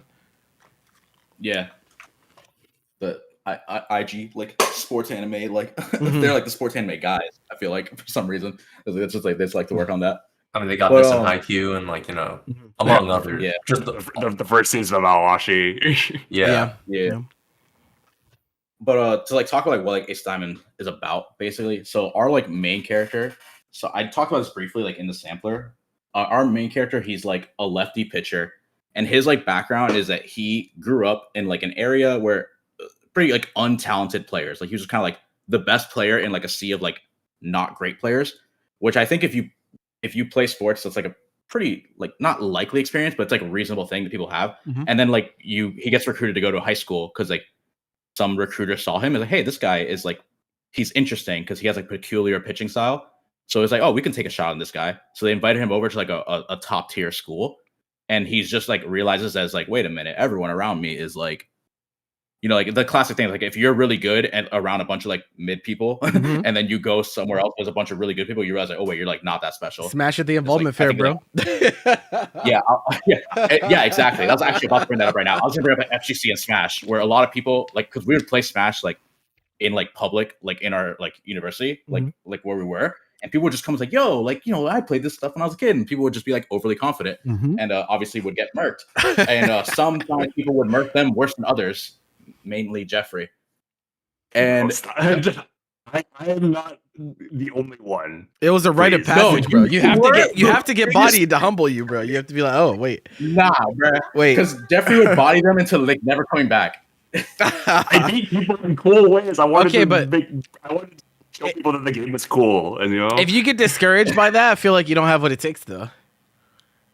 I guess that's what Jeffrey says. Jeffrey says, like, dude, I'm gonna beat him up so bad so they can see the cool thing I did. He's like, yo, I want to do that. It's like, bro, that's how I got into Smash and fighting games. I saw someone like do something cool, like destroyed somebody. I'm like, I want to do that. Anyway, but yeah, that's like kind of like how like the initial like first episode starts. Like, yo, you have a peculiar pitching style. I feel like you're like interesting to like bring around. You should go to this school, which is like a like top tier like Japanese like baseball high school. And he goes in like kind of like confident and realizes like, oh shit, I ain't shit pretty much. And he has like our like main rival for him, because he's like incoming freshman, is Furia, who is a right-handed pitcher. So that's already like a difference for them. And they just have completely different pitching styles. Where I already mentioned that Sawamura is like a bit particular. Like he's a little bit like a gimmicky pitcher. Like he repeats some similar pitches. Like he has like a lot of movement on his fastball, but he doesn't throw his fastball very hard, which is pretty common for lefties. Like generally speaking, lefties don't throw as hard as righties. We don't exactly know why, but that's just kind of, there's enough evidence to say that is the case. That's interesting. And Furia is it's because like when you're like a lefty pitcher, there's like it's considered an advantage because the angle that you see the ball at as a hitter is like different, so you're not used to it because there's just less lefties and righties, obviously. Yeah. So it's like lefty pitchers are like considered valuable because of that, because like they just have an inherent advantage going into people, especially other left-handed hitters. So it's like that's just like one of those things where it's like, oh look, like lefties are like desirable for like high like top tier like sports and stuff. Strength of a left-handed hitter is lower for some reason. You said, yeah, it's just like the angle in which you see the ball coming from. It's like, and also like where the ball like moves. It just doesn't like work as well. Like there's like enough evidence to, like show this is like real. So it's at a top tier like high school. It's like, oh, left-handed pitcher with a peculiar delivery. That seems interesting, and he seems pretty talented, like talented enough. So they like took a shot on him pretty much. And Furia is like the exact opposite. He's like the type of pitcher that is like the overbearing, like I'm gonna bully you pitcher. Like he will throw the ball hard, he'll throw the ball past you, and like he'll just like overpower you. He's just like, you're not hitting this shit. Basically, yeah, pitcher. Pretty much. Yeah, he's like a power pitcher where Sawamura is like a contact hitter. I see. And it's like it's interesting because like, the show does play pretty faithful to like a lot of like normal like baseball stuff where like, generally speaking, power pitchers will get tired more quickly for two reasons. One, they're throwing harder, obviously. And then the two is like, if you're a contact pitcher, like contact-based pitcher, you could throw one pitch at somebody, they swing at it, and oh look, I got an out because I threw one pitch, I got an out. But if you're a blow past somebody power pitcher, if you strike them out, it's a minimum of 3 pitches. Yeah, so minimum of 3 pitches, so that they're just more likely to get like tired throughout the course of the night. Furia is like, or of course, I guess it could be during the day, but whatever, during the course of the game. Furia is like a stubborn type of guy where like even when he's getting tired, he was like, I will brute force through this. But and then like you have like our coaching staff is like pretty reasonable for that type of thing, because a lot of times like as someone who played baseball in high school, like pitchers, like the coaching staff will just kind of like bank on like their best pitcher. And it's like, yeah, I mean, they'll just like, unless they're getting wrecked, but it's like they'll just like kind of rely on them throughout the course of the game, because like, oh, like he's just like the strongest one, like he'll be able to like get through it pretty much. But like when you have like moments where like Furia like gets pulled out of the game, it's like kind of like shocking, like for the crowd. It's like, whoa, they're taking out like that like number one guy, like the one who's throwing like 90 miles an hour in high school, which is like pretty unreasonable.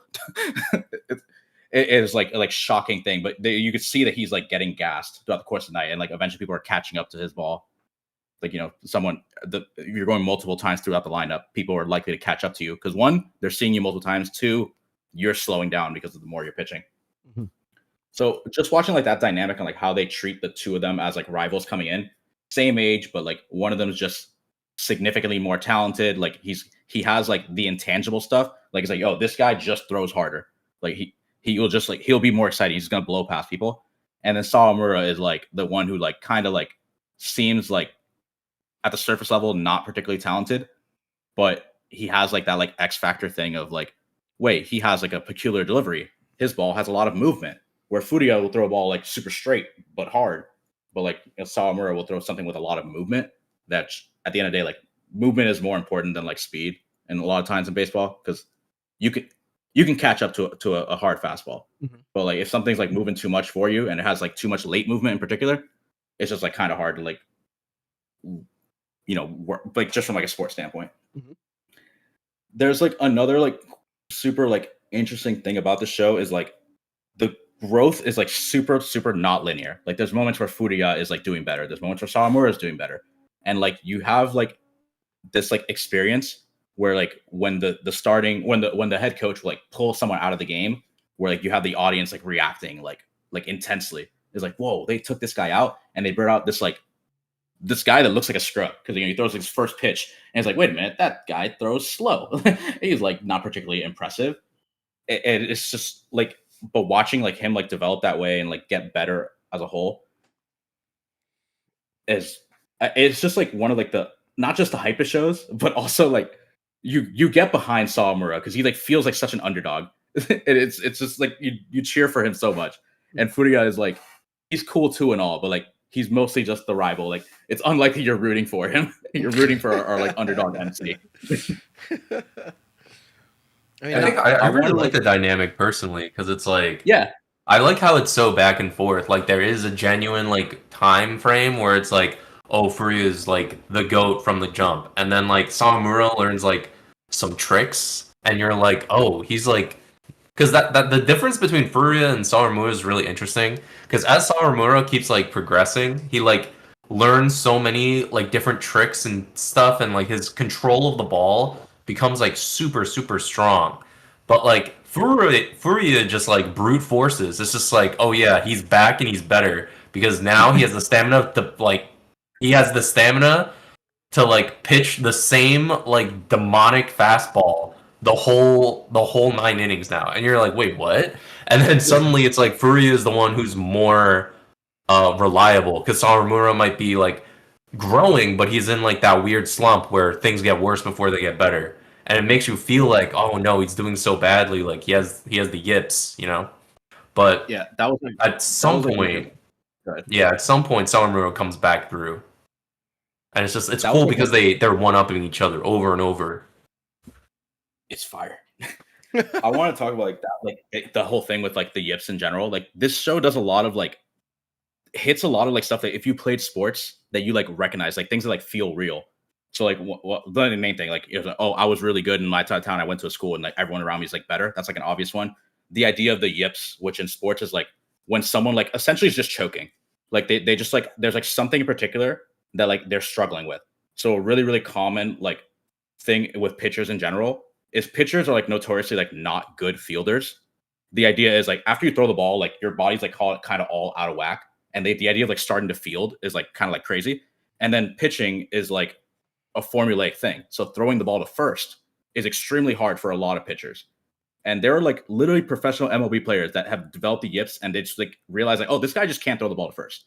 So people would get like huge leads on them, like when they're on first base. So they can potentially like steal second more effectively because they know that like this person is very unlikely to throw the ball to first because they know that they are weak at it. Like they're just not good at it. Like even like great pitchers, like that just it's like, oh, we're just bad. They're just bad at throwing the ball to first. Because when they throw the ball to home, they're on their time. They do it. It's like it's formulaic, like kind of like, you know, like archery or something. Like it's like you're doing the whole process. But like when someone's running to first or when someone's running to second, like throwing the ball in a different direction, you have to like rush it kind of. So that is like they just like go. You have like multiple players go through some type of yips, and it like feels pretty relatable because anyone who's played sports has had like a random moment where like they feel like they have gotten worse at like something and they can't exactly like, point out why. Not linear, like it is definitely real. Like really with like any skill, like you try to grind. If you've really gone through like and been in the trenches, like you know what it's like to like kind of hit the wall and be like, well, is it over for me, bro? Like, is this as good as I'm gonna get? Is this all like? Yeah, I just thought of something. I have a friend who like is hella good at One Piece, and he missed out on getting top 8 at regionals like 12 times in a row. Like he lost his last round to get top 8 like 12 times, and he was like actually panicking. Like every time he's like, "How do I keep losing at this same round?" Like, it was like it was absurd. Like it's absurd. It's like the Cloud 805 ninth place curse, bro. And then he eventually like finally did it, and then he like won the next region after. Like he finally got top 8, and then he like won like a month later. It was like, oh cool, it's over. You're now he broke through like 8 ceilings at once. Pretty much. Great, basically. Yeah, sometimes it just all comes together.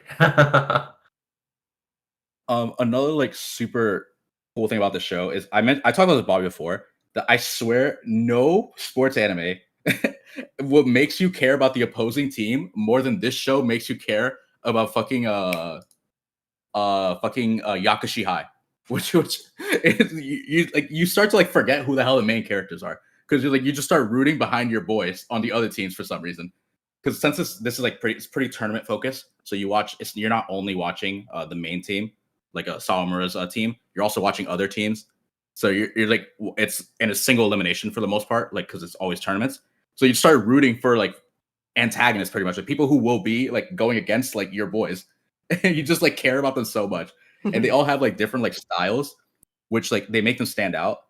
And another like super big like sports focused thing that like anyone who's plays sports can relate to is like the ease when like your best player is like up pretty much. So like there's a player, Miyuki, he's like the catcher for the team, and he's just like a calming force to the team that sometimes when he goes up to bat, it's like everyone can just be getting like murked. Like it's like the whole team is like getting like kind of fucked up, except one guy who's a side character who I will mention later because he's hilarious. But the whole team will just be like, the whole team will be getting like messed up or whatever, and like you'll just like kind of see it's like, man, like no one can get a hit off this guy, and you just see like Miyuki is like the stabilizing force where the team will be more comfortable when Miyuki's up to bat, and he'll like break the slump and like kind of like be like the lifting force for the team, which in baseball is pretty relevant because like your best player like doesn't come up to bat often. Obviously, you know, they come to bat the same frequency everyone else does, and like it can just be like a calming force that you just like believe is like, oh, this guy will like do it for us, which is so weird because baseball, like mathematically, the batter is more likely to fail than they are to succeed, but it's still like a calming force that like exists like in the show and like just in sports in general. And then because of that, I'm gonna bring up one guy. He's a side character who's just the GOAT. Yeah, he's like he's like actually the secret best player in the team. He's just a side character who doesn't really get a lot of content, but for some reason, every time people are like talking about how like, damn, this guy is like unbeatable. You just like zoom into like you just see like him in the background. Like, wait, he's on second. How did this guy get here?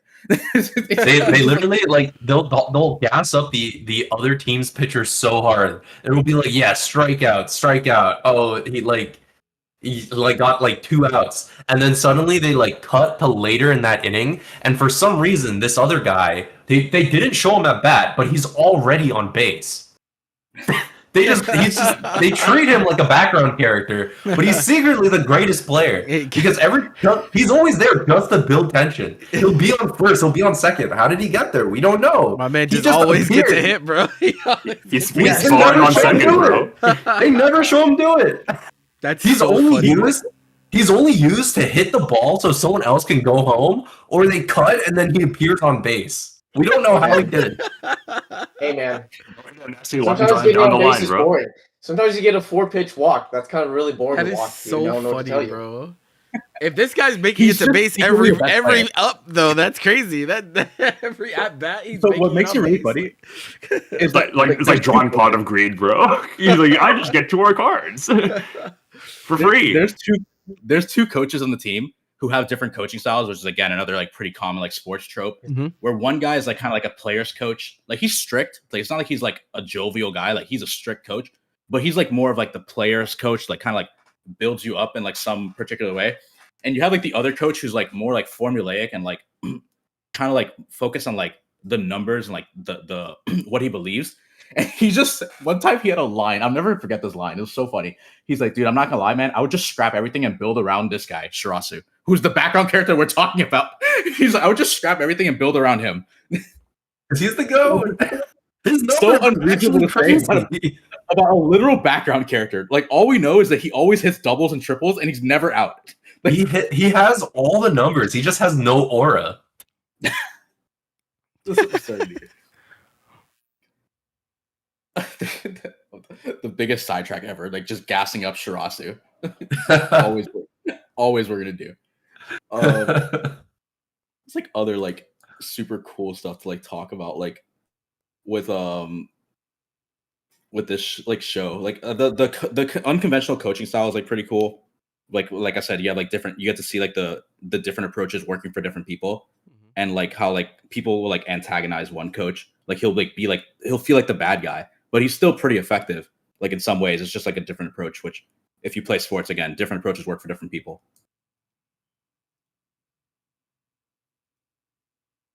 Again, it's obviously since it's a high school sports show, you have like, you know, the dynamic of like the third years and the first years. So the first 2 seasons of the show, the third years are like still in it. And you get to like watch like their journey to like towards the top, and like our like youngin like first year crew and our second year players who then grow to become the third years is always like a typical like sports anime thing, but it's just always so fun to watch. And that's like some like this show is like so it's hype, but also amazing. It's like so well written, but it's just so exciting to watch, and you get behind your boys. Like that's like the big thing about it. Like you're just always getting behind your boys and rooting for them. And there was one other big thing I wanted to mention that I just forgot about, which I'll remember in like 10 seconds. But dramatic pause while Miguel gathers his last thought. While he thinks about that, I just want to touch upon something you mentioned earlier about the enemy teams who are like always getting so much focus. I feel like one of the things about this show that's like so interesting is that they make it so that you watch the games, not all of them, but several of the games, you're watching them from the perspective of the enemy team. And so it's like they're kind of treating like the way that they show the games, they treat the main team they see every time like the antagonists. And they get like maybe like 1/3 of the screen time throughout that game as the enemy team.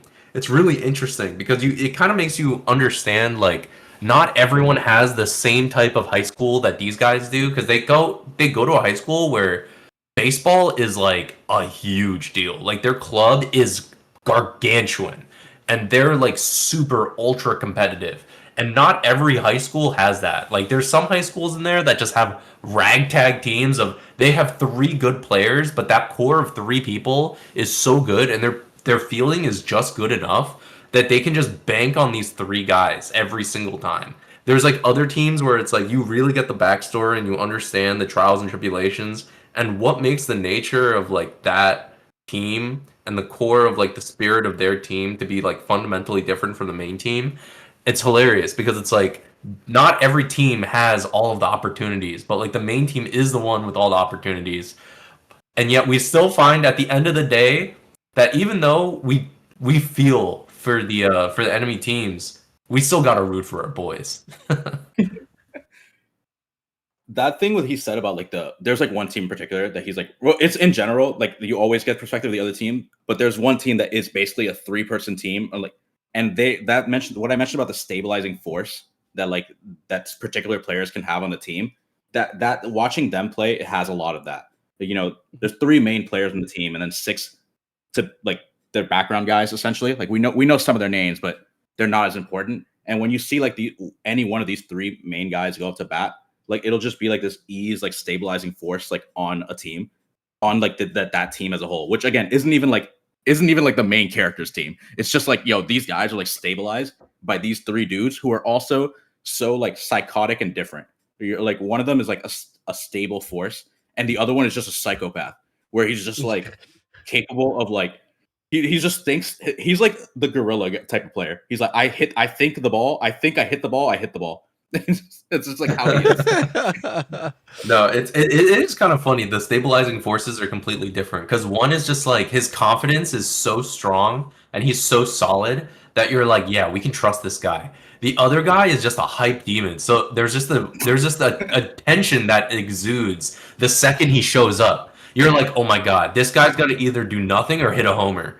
And then there's like another dude who's just like his calming force is he's just like everybody likes him, and he's also just kind of like the dude that everyone shits on. So it's just like you're like, yeah, that's my guy, but like he's low key getting angry because everyone's just shitting on him, even though he's actually a good player. So it's like it's funny that he talks about the stabilizing forces. They're all completely different, but like they have the same effect. I just feel like when I watch this show, as someone who like, even if you didn't play sports, but someone who played sports growing up, there's like random moments where I was like, I feel that as like someone who's like just played sports, like at like, you know, I played high school sports, I played travel sports, and like like competition focused, and like I just like feel that like this feels like a real thing, like I've like experienced, like just watching the show. There's also like funny moments where they do literal MLB players, like famous MLB plays. They'll just like animate them. It's like is super funny watching like Ace of Diamond, but real. You just see like the frame by frame. It's like this is just the exact same play. But it's like, Yeah, MLB is just Japanese high school, bro. What do you mean? It's the peak of baseball. Wow. Oh, I remember this one thing. Finally, so when you watch sports anime, there are like different types of sports anime. You have some of the more grounded ones. I would call Awashi like pretty grounded, to be honest. It is. Then you have like you'd have things like Megalobox is a little bit different because you have like the gear mechanic where it's like they're boxing, but it's like it's Megaloboxing, so you have like the gear. It's a little bit different. You have like Inazuma 11, which is like actual like aliens and powers and like hell, it's like superpower. Prince of Tennis, like super powered tennis.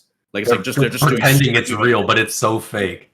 Yeah. and then Kuroko, which fails at both. It fails at being a superpower show and a regular grounded show. So just want to take shots at Kuroko while I'm here. But this show like it's like more of a grounded one, still hype, but grounded, and it just makes you like love and appreciate it like so much more because there is appeal to the superpowered sports show. Like I know some people like them.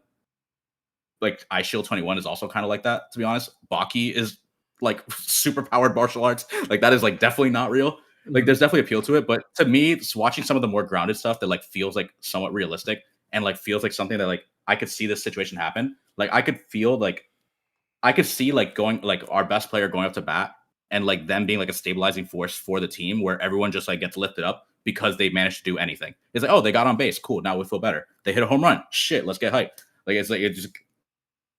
And so that's if you want to watch like more of a grounded sports show, this is like a little more of that, but it is still like an exciting, like there's still like exciting plays, but it's not like a super powered one. Like Blue Lock is also like kind of a superpower one. What do you mean kinda? Yeah, it is. What are we talking about, brother?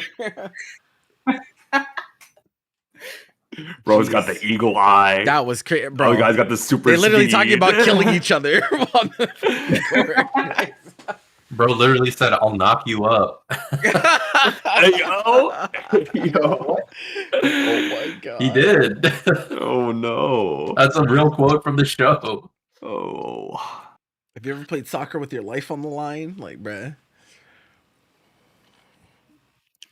It'd be like that sometimes. That's what it feels like. All right. Is that you That's wrapped like the up general on gist. that? Pretty much, yeah. Like it's just a great sports show that I feel like people don't really hype up enough or don't talk about enough. Maybe you could maybe say part of it is like the gap in like time. Like it's like all the seasons have had huge gaps in between them. People's Don't attention exactly spans know are why. so bad nowadays, bro. Yeah. But hey, if you like sports anime, just fucking watch this. It's back. It's the perfect time to get into it. Yeah. 178 episodes to catch up on. Light work. It's so easy, bro. It's a good thing if It'll you're make really it into feel it, though, easy. right? Like it's Yeah. It's a pretty addicting show. Like because it has a lot of the episodes are games. Like it's like you're watching games. There's other stuff too, but a lot of it is games. So it's just constantly like exciting. There's just there are just things going on at all times. So if you got a short attention span, you're there, man. Just dangling keys in front of their face, bro. Hey, pay attention, hey.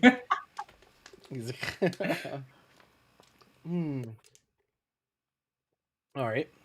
I just dropped the baseball. Okay. My man. I had a baseball made in sure my hand. yeah, bro. My man is full on cosplay mode. He had a baseball in his hand. Nah, bro. I just always have a baseball by my desk, and I just fidget with it. You know. This is crazy. Unbelievable. All right, I'm gonna go next. All right. What's All right, I'm gonna be talking about Moriarty the Patriot.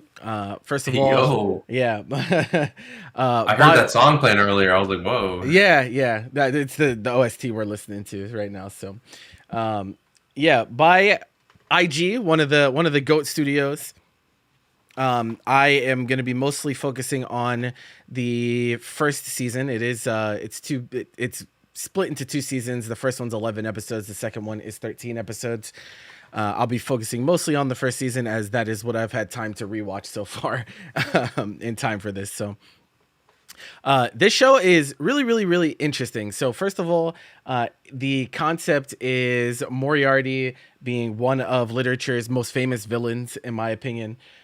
He is serves as a foil to Sherlock Holmes, and they kind of are like pretty evenly matched across all attributes. So like battle of intellect. They're right neck and neck. They have the same level of charisma. They both have like insane detective deductive skills, and this and that. They're both very resourceful, but the methods that they use to carry out their quote unquote justice is different, and that's kind of where the conflict comes from, because obviously Sherlock Holmes wants to do things by the book. He has like a specific code of morals, even though he's a drug addict. There's some things that he will not. There's some lines he will not cross. Moriarty is on the other side of that, where if it is to achieve his sense of justice or his idea of justice or making the world better, he will go to any length, right? And so this anime focuses on Moriarty. They even go as far as to giving him a specific backstory and everything that I don't want to spoil, because it's actually pretty interesting to see like play out in real time. But they do cover that, and they focus on his existence as he calls himself a crime consultant, which I thought was really funny. It's like he literally calls himself a crime consultant. So people that need to carry out specific things that are unsavory or beyond the law, they come to Moriarty and he advises them, and he like puts plans in motions for people, because he is just kind of that guy when it comes to things like that. One of the most important things about this show that I find really compelling is the strongest theme in the entire show is class struggle. It does really, really, really good commentary on classism and the impact of class on the society that they're in. Obviously, this show has very real ties to IRL happenings because the British Empire and whatnot. They actually at some point they actually show you the dynamic of the British Empire and why the class divide ended up being so bad, and how it impacts people treating each other in certain ways. So it is rooted somewhat in reality. Obviously, some of the things that go on during the show are not real, but it is fiction. So I think that's okay given the circumstances. But pretty much almost every motivation from Moriarty and those around him, because it's not just him, is motivated in one way or another by this class struggle. He goes as far to say that this class system places a curse upon people, and you can really see how the idea of being better or worse than others at birth has creeped into every single aspect of the society that they live in, and it festers, and it is very, very toxic. And some people get really, really hurt as a result of it in ways that are some are fantastical and some are much less fantastical. So some other strengths that this show has is really, really good use of really good lighting and coloring. Like the way that they do their shot composition and the way they paint certain things to highlight specific things whenever scenes are going on is really, really compelling. It really draws the eye to exactly where they want you to look. And because of that, it kind of can play with you sometimes, because they want you to look in some place, but actually this other thing is going on that you may have missed. And then they swing back around. They're like, oh, you idiot, you should have been paying attention. And so I think it rewards, it's a show that rewards those who really want to sit down and pay attention to every detail, because there are very, very little things that do stack up as time goes on. Even though there is a overarching, there is like an overarching plot that goes on that has a pretty centralizing theme. But again, there are like many different situations that compile into getting from point A to point B. Also has very, very charismatic characters. Like almost every character in the show is like a really, really like big pleasure to watch them just be on the screen and interact with each other. All of them are really cool. Fujoshis will love this show too, because they're all really attractive as well. So like I was gonna say that too. No, actually though, like it's like okay, the men are so hot. They're all hot. It's like okay, but yeah, they all carry themselves with a very, very charismatic demeanor, and it just feels like if any of these characters are in the scene, they like really command your attention and respect, which is really cool. I'm a sucker. I have a type. I'm a sucker for really intelligent characters. And Moriarty is like, bro, this dude is him. Like, this dude is like him. Like, and I knew that because I've read some of the Sherlock Holmes books and whatnot. And I've seen like other adaptations of Sherlock Holmes as well, but I think this depiction of him, it like does him so much justice. Just the way that he interacts with people, his inflections, like whenever he speaks to people, the dialects that he shifts depending on the situation. Like there's just so many little things to his character that really hammers home like, okay, this dude is like, you got to look out for him. And eventually, obviously, he crosses paths with Sherlock Holmes. I do like that this show it keeps the focus on Moriarty. Obviously, Sherlock Holmes is in the show, but he doesn't actually like. He's not the focus for a pretty long time. Like you don't run into him until later on, and even whenever he shows up, it's still very clear that like, okay, we're looking at this from the lens of Moriarty, his escapades, what he's looking to accomplish, and every other character is contributing to that, but the focus is on him and him alone, which is cool because I feel like that hasn't really been done, especially in this medium to this extent. And it's just cool to like see situations play out from a different perspective. And that's like very, very important to the core theme of the show, because at the end of the day, like Moriarty is still trying to better the society around him. He's trying to push for the better. The methods that he uses, some would disagree with for sure. But it's very, very clear that he is trying to make an impact on the world in the way that he sees fit. And he just is willing to go further than some others are willing to. Some would not go nearly as far as he would. And I think because of that, it gives him that air of unpredictability, right? Like there's like, at some points you really just don't know what he's going to do. And you know that there's always a plan, and you know that he always has like a vision for how things are going to play out, but how they actually do play out, you have no idea, because he's willing to go that far. He's willing to use people in certain situations in manners that were not expected. And so it gives you a lot of really, really cool moments throughout the show that you're like, okay, I did not think that was how that was going to go down. And I think stuff like that is really cool.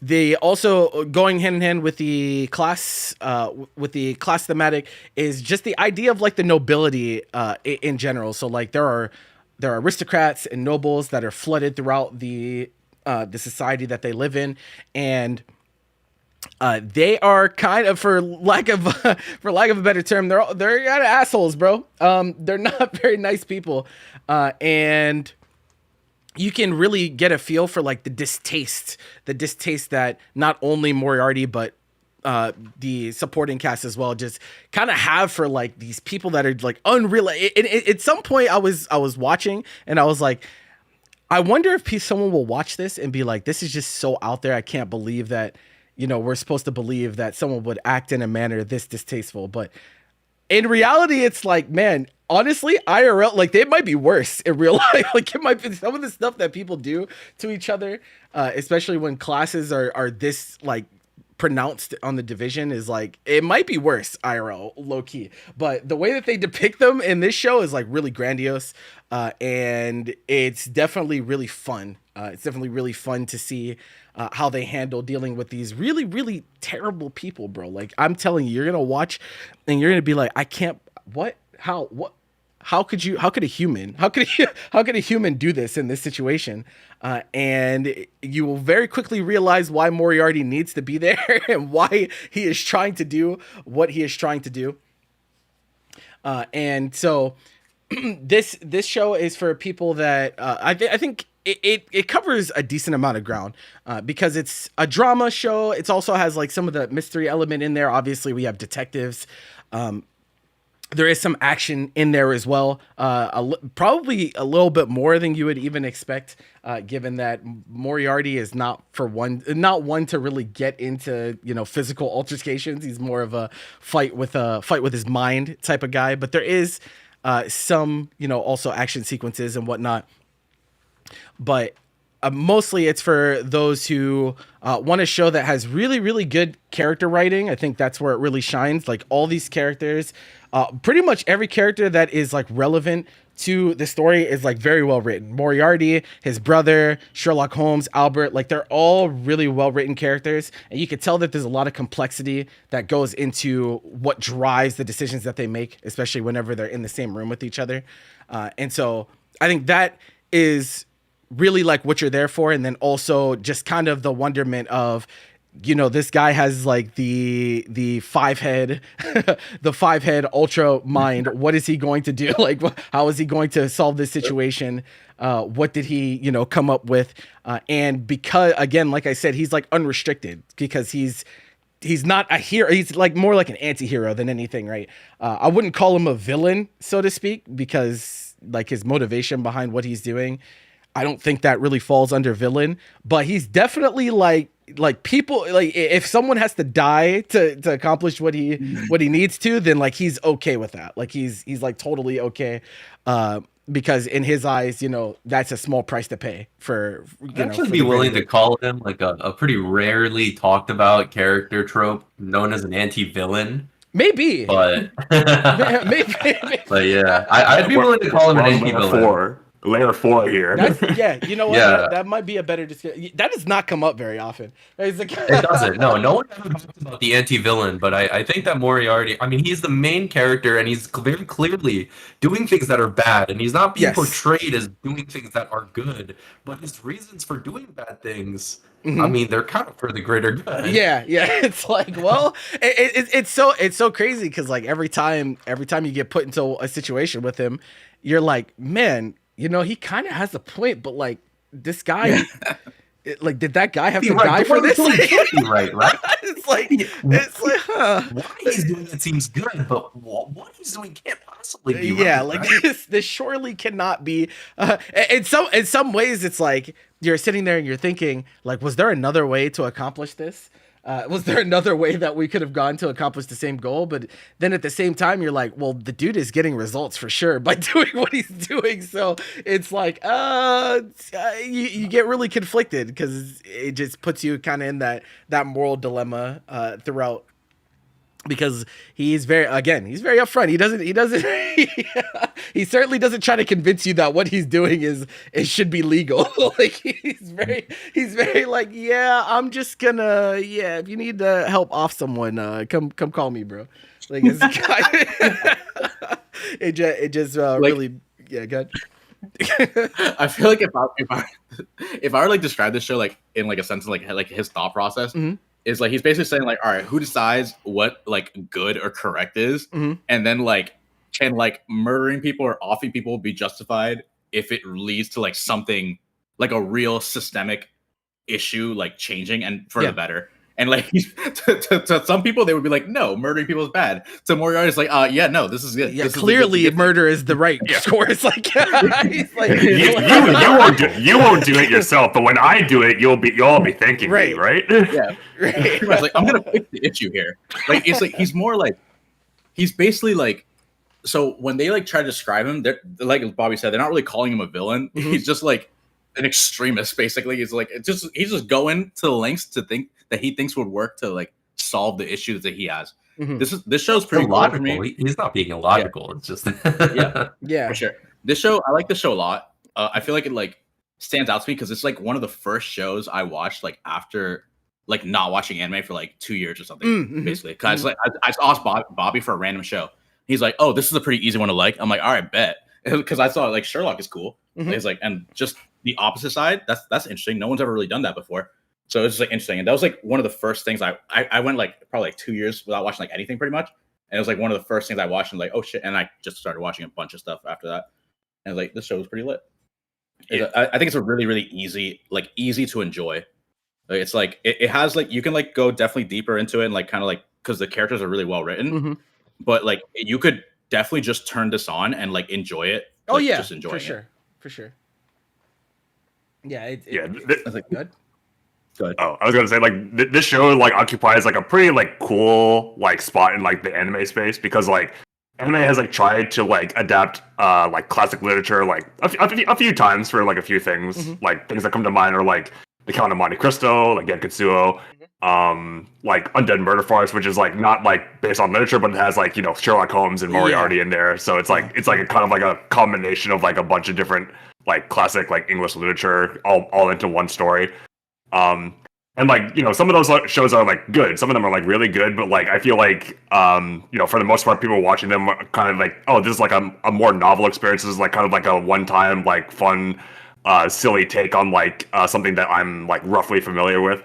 And I think like Moriarty kind of like breaks that like that convention where it's like, oh, like not only is this like good, I think like people think that this is like a very, very interesting and fascinating interpretation of characters that you're familiar with. You know, if you're Khalil, you're more familiar with them if you like, you know, read the novels or whatever, or you just like know who like Sherlock and Moriarty are just in their significance in like literature and all that. But yeah, it's not often that a show like Moriarty like gets like, I'm not even sure if it has a reputation of this. It's just like me watching the show, I'm like, wow, this is like a step above like just a novel adaptation of a classic literature story. This is like adding layers to a character who I, you know, understood at a surface level, but now I feel like I understand more thanks to this this show. And it's like it's surprising because like, oh, like it is like a little silly, like, oh, Moriarty and Sherlock being like pretty boys is like, like kind of silly, but it's so funny. It's actually so funny. Like, why? Oh Who no, drew they're these guys? hot. I didn't actually look like this. Oh no, he's hot. But yeah, So like what I don't know like any other like classic literature like that has like, tried to adapt that like kind of like holds a candle to this in terms of how like it's like longevity. It was like, you know, within like people like us who like have seen the show and talk about it still and think that it's like underappreciated and such. Yeah, Khalil mentioned it. What's like, up? The vibes of the show are like hella sick. Like, Oh just, yeah, like, the, for the sure. coloring and it's really cool. it's, Like the show's like, just really fucking cool, bro. Like it's really cool show. It's like, yeah, the atmosphere is really good. Like, there's like there's the like streets a are foggy. certain timbre that just it's just like, man, like you're really in there, bro. Like Yeah. This show's lit. This is a good one to bring up. Really good. 24 episodes on top of that, so it's a little bit longer. In case you want a little bit more, not longer than Ace of Diamond though. True. Not longer than Ace of Diamond. But it's like I feel like this is an easy, like one of the easiest shows that I have, especially in this range, to like recommend to people. I think it's a very, very easy show to rec. And it's one that if you've been around this community for a long time, you've probably seen it already because we've watched it a few times. But if you haven't, I would definitely recommend checking it out because it's definitely a really, really good experience in my opinion. So I rewatched the original 11 between yesterday and today, and I was like, bruh, like I feel like every time I rewatch these shows, I'm like, bruh, this might actually be even a little bit better than I thought it was. Like, there's like little things that I look for, and that I noticed that maybe I wasn't.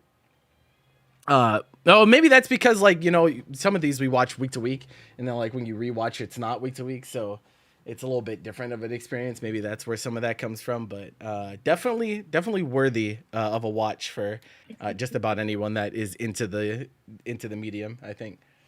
Yeah. Well, I definitely anticipated like this effect that like, you know, you and I are both feeling, because like I rewatched Rocco Shindo before this just because like, oh, I'm talking about it and I know this show is like phenomenal, and I think like on this most recent rewatch I'm like, wow, this is like so much, like, not that it's so much better than I had known it to be, but it's like, wow, I'm just reminded how phenomenal this show is and like why it's like one of my favorites. And like I think that's like something that I really wanted to do. It's like this like segment that we do is like giving us an opportunity to like revisit shows that maybe we haven't watched in a while that we know are like really good, but like how much of like they held up after like a few years of like not watching them type of thing. Yeah, for sure. And yeah, we pick a lot of good ones. So yeah, need that. All right. Who is next? We have two left.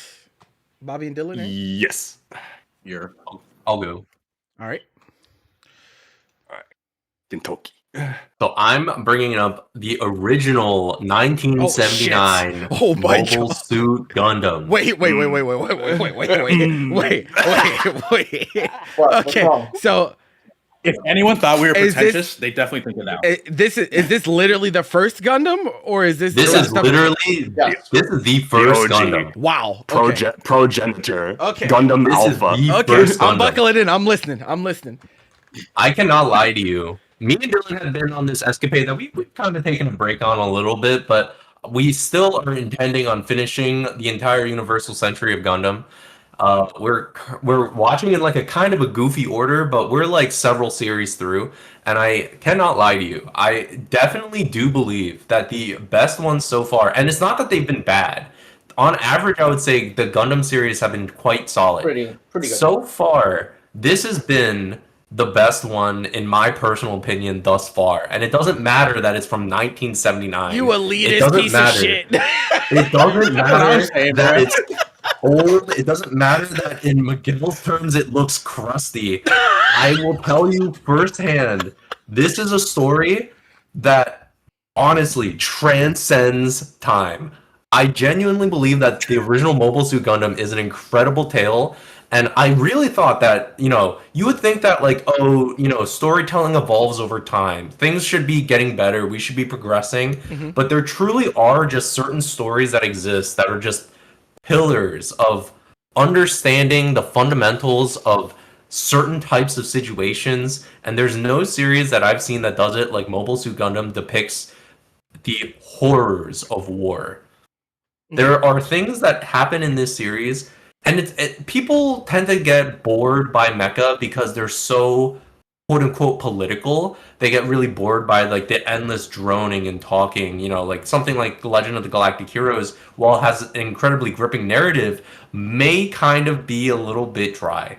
Mobile Suit Gundam does a really good job of connecting why these political conflicts matter. They tie like the individuals that are being impacted by war, and they show you this is why you shouldn't put children to war. This is why it's messed up to make kids kill people. This is why it's messed up to force people to do things, and this is honestly the progenitor to a lot of series in a way that like honestly makes you think to yourself, oh, this is where that came from. Neon Genesis Evangelion would not exist if it were not for this show, and it's dreadfully obvious.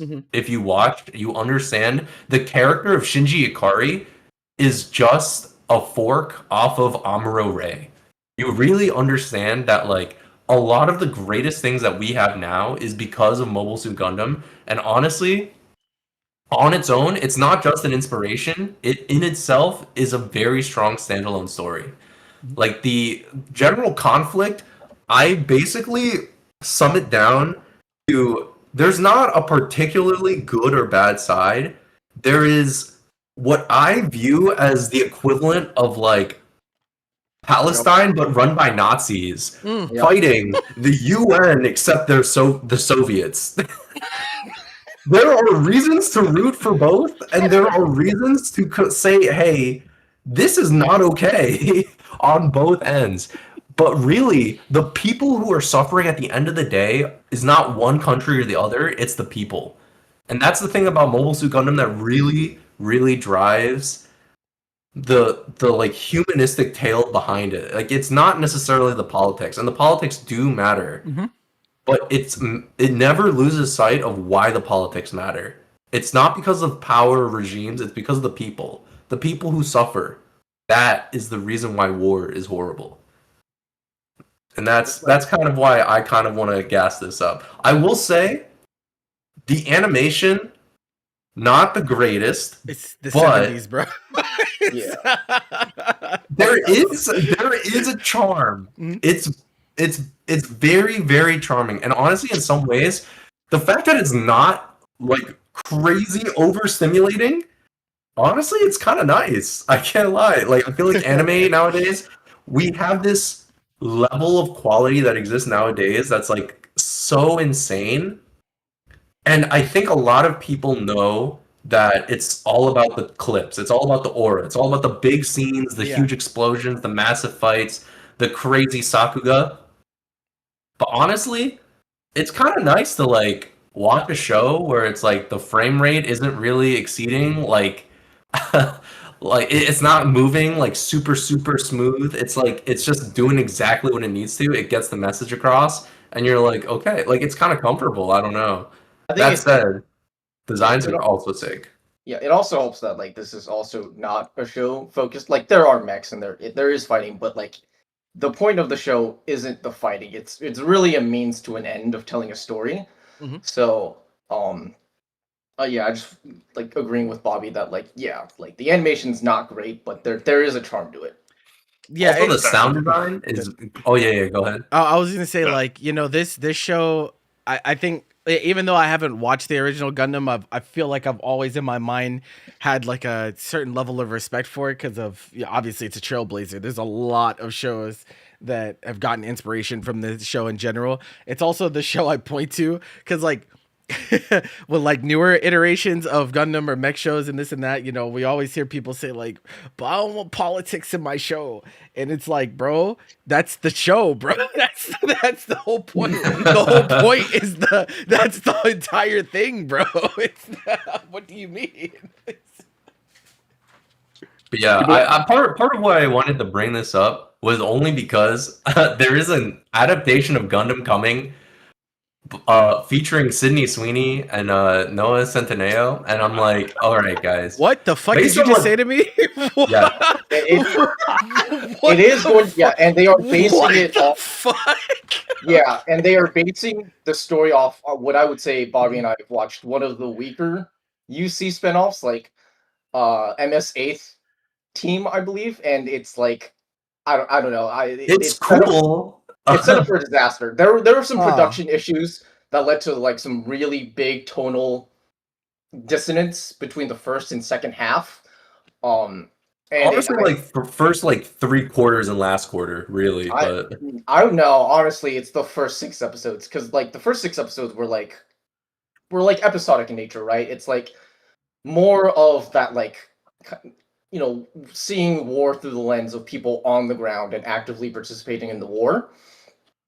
And then in the back half, it turns into like the most cliche Romeo and Juliet story, and it's like the most superficial level of like war bad I think you can depict.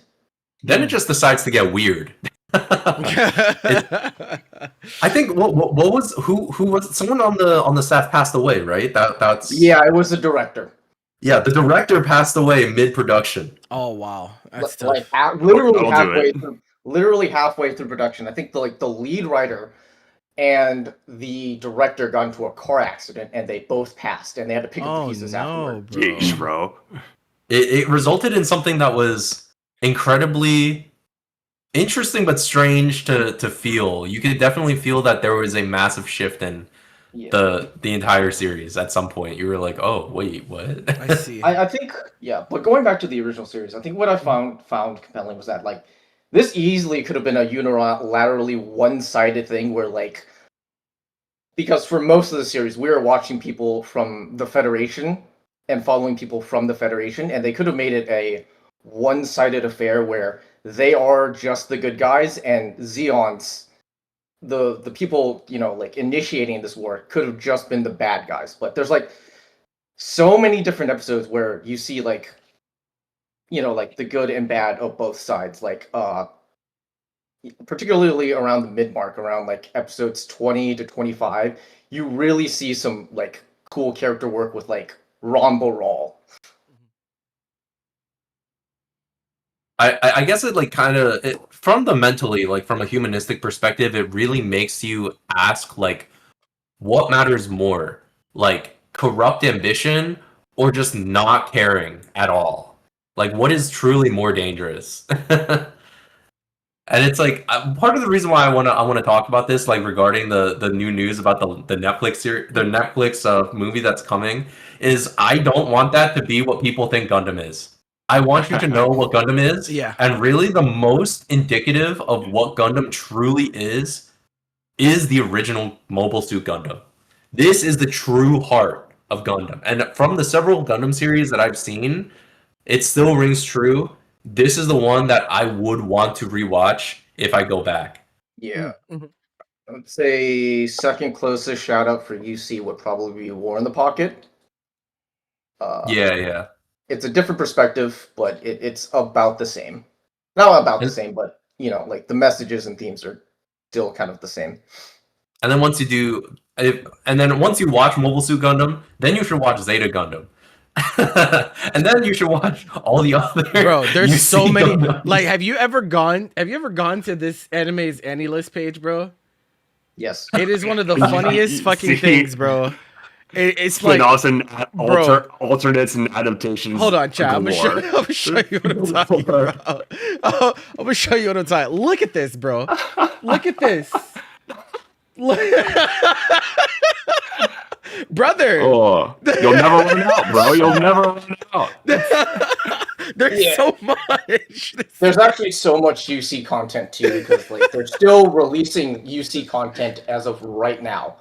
Oh my yeah, god! Technically, asterisk. UC content asterisk. Brain power. Like Wait, what? Gundam, what? You said brain power? Oh, I didn't hear what. How does someone have this much brain power to write all this? Oh, I see. I see. It's Oh, not it's not all the same. Yeah, it's not all the same guy. I know that would would be insane. It's just so much. That would be insane. But it's so much. Imagine this is one guy, bro. Well, he did. The main guy did write most of like the OG original stuff. So like, yeah, he is the GOAT. Zeta, He is the Double GOAT. He makes the good shit, Bobby that's for mentioned sure. something. Yeah, for sure. For sure. Bobby mentioned something that I was like, I was trying to find the article. I found similar articles, but not the exact same article. Where it's he mentioned something about like, yo, I know this is 1979, but like in terms of like how it's written, it's like still amazing. It was like he's just kind of talking about like the age, like how old it is does not like affect the quality. And I read some article like a couple months ago or something where it's like basically saying that like Netflix is like taking second screen viewing into account when writing new shows. So like that new stuff that's being written is taking into account the fact that a lot of people like engage in like second monitor content where they want like background noise. So it's like they make it like inherently like at the expense of quality, they make it like easier to like understand because there's like more rehashing of things. Like the cuts are like more like done like in a way to like refresh like memory.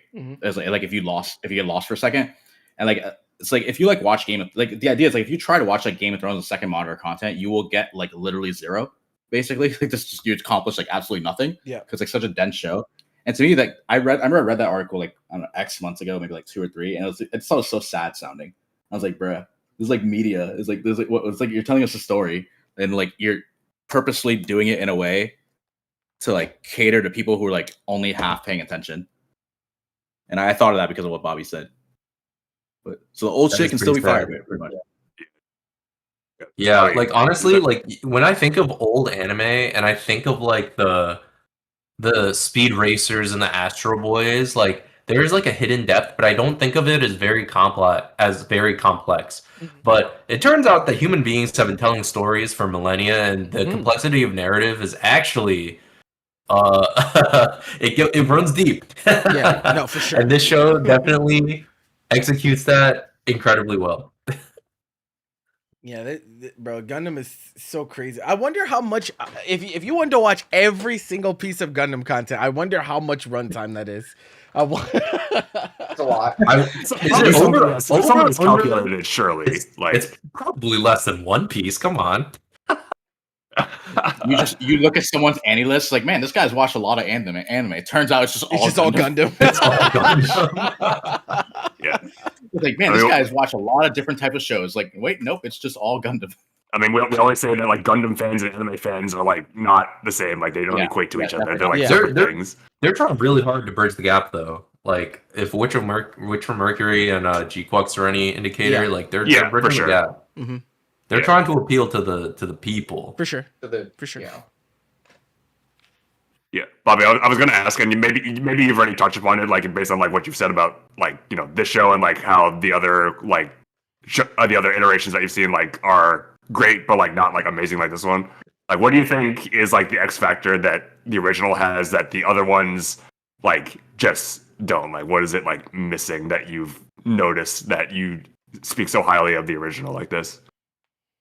Oh man, It's missing Char as the see, Dylan, I was expecting that answer from you, and like I'm going to like help out a little. Where I'm like, oh, like I expect it to be like the characters, like the original cast, and like Bobby said, it was all about the people.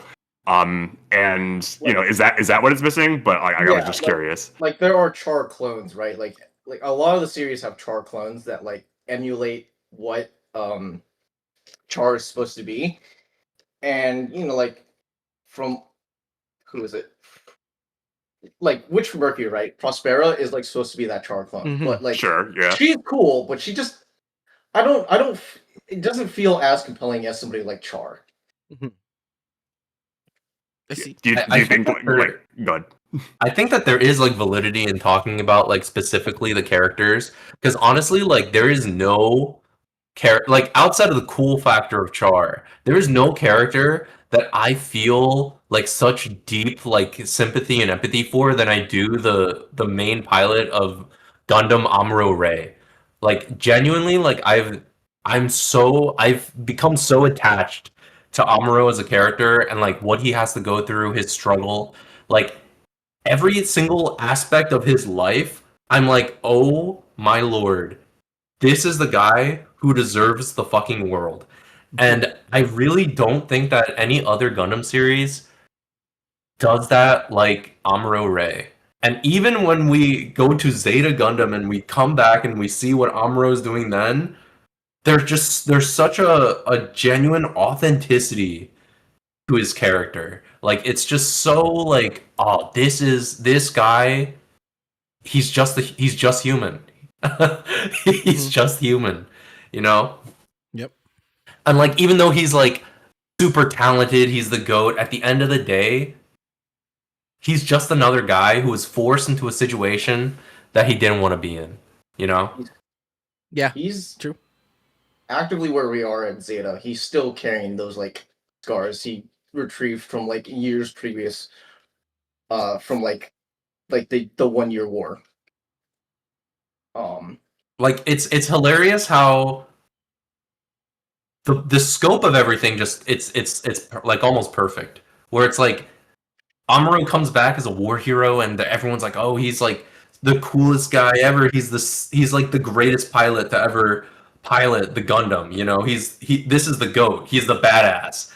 And then you see him having PTSD from his time in the war, and here he is again having to pick up the slack, and they're like, wait, why is he so pitiful?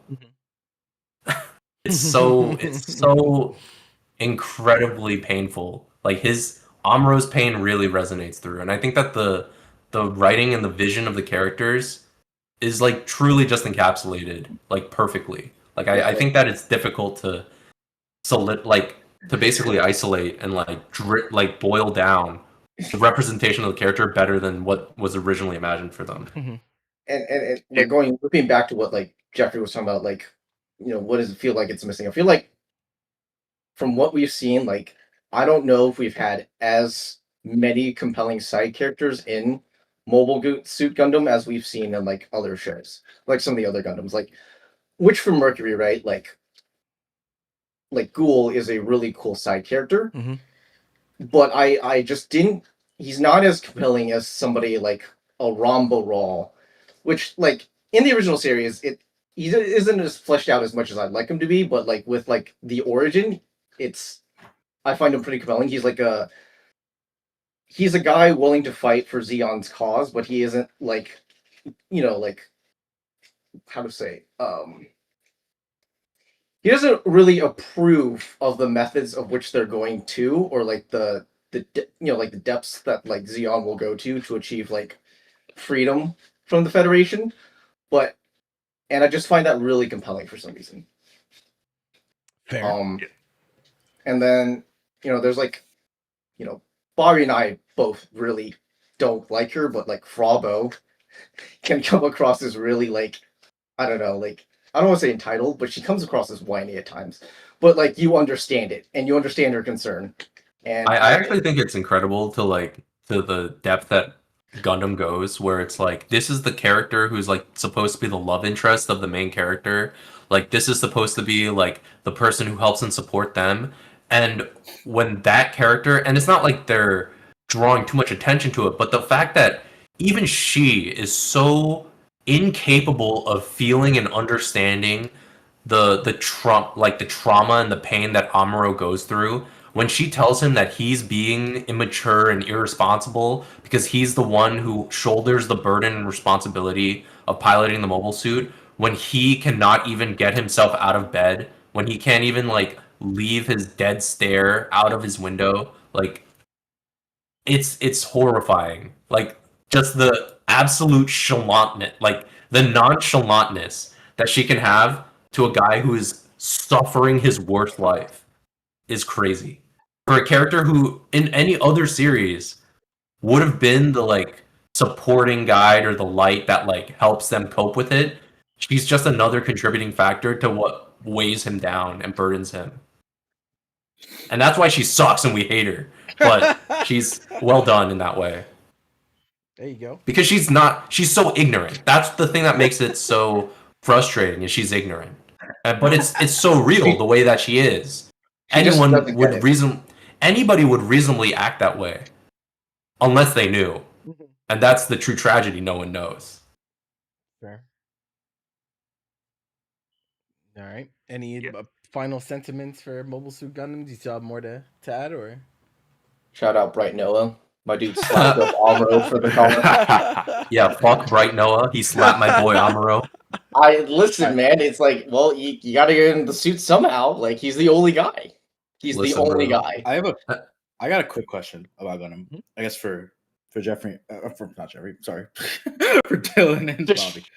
Who do you think? Like, who is like this show for? Like today, like nowadays, who do you think should go back and watch like 1979 Gundam? Like, who's like the right person for it? Because you guys just decided on a whim, basically, to like start watching this. Would it be crazy to say war buffs? I think it'd be almost accurate to go even further beyond that and say anybody who is pro-war. What? Yeah, that's you. I mean, I kind of thought like craziest answer, I guess. I'm scared. Like, I don't know, if you were a person that like enjoyed something like, it's such a weird, it's a different medium, I guess, but like, it's like you enjoyed something like Platoon or like Apocalypse Now. I could see you getting maybe or enjoying Gundam. Yeah. It's like less about the appreciation and like depth of understanding you gain from watching a character's journey, and it's more about the jaw-dropping horrors that you really palpably experience through watching something like this. It's really about like just recognizing, like, even though this is like some fantasy sci-fi about giant robots in space, about some countries that don't exist, this is reality. It's like almost racism in a way, right? Like the Federation like treats space droids as almost like second class humans. And there's just like a lot of complexity to it that like it doesn't get on a pedestal or anything. Yeah, there's no pedestal or anything. It's not shouting from a soapbox. It's completely deadpan in the way that it portrays all of these things, and it just serves to make it feel more real. There's like no melodramatic speech. There's no big moment. It's just gut punch after gut punch after gut punch.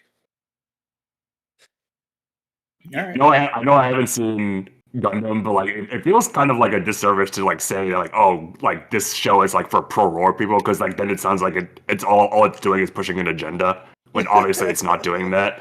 Like I think it would be like more fitting to say like, oh, like you would recommend this to like somebody who would like resonate with the story it has to tell, the characters whose lives like they're exploring and how they're affected by war, and to just kind of like enrich the lives of the people who would enjoy a show and a story like this, rather than people whose minds are probably not going to get changed because they watch a piece of media. Yeah. Honestly, I think that like people who have the desire to gain more political insight on like current events, they can take something away from this that they wouldn't expect. All right, cool. Mobile Suit Gundam. All right, well, we're You heard down it. You to heard it here. the last one. Bobby and There is Dylan no are pro other war. choice. Yeah. Yeah, For so many years of doing this, we finally got Gundam representation. Yes. Gundam representation on the Sovereigns. All right, our final one of the day. Dylan, take us away, my friend. Yo, we've hit a pretty interesting mix. Yeah. Eurobeat. Yeah, we've got another Dusty show coming out the works. Someone's gonna rub, bro. We're gonna get some people that watch our shorts and then they watch one of our long form videos and be like, "These dudes are old, bro." That's yeah, bro. These people are all fucking 40, dude. We're not 40, bro. Gundam is like 20 years older than us. Facts. Yeah. Initial D is like a series I feel like in popular culture has kind of like been memed on a lot, especially with like the Eurobeat. Mm-hmm. You know, like people always have like the edits of gas. And it did launch like an interest into like JDM and like Japanese tuner like subculture, but I think underneath it all, what I see is a pretty compelling coming of age story through the lens of like illegal street racing. So like I'm going to be talking primarily about like the first 3 stages. And I feel like it is a coming of age story that focuses on a kind of your average high schooler, kind of a Takumi, who's rather aloof. Spacey just kind of doesn't really have an aim in life. Transforming from like, you know, this bored kid to somebody discovering his passion and desire and drive to want to like race and win races to, you know, maybe become the best at something. And so it's just a really cool journey that I enjoyed watching. You know, like, how do I put this? You know, like season 1, it's stage 1, it's about like Takumi discovering like his passion and desire for racing, and then like season 2 and 3, it's, you know, building upon that, like, you know, experiencing loss, experiencing the hurt of loss, and like just kind of a transitioning from like, you know, discovering and wanting to do your passion and making that passion a reality.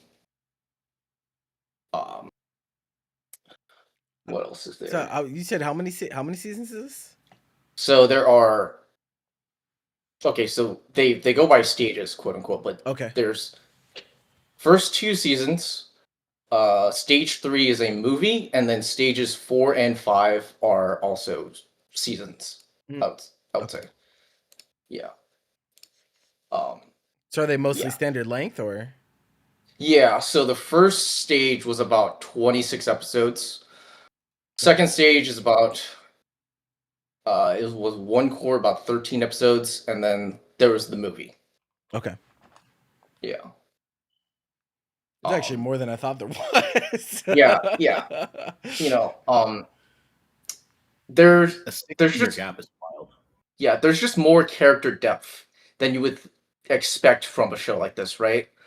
Even the side characters, there's, you know, like for people that are mostly comic relief, there is a lot of like, I'm going to say emotional trauma that they acquire during the series that like you just really feel and understand and are empathetic towards.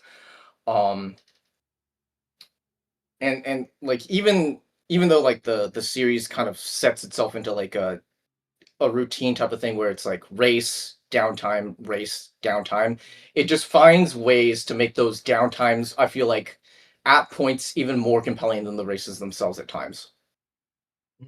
People behind the wheel. Yeah, people behind the wheel are pretty cool. As for the racing itself, like it's pretty good.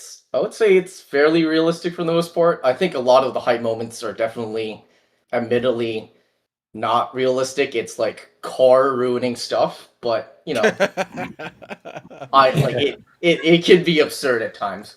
When they're driving in the like the drainage like thing. Drainage ditch. It's people have done that, but maybe not with that type of car, and maybe not on that type of setup. So very clearly fiction, is what you're saying. Yeah. Like for the most part, when they're actually blurs drifting, the lines. Yeah, it blurs the lines for like when they're actually drifting and like doing normal race things. It looks and seems pretty realistic, but then they do something insane, and it's like, oh, that would just ruin the car. But it's so cool, you don't care. Yeah, who cares? Maybe in some universe, under the right circumstances, this could have happened, and that's good enough for me. Yeah. What else is there? The 3D, like the 3D can be a put off to some people, but it does improve dramatically, especially once we start hitting stage 3. It definitely looks quite good for CG quality, like almost like I would say almost Gran Turismo 3 quality. Okay. It's pretty good. It's good enough to be a video game that I could see myself playing. That's a good compliment. That's a good. This is what CG was made for like anime, like for vehicles and such. So like if you're not gonna really get an initial D, like you're not gonna do it well anywhere. So yeah, I feel that. I mean, honestly, like it's hilarious because I feel like the most like frequently that I see like any contemporary initial D anything is I go to like the Round 1 arcade and I see the initial D like racing cabs and I'm like, oh, nice. I think like for a lot of people it's all about the cars, right? It's like about the 86 or the RX-7 or like or the what is it, the Skyline.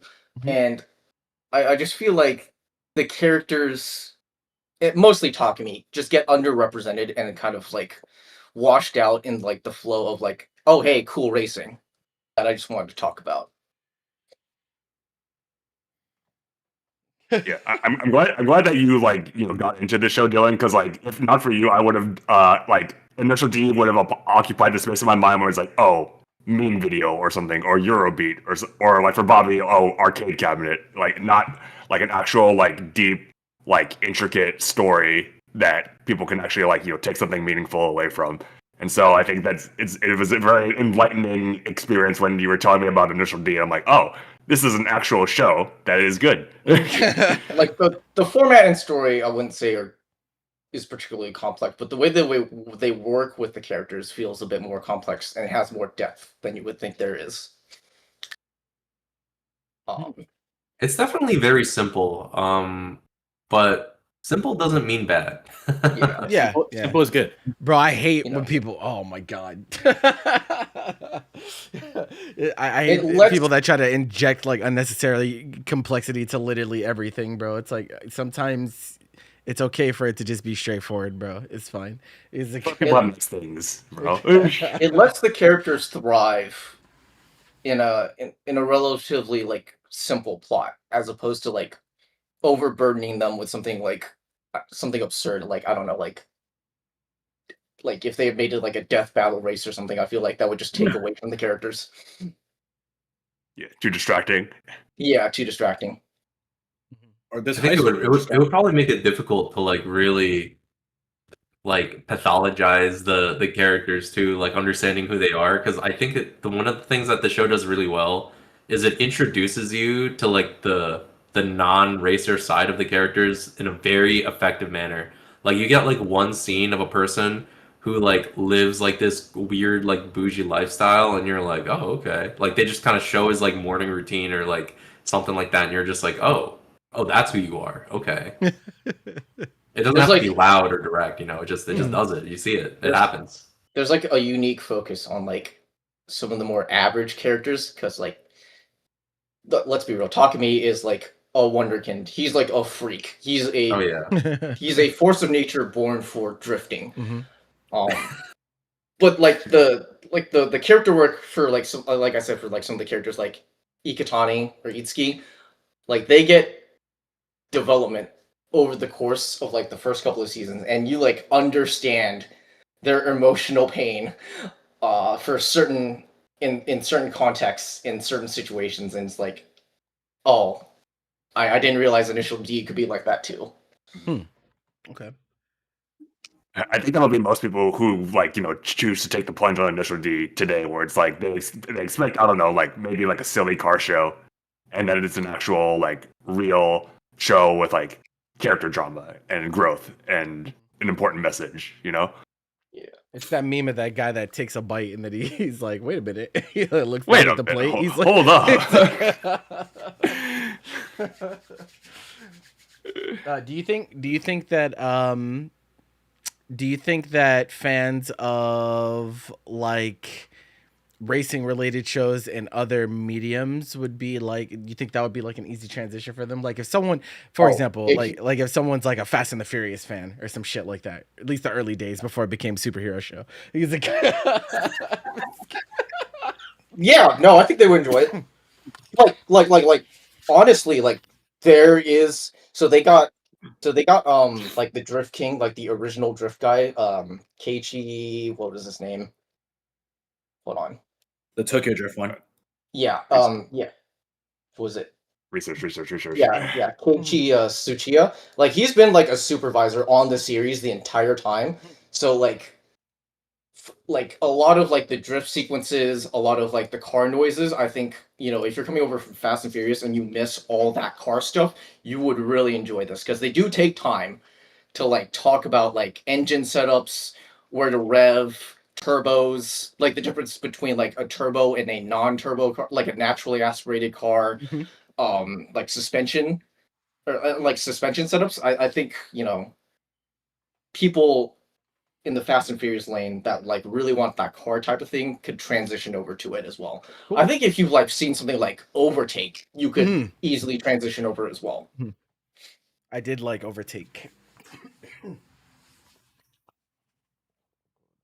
Do you think people who are not interested in like cars and racing in any way would be like down to watch the show? Your mileage may vary. Like it depends. Like if you're like, again, like a person like, I mean, Bobby likes it. Yeah, I don't really care about cars and racing. I was just like, oh, cool. He's like, yeah, well, this is all right. He's like, I think the action is cool enough, like on a surface level, to just like enjoy, even if you're not into cars.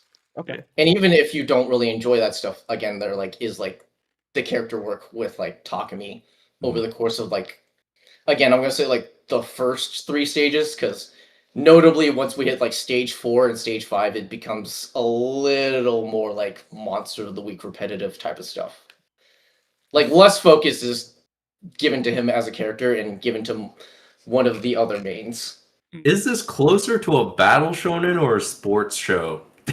That's a good question. I would say sports show now. Sports show more. It's not like they're working with super like they will do some like absurd things in the show, like gimmicks, but it's not like they're using superpowers to like bend the car around a curve. like you will like Bobby, you remember like in the movie, right? That one scene with the like the ledge jump, right? Like, oh yeah. That's not like a superhero thing. That's like a guy doing something completely insane and just having it work out. It just works out. And life is like that sometimes. Sometimes people do some things that are fucking out there and crazy stupid, and it's still, hey, they don't get punished for it. I mean, I think whoever the first person to ever drift, I think he's just doing something crazy stupid. It's like, who thought this was a good idea? It's like, yeah, this is gonna work. Nothing limits, you know. True. Nolan was just showing me yesterday like a bunch of like racing stuff. I mean, YouTube they go. You're just like sending me like racing clips of like the crazy things that have happened intentionally or by accident. Yeah, we were talking about like insane wrecks like yesterday for some reason. You were talking about the show, and then we got on a whole we went down a whole rabbit hole. Yeah. It's just so wild that people survive. It was just like, how do you live? You just crashed at like 180 miles an hour or some shit. It was like, you just walked out. It was like, I did it. I'm built. Humans are crazy, man. It's just you either like are stuck under a rock for 3 days with no leg and no arm, and then like you're like, oh yeah, I made it. I finally got out of the desert. And then on the other hand, you fall on your head, like you crack your neck the wrong way, like falling down the That's what stairs, I'm saying. and you're done. You just trip and fall and like break your neck. Like, but you could also crash like 200 miles an hour and like, I did it. Yeah, I will say, yeah, like as the series goes on, like there's less and less character work. Well, particularly after stage 3, there's less character work, but like the action and 3D just take noticeable hikes like every single season. Cool. That's an appeal. That's pretty dope. Yeah, like season. Yeah, like that's season. change. Yeah, season 1 or stage 1, it's pretty rough. Like they look like boxes that are just like racing. Boxes with wheels. Yeah, boxes with wheels, and you just kind of accept and you're like, okay. And then stage 2, like there's an upgrade, like the cars are more detailed. They finally have like text on the cars. That's actually cool. Like watching a show that's long enough that you could actually see like the advancing technology and you know, more sophisticated techniques as time goes on. That's actually really cool. It doesn't look too bad if you're nostalgic for the PlayStation 1, you know. It also made it the fact that like every stage has had a like new studio and director. Like it's not like a consistent production that's happening. Oh, okay. By the way, 5 stages, 5 different studios. Yeah. I was not listing all of the studios and all of the directors that have worked on Initial D. That was not happening. If you decide to watch all the seasons in like, or all the stages in like sequence, you will like the character designs will noticeably change every single stage. And, like it's almost unrecognizable. You're like, who is this? Who are you people? Like they will name the character, and you're like, that's not what that character looks like. That is not him. Last stage. Who is that? I don't know who that is.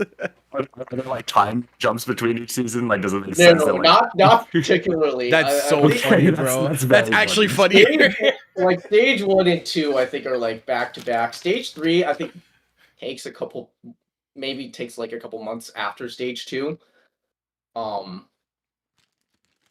can't quite. It's been a while since I've seen it, but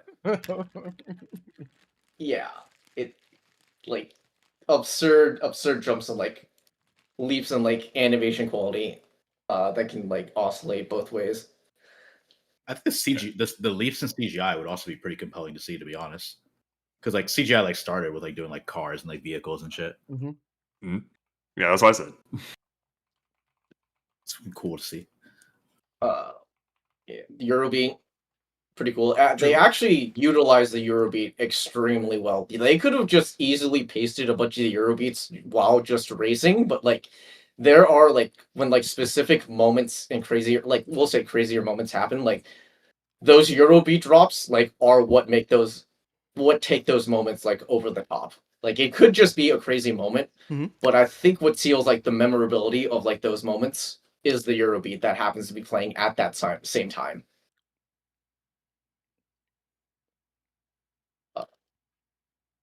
Cool. Well, Initial D. That's a classic. A lot of classics today. Yeah, like we're going back in time today. Apparently, I told you they're gonna be like, "Yo, are these guys like 60 years old, bro? What's going on? Where's the guy?" Let's see. We represented the 80s, the 90s, the 2010s, the 2020s. The 2020s. Yes. We actually covered. Well, we had, wow. I mean, technically, Initial D took place in the 2000s as well. So true. I guess actually Gundam was the 70s. My bad. I messed up my own show. So we got the 70s all the way to the 2020s. Whoa. Range. Bro. Yeah. Well. Call that range. I guess I didn't mention. Not coordinated either. Natsuki's pretty cool as a character. I don't really want to talk about that because it's a lot of specific spoilery stuff, but you know. Yeah. It's another podcast. Talk about it again. Talk about like the last stages. This is an excuse to bring it back. All right. Well, I think we're about ready to wrap up then, and that's yeah, all shows in the book. the second of the Roundtable of Relics. Hopefully you guys enjoyed some of our recaps of some of the shows and decide to check them out. If you do decide to pick up one of these shows, feel free to let us know with a comment in Discord, this or that. We'd love to hear about you guys' experiences with the shows, especially the shows that we are recommending. To anyone that's tuning in on Twitch, you can subscribe to our YouTube using the link that I just put in chat. And to anyone that may be watching the VOD back, make sure you subscribe to, or else. And not sure how scheduling is going to be for next long form. I'm not really sure, but we will try to do another one next month. We always do. Yeah, we missed last month because Bobby was moving, and that's understandable. But it's good that we got one in April. I really kind of wanted to not skip this month. Yeah. Oh yeah. Bobby Unchained. Bobby enabled to bed rot more than Hey, we all make our choices in life, brother. I gotta just be real. That's been the mood these past couple days. I can't lie. Oh my god, Jesus Christ! We'll get you out of bed next month. Okay, let me tell you how bad it's been. How bad it's been. It's gonna be really easy. It's all been symbolized by one thing. It's so bad that I'm playing 2048 in 2026. Oh wow! What the fuck is wrong with you? Dude, I don't know. I have like 3 things open on my phone at the same time. It's crazy. I'll be messaging someone with a YouTube video up, and I'll be playing 2048 on the side. And this is what I do in bed. Stop. What? You need to stop. Focus on one thing. Dude, I don't know. I'm undiagnosed ADHD for sure. I think I could definitely get diagnosed with ADHD if I tried.